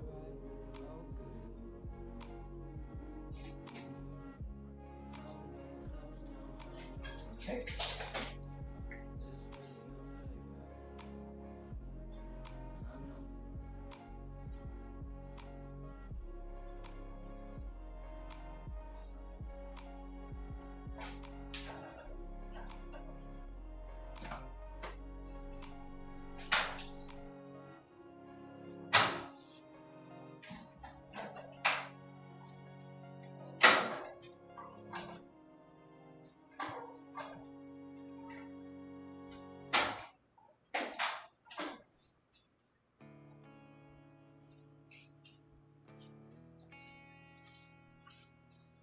Change my attempt, good intentions.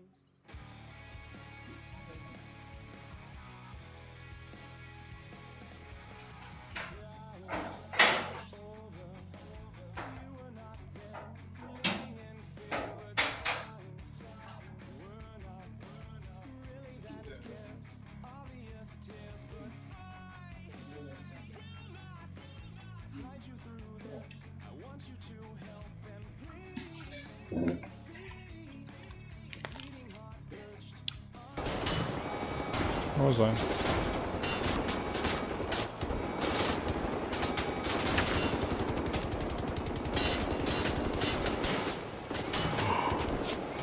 Wait, I can blow a whole suit.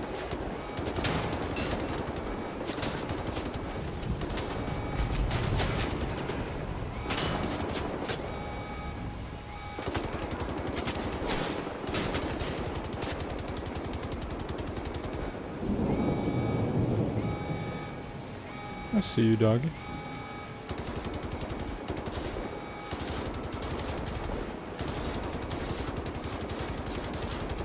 I fucking hate these stupid dogs.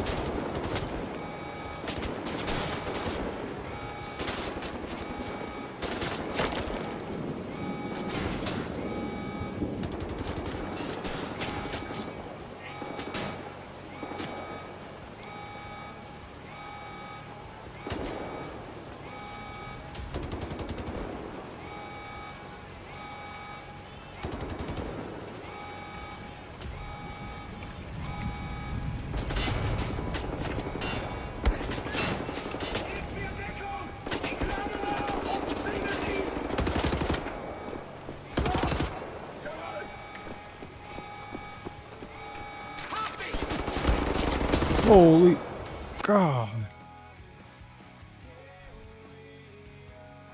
How am I supposed to get this perk? Oh shit. Oh, let's fucking go. I'm just gonna die multiple times if I get the perk. Did I get it? I need one more kill. Yeah, I'm just gonna do it like that.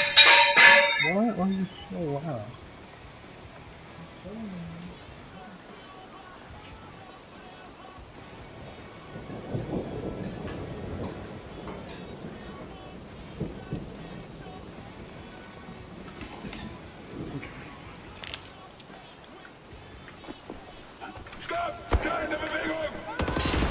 There you go.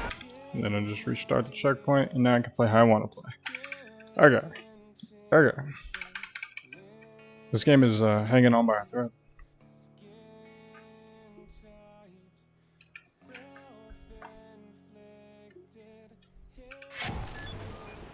Okay.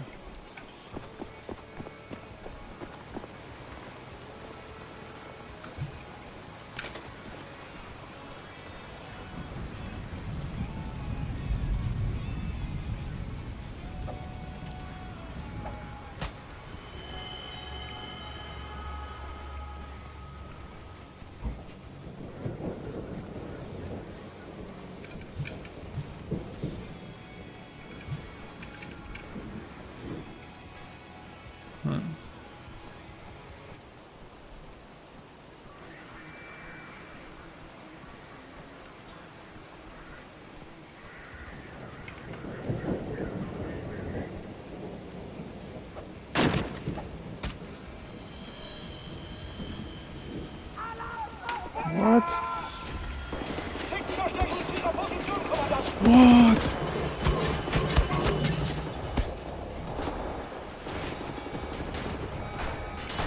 No, I gotta do it. I gotta do it to you.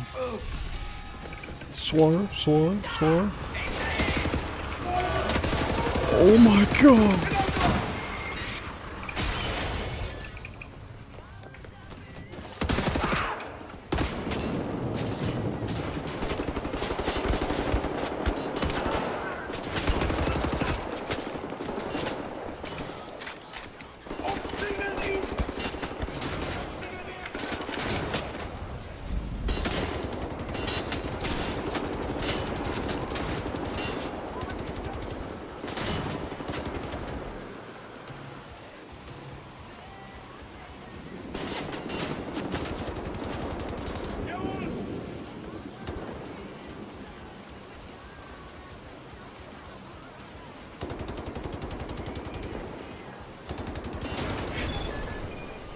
Alright.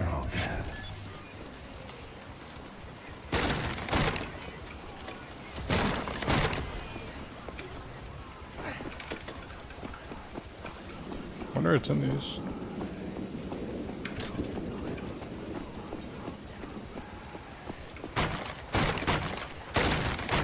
Oh wait.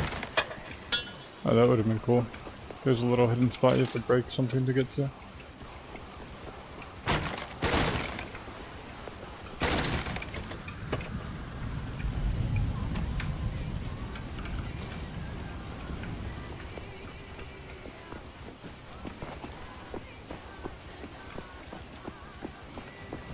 Got this, bro. I'm smoking blue Moscato and you feel my plate Moscato? Bet. I'm about to match. Hold up. Dude, this is about to be everyone, man. This is crazy. Why is there paper in the toilet? And heels. Yeah, man. We're all about to get sent into this, man. We're all about to be in the mess. Yep. Gonna get messy in the paint like Picasso. There it is. I don't know why this is still here. Put a match you right now, boy. Let's hit it. With that camera.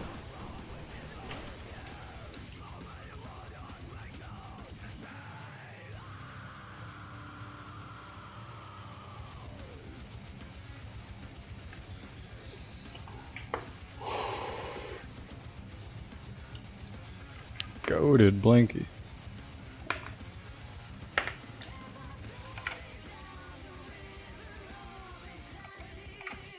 Okay.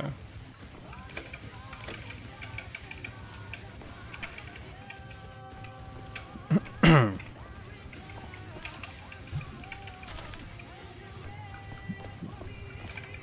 love how you can eat dog food. I love eating dog food, man.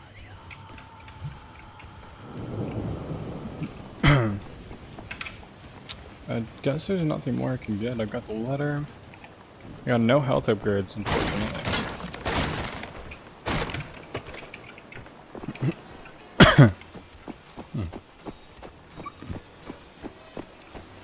Oh, where could I go? Opens from other side. Okay. I was pretty sure there's a little secret here. Do I have to break all of it? Opens from other side. Now what does that mean?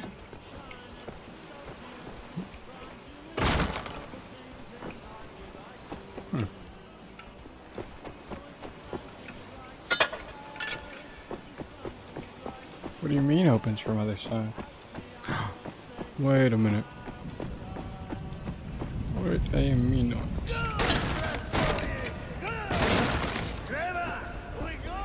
I bet, hello.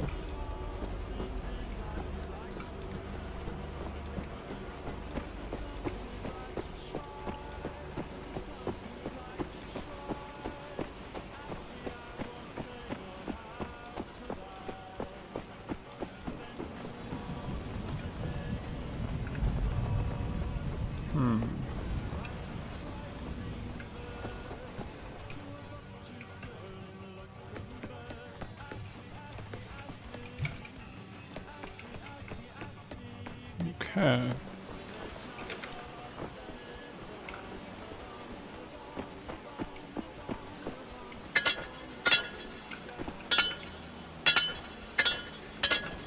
Okay. Wait a minute.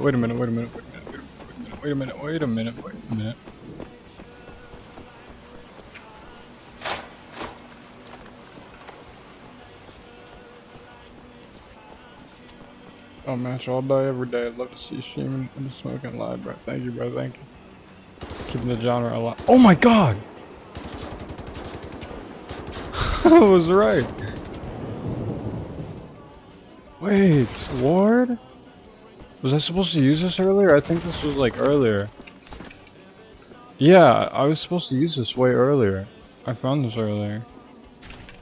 I'm guaranteeing you there's a secret in here somewhere. No? I guess not, but it's still like a nice little spot to know about. Okay. Yeah, I figured as much. But I had no idea it would be like that.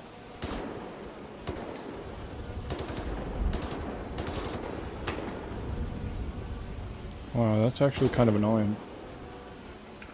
Cause I should, oh man, cause I kind of want to go back now. So how much more little areas is like that? So it said look for weak spots. There's a ton of weak spots.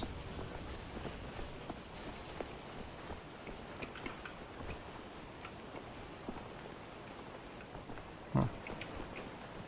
Dude, this game is pretty cracked. I knew that turret was different in there for a reason. So yeah, okay, I'm gonna have to redo this level after this. Just when I 100% it. It's gonna be a pain, but wow. Now I know. Now I know. So that gun that I picked up, basically, it allowed me to get to a spot. I had to use that specific gun to get through a specific part of the map, which is pretty cool. And if you look right here, close enough, you can actually begin to see under the map. Not there.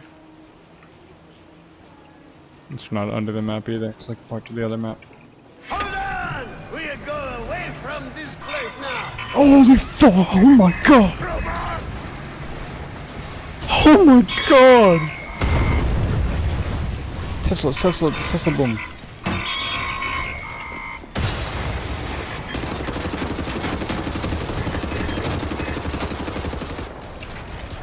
Kill the robots. I don't know how. Wait, I do know how.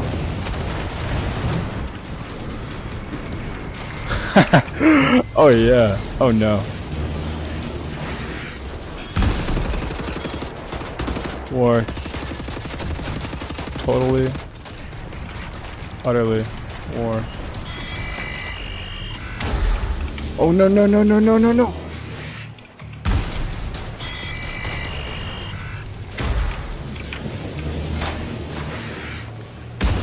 Doing it again?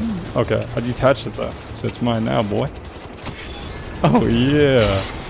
Dude, what? That is insane, dude. Did you see that? Oh my god. And there, it's giving you so much armor. Oh, we'll miss the train? Yeah, sorry. Wow. Like maxed out my armor. That was so worth it. Dude, look at that. That was dope. Why can't I shoot that? Go ahead. I'm trying to drop this, yeah. Why are you yelling at me? Get in the trunk! No, I am. What if I want to get on the hood?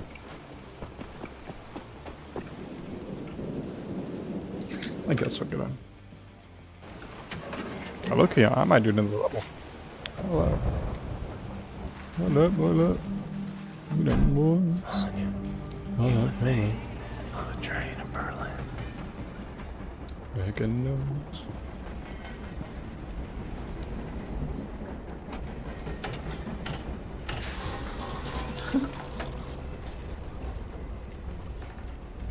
Let's go ahead, I'm about to hit another blinker.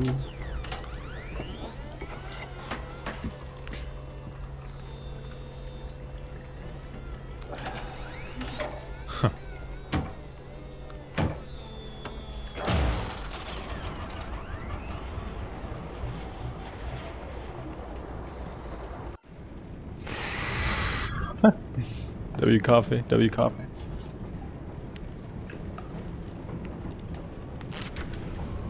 Okay. Okay, cool. Let's go. I've seen her in the trailer. Went for coffee in the middle of the night. Dude, I saw that chick. I saw a picture of her. Wait, okay. I saw a picture of her on the Steam store page. She's holding up a baby. Why is she holding up a baby? She looks crazy too. I've also seen a clip of her like taunting this dude. I guess she eventually figures out who he is, maybe. Obviously, like, I'm sure that's gonna happen, but like, it's crazy. Like, the clips I've seen from this game, insane. Finally on board my train. Anya wants coffee, me too. Don't know if she wants milk, so better bring a card. And she's waiting for me in the sleeping cabin. Which way was it again? Oh god.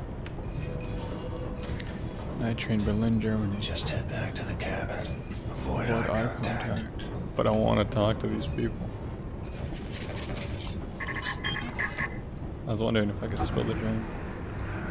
Oh wow. Can I go back here? No. Sie können den Kaffee auf dem Tisch abstellen. I put the coffee on the table. Hello. Haben Sie gehört, was sie gesagt? Did you not hear what she said? Sorry. Sie kommen hier erst durch, wenn Sie Obersturmann für einen Engels ihren Kaffee gebracht haben. Okay, but oh shit. Es ist harmlos. Stellen Sie den Kaffee auf dem Tisch ab. He looks harmless. Ich kann Sie nicht durchlassen, bis Sie nicht gemacht So you do haben, it, yeah? worum Sie Obersturmbannführer Engel gebeten haben. Alright. Dude, I could totally clap all these people in here, bro. I could like doink them all, bro. Easy claps, bro. No contest. Easy.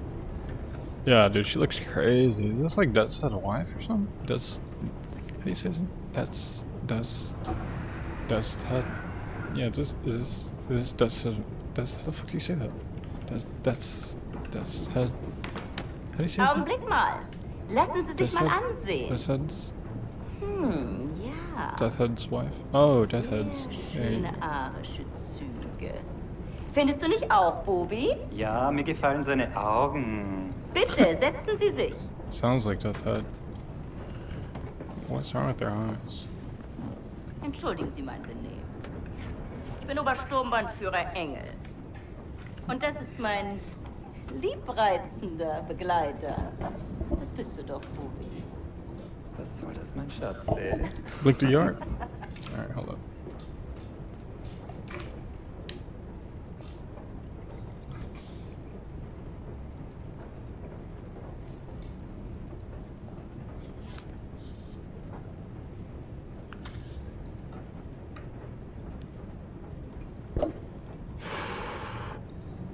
I don't know if that blinked, but it was like close enough, so I don't care. I'm gonna update the counter. I had a feeling it was gonna do that thing where it like doesn't fully go through, so I like added the other one midway to kind of account for it.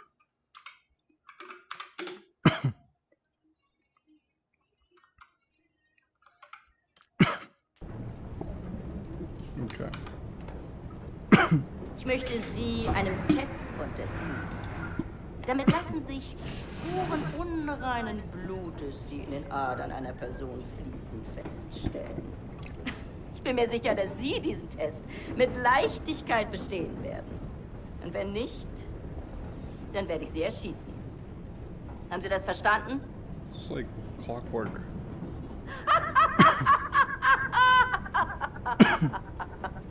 Das ist nur ein Test! Aber antworten Sie ehrlich.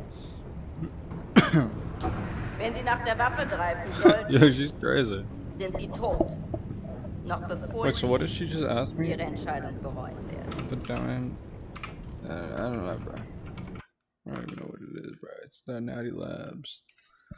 What did she just ask me? I gotta replay the stream. I don't know, bro. I'm always getting interrupted. Let's see. Do I understand? Und wenn nicht, bin mir sicher, dass Sie unreinen Okay.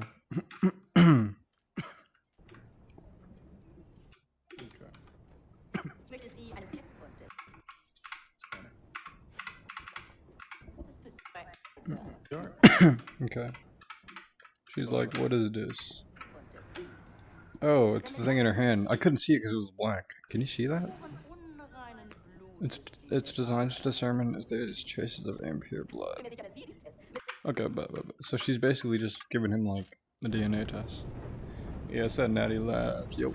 Alright. Gut. Lasst uns anfangen. Okay.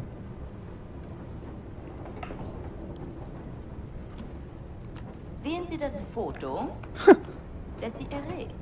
Yo, they're gonna shoot me if I don't get this right. Okay, I think I have to pick the eye one. I'm pretty sure it's just all the blue-eyed ones. Ach so. Blonde hair. This is American, right? Und jetzt wählen Sie das Foto, das in Ihnen Is it a Glücksgefühle marigold auslöst. and a butterfly? Oh shit. The butterfly looks evil, looks toxic. Interessant. Meinen Sie, dass dieser Mann unreines Blut hat, Bernhard? Ich weiß nicht, Frau Obersturmbannführer.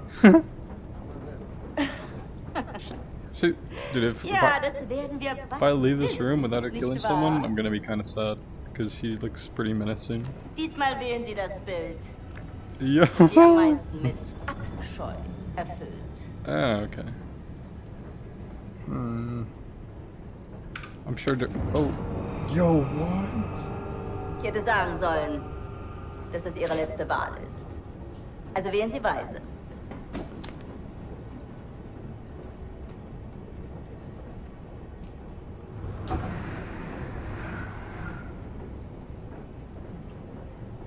Why is she looking like that?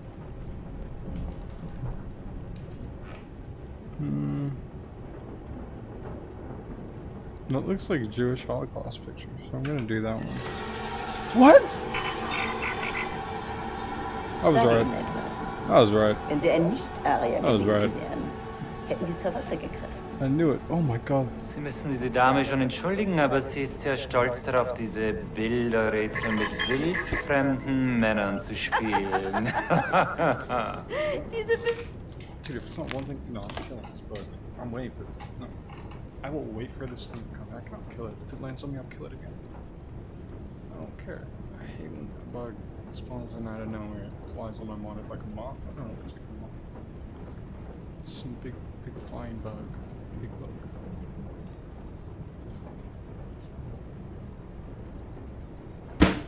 I know it's gonna like only pull up when I like go to chill, dude. There it is.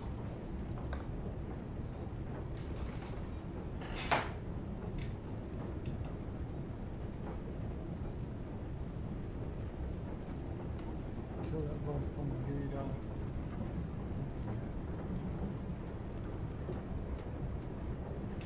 Whatever.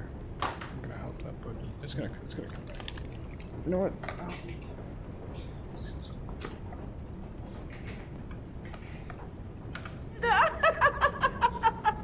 Urlaubsfotos, alte Kriegsaufnahmen. I knew it. Davon abgesehen kann ich ein Nicht-Arier mit bloßem Auge erkennen. Du etwa? Isn't he impure? He's gotta be impure. Lassen Sie ihn gehen, Bernhard. Oh, freaky. Ich nehme mal an, eine bildhübsche Frau wird in seinem Abteil warten auf. File and gold. Oh shit. The leading figure behind the bun. Oh wait, okay. Camp 1960 after the war, General Death had enhanced the camp's design by creating a mechanized exoskeleton suit for his body and crafting a set of titanium jaws to his face. Dude, are these even dogs anymore? This beast of war is capable of biting through even the thickest body armor. God. Guard robot. Right into the episode without re-clarifying. Anything before the specified change for this episode should be the same as the sacred timeline, because it was the sacred timeline up to that point.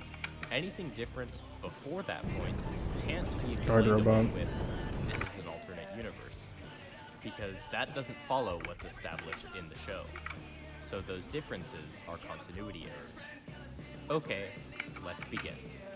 We open to Natasha driving a motorcycle, being The development by of some mechanized war units was one of General Dust's major contributions to winning the war. When the war is over, many of these units were redesigned to function as guard units so it would be easily transported into where they were needed. Fruit and gold, leading figure behind the Bangladesh model. League of German Girls, the girls' wing of the Nazi Party's youth movement.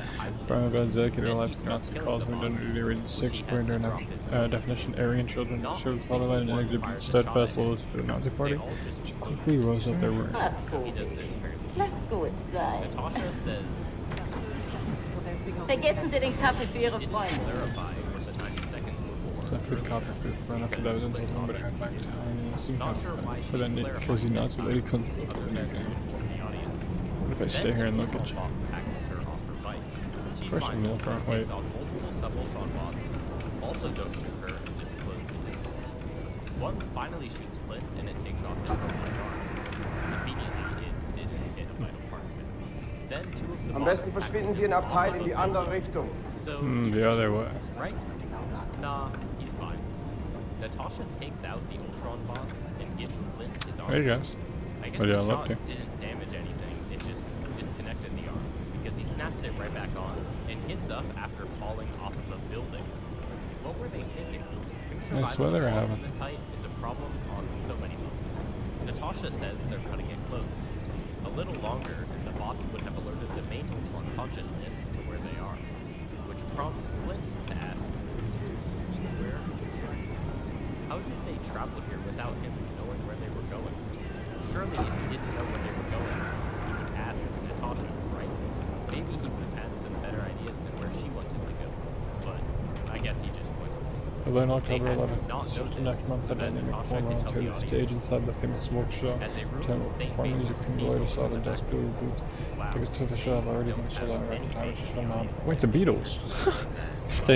This is the Beatles. I want to see the stage inside the World Famous Work Show. Also, Clint should have been able to deduce where they were from What that. is that? She also addresses him as, which I find a little weird in such a calm, face-to-face situation. She has addressed him as Clint 4 times across the MCU, but has addressed him as Hawkeye only once. And that was in the heat of battle when she was getting shot at and needed his marksmanship. It seemed much more appropriate there than here. People in the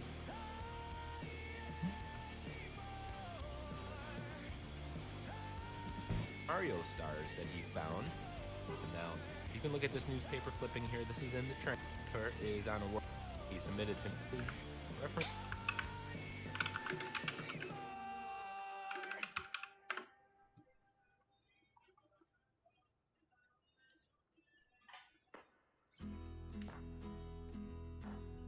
Huh.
the MCU don't really call him Hawkeye all that much.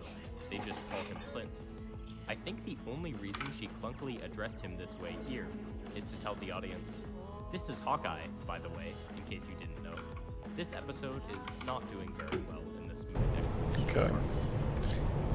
After that, the Watcher gives us the background. Tickets to the show have already been sold out. It's phenomenal the response we've had on this latest album. The band's been okay. Berlin, October 11th, 1960. Next month, the Dynamic Four will onto the stage inside the world famous Volkshow to perform music from their latest album, Dust Blue Boots. Tickets to this show have already been sold out record times. Phenomenal. The response we've had on this latest up, said the band's manager, Wolfgang Schreiber, D. Kuyper, who got themselves in trouble last week when they forgot to thank the fair before starting their concert, and has also announced that they will star in a new TV show about the adventures of a world-famous boy band. Oh shit.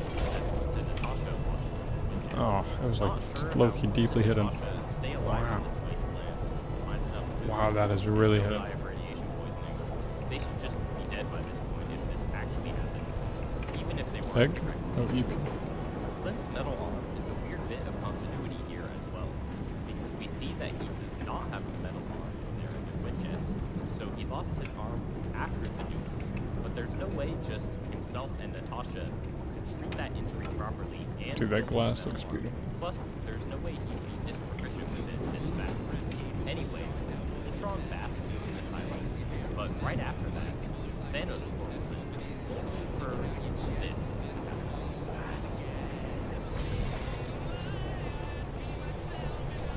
Not exaggerating, I think this is the single easiest moment of writing that I have ever seen. Let's start at the obvious stuff, like nose.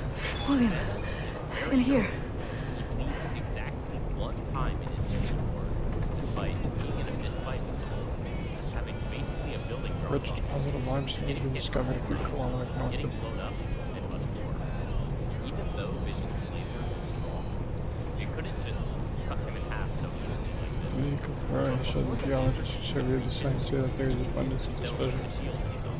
He shields himself from Iron Man's lasers, War Machine's weaponry, The abundance of this treasure composition of limestone is very suitable for the manufacture of superconductors. so he definitely Material used by the Reich architects in constructing new buildings. to hit him. This could be our biggest find yet. Just cut him in half. Geologists want to hear Vision's laser But the rich deposit limestone from discovered a few kilometers north. Geologists who surveyed the site say that there's abundance of has 5 black infinity reservation cells. for manufacture of Since superconductors. Ultron is just floating there in place, he could have easily just turned him into spaghetti blocks, phased him into the ground, pulled him into his ground, Should I put this down?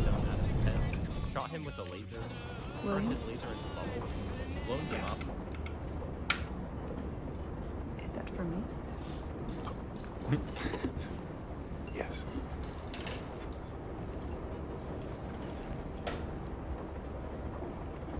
You know there's just one bed. Yes. Are you comfortable sharing? Yo! I'm gonna get banned! Sometimes Yo! Christmas.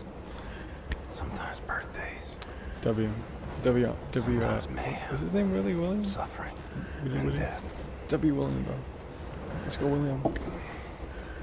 Sometimes you just need to feel. Is this what dispatch is like? Okay, this is all on something good. Unser nächster Halt ist Berlin. Dort haben wir exakt 2 Stunden Aufenthalt, bevor wir in Richtung Zagreb weiterreisen, unserem endgültigen Reiseziel. I know where to go. A way to get inside Eisenwald prison. There's a hotel. It's on the same street as secret police headquarters. Everybody knows about it. Secret police headquarters is notorious here in Berlin. They bring prisoners inside for questioning. They torture them. And then they drive them back to Eisenwald prison. What should happen? If they're still alive. So, one was well underway doctor in archaeology, the war forced to manage her academic pursuits, stepping up to help with family trade of running a mental health. She should have had particularly looking for the Nazi commission. What? Something's happening. There's a prison transport arriving. Come quickly! How did we just teleport here? They're making a pickup. You find a way to get down on the roof of that prison transport bus. You hide on that roof and you can ride it all the way into Eisenwald prison. I go down and distract the guard. And maybe he won't see you. Oh.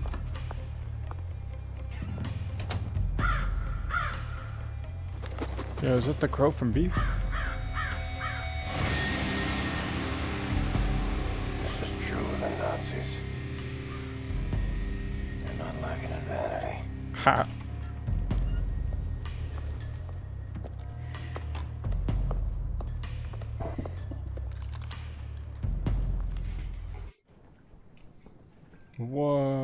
Speaking of the prison transport, what?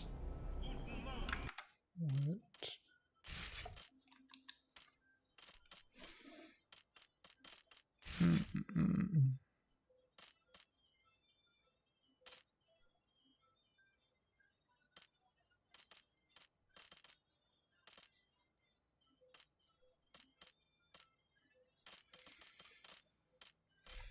Oh. I think some VSR would be good for this.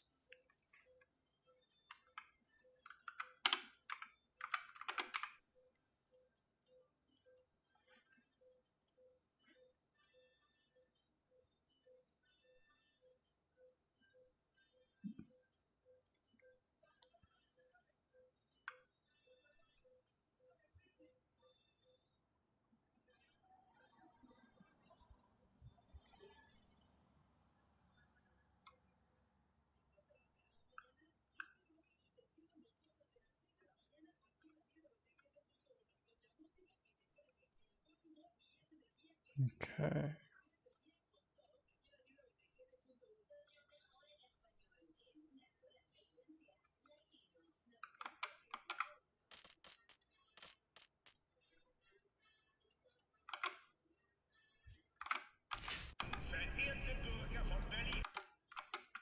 This looks like trash.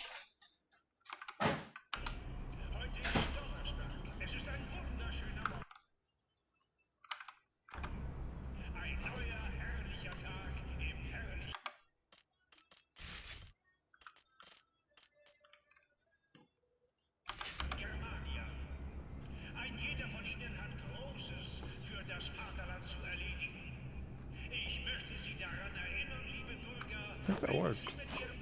Does that work? Wow. Frame gen as well?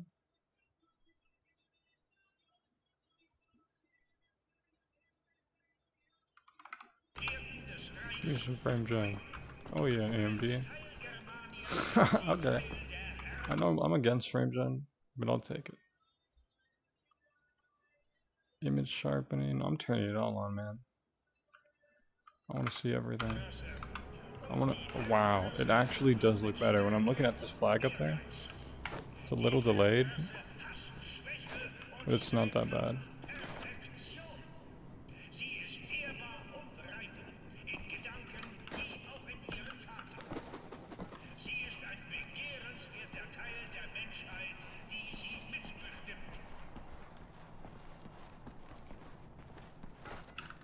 Wait, it's a Bethesda game. It's a Bethesda game. We gotta go backwards first. Always gotta go backwards first. I'm like 100% sure I can't jump down.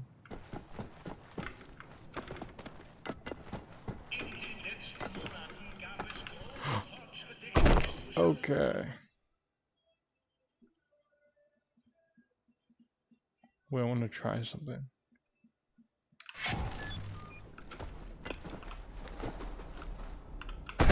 Okay, that's not what I wanted to try.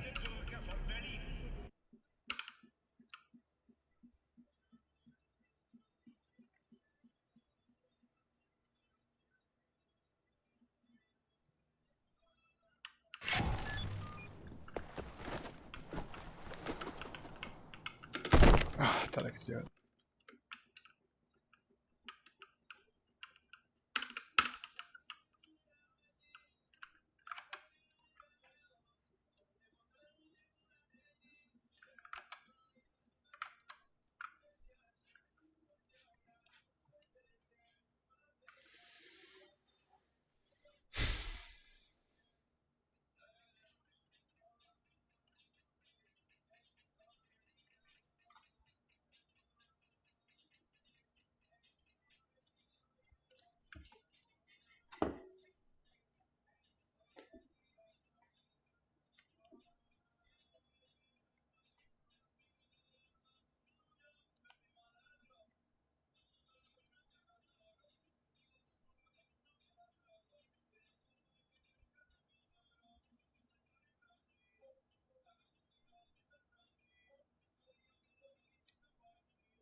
Okay.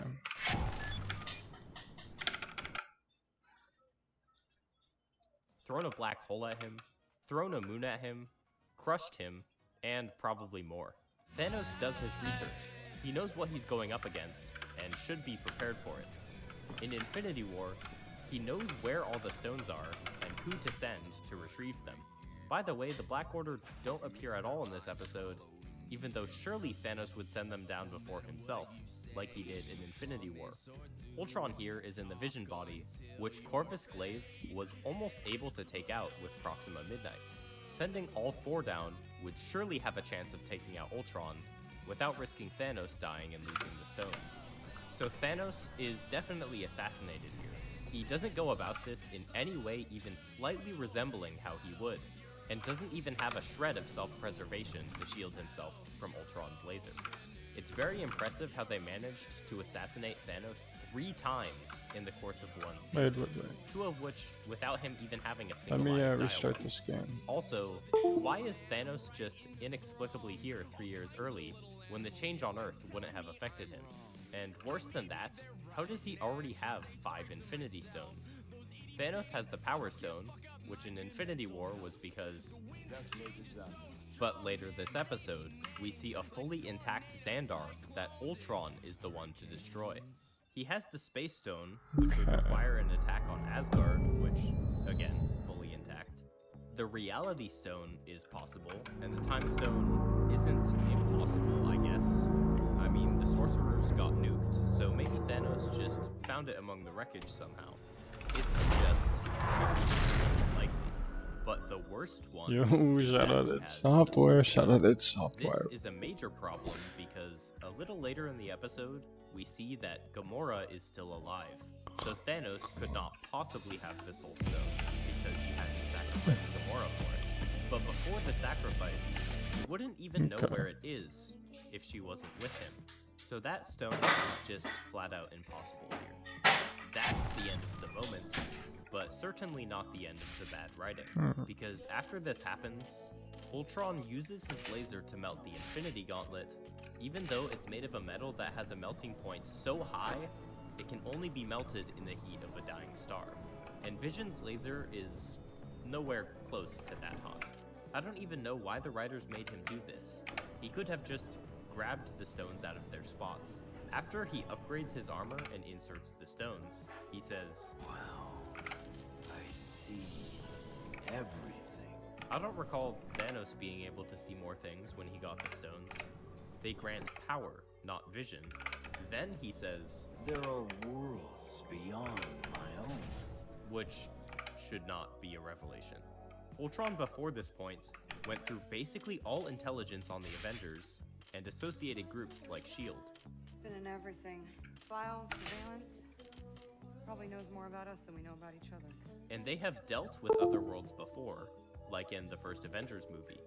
One of the members of the Avengers is from another world. But not only that, he also escaped to the internet and is able to grab any info he wants from there. So there's nothing keeping him from knowing about other worlds. It's not like he lacks knowledge of other worlds in Age of Ultron. The reason he only cares about humanity is because protecting humanity was what he was created for. I don't think the writers remember much about Ultron, so let's take a look at a scene to remind us what he's like. In Age of Ultron, when Ultron is starting to be uploaded into the Vision body, Wanda is able to start reading the consciousness being transferred. Then she sees a meteor slamming into Earth at breakneck speed. Up to this point, all Ultron had told the twins is that he had come to save the world and end the Avengers, which makes sense to them as they hate Stark and see the Avengers as the villains. But now, Wanda sees that Ultron's intentions don't line up with her and her brothers. And her reading this makes Ultron stand up at attention. Not sure what she read, but ready for if they turn on him. Wanda asks, "How could you?" To which Ultron flatly responds, "How could I what?" Giving away as little as possible, acting like there shouldn't be anything she should be surprised about, and prompting Wanda to explain exactly what she saw. She says, "You said we would destroy the Avengers, make a better world." As that was the reason they teamed up with Ultron. And in his eyes, that's still going to be the outcome of his plan. It will be better. So Wanda reveals the part he was hiding from them. When everyone is dead. An unflattering description of his plan, which angers him because of how much he has idealized this. That is not... But catches himself to be more tactful, with a framing that is exceedingly generous and is pretty much only true from his own point of view. The human race will have every opportunity to improve. The ominous wording immediately prompts Pietro to ask, And if they don't? So Ultron reveals the full extent of his goal. Yes, Noah. He wants to do away with the entire old world and replace it with the new, seeing himself as this righteous figure like Noah that will carry the world past its current state into a better one. This obviously sounds insane to Wanda because she values human lives, and so she says, she sees the truth in who they have been following. He is not the savior they were looking for that will just prison take out the transport. Avengers, but one that wants to do away with the human race entirely. He tries to make it seem like it's no big deal. There are more than a dozen extinction level events. That is a normal thing to happen, and pushes that idea And I can't get back up there, that can there I? is a divine hand behind all of this that keeps the world from becoming complacent. When the earth starts to settle, God throws a stone at it, and believe me, he's wiping out. Which I want to also, go back up there. Considering his meteor plan, places himself in the role of the hand of God. He concludes,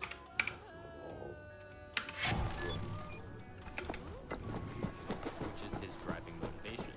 So Pietro prods further at the clear unfairness of this idea. Berlin, October 11th, 1960. The rash of murders that just plagued the city for the last couple of months may be the work of a degenerate murderer duo. Sources close to the investigation say 5 people have been killed. Each victim was found as members scattered throughout the sewers. Witness reports speak of 2 strange men, most likely mentally and physically disabled, lurking around the crime scenes. They did not look like normal, decent Berlin folks, and this is one of the witnesses must have been the But magicians. seeing the irony that Awful himself, thing. as the leader of this culling and the new phase of humanity, doesn't exactly fit the typical idea of life. The Avengers are showing up, so Joe falls to the transfer Terrorists. as the make a run for it. Oh, a letter. And in their wake, Ultron insists. To follow helmet, to follow helmet. Did you know that the mythology of the indigenous groups is per the Christian people? There's a figure called the Pichaga or the Butcher. They describe him as a white murderer. Just as a pot, just a potential white man carrying a sickle, who extracts the fat from the bodies of the catching seagulls. It may sound strange, but I think it's been falling after the relationship between the indigenous people and the Spanish conquerors who came here long ago. I would think about the Pichaga more, recently, but the company in anger. Word in my heart, a month ago I lived close to family kitchen here in Ayacucho. Trying to convert them to the Roman Catholic faith. I became one of the youngest child of the family by impulse, which finally means presently has been my guide in all things related to the culture of kitchen. This is quite fascinating. Bring about a fresh world that he can lead as the beginning of a new human race. 2 weeks ago, 2 weeks ago, I climbed the mountain to the sky of the house. It was the second one for the opposing mountain god. The view from the particular little breath I had left after this climb, I was to be an observer during the stream of the gods, which involved the sacrifice of a llama. I was taking notes of quite the strange rituals. In the paraphernalia thereof, came over and catches shaman. Calmly walk up to the officer and charge the alpha load. I was gonna send shaman clean through. I shouted at them, "What are you doing?" He said, "Stay out of this, fire. This is sanctioned purge." They started killing indiscriminately and killing everything. Walker tried to call. He has Always 6 too infinity safe. stones. I And managed yet to the get robot hot he to the right makes before one of these are weak was enough knocking to out the die butt of to his a rifle. I single woke up. arrow. There were no The reason questions they were left, and this weak in geez, Age no, of they were Ultron just gone. is because The he head didn't roused, but I have couldn't the find it. infinity Degrees found it. stones, Shot, we and managed to thus hit it up was in the limited message. Made me see all these resource-wise trusses and from the time-wise people. on what he could make. I'm reminded once The again of purpose of the the Subaltron Pichaga mods The was white just murderers who to came and stall slaughtered the these people for their own evil so he purposes. had Can you enough speak time to lift someone the helmet? meteor Someone into could the put a air. stop to this nonsense. Here the robots This are meant barbaric to actually nonsense. hunt people down Could and not kill go them. on in the And name he of the can Lord. just make I whatever packed he my bag, wants. bought warm clothes and There's sturdy no shoes. I even reason got to held make of a gun. robots that are For so protection weak. tonight, I will go up in the Also, mountains, search for a friend why house did he here. make them only And alert have him seen you after don't want 90 adversary. seconds? Wish me luck. This is a completely unnecessary loophole, which is compounded by how weak the bots To are. father. If they notified him Father? immediately, then Clinton balloon Nash, and thus the entire Dude, human race sick would place already headquarters be facilitates dead. society that hears Instead, it's possible to to get found, facilitate society but that not have main Ultron get must have the notified secret place Berlin because is you essential killed the boss fast part of enough. everyday life in Berlin. This is a design decision that only actively Your hinders presence you. is I at once can't omnipresent overstate and how dumb it invisible. is. He'll only get dumber as the episode goes on. Citizens of Berlin know that they're every moment you The want. watching of his motivations, Having been indoctrinated for over a decade that it is for their own good, most of them are perfectly fine with this. creates a bunch of The bots secret police and headquarters teleports all of them is around to places located just a to few kill blocks from the everyone folk there. share. Not sure why he does this when he could just snap to kill all life, or if the power of the stones is too limited to kill all life. We know they are powerful enough to kill at least half of it, so just snap Okay. twice. This would make Yeah. you miss anybody, so Clint and Natasha are dead and everyone loses. But instead, he makes all his bots and goes to Asgard, which he destroys with a laser. Then to the Sovereign, where the Guardians are guarding the landing platform. Except Guardians 2 Aw. took place in 2014, and Age of Ultron was in 2015. So the Okay. Guardians would have already ruined their reputation with the Sovereign and would not be accepted back. Then he destroys Sakaar, then Ego, even though, again, Guardians 2 already happened, and Ego would be destroyed by this point. Then he goes to Xandar, and gets attacked by Captain Marvel, who pushes him to the center of the planet. But he just blows it up, which blows up the entire universe, I guess. Except for Earth, because the plot needed it to stay intact. Leaving him as the only one left. Okay. He looks I'm gonna sad, leave this and this the episode Walker off here, at says, least for the recording. So I personally know, and you guys know that that this episode is over. But man, dude, that was sick. That was absolutely goated. I'm gonna let my monitor pixel refresh, such as the woes of the modern day. OLED monitors, if you know, you know. If you don't, you're broke. Anyways, yeah, that was pretty dope. I'm hyped to play the next. I'm really hyped to play the next level. And I'm just gonna go make some food while I let my monitor pixel refresh and chill. Take a nice little break. Thanks everyone for who tuned in, and yeah, I'll be back soon.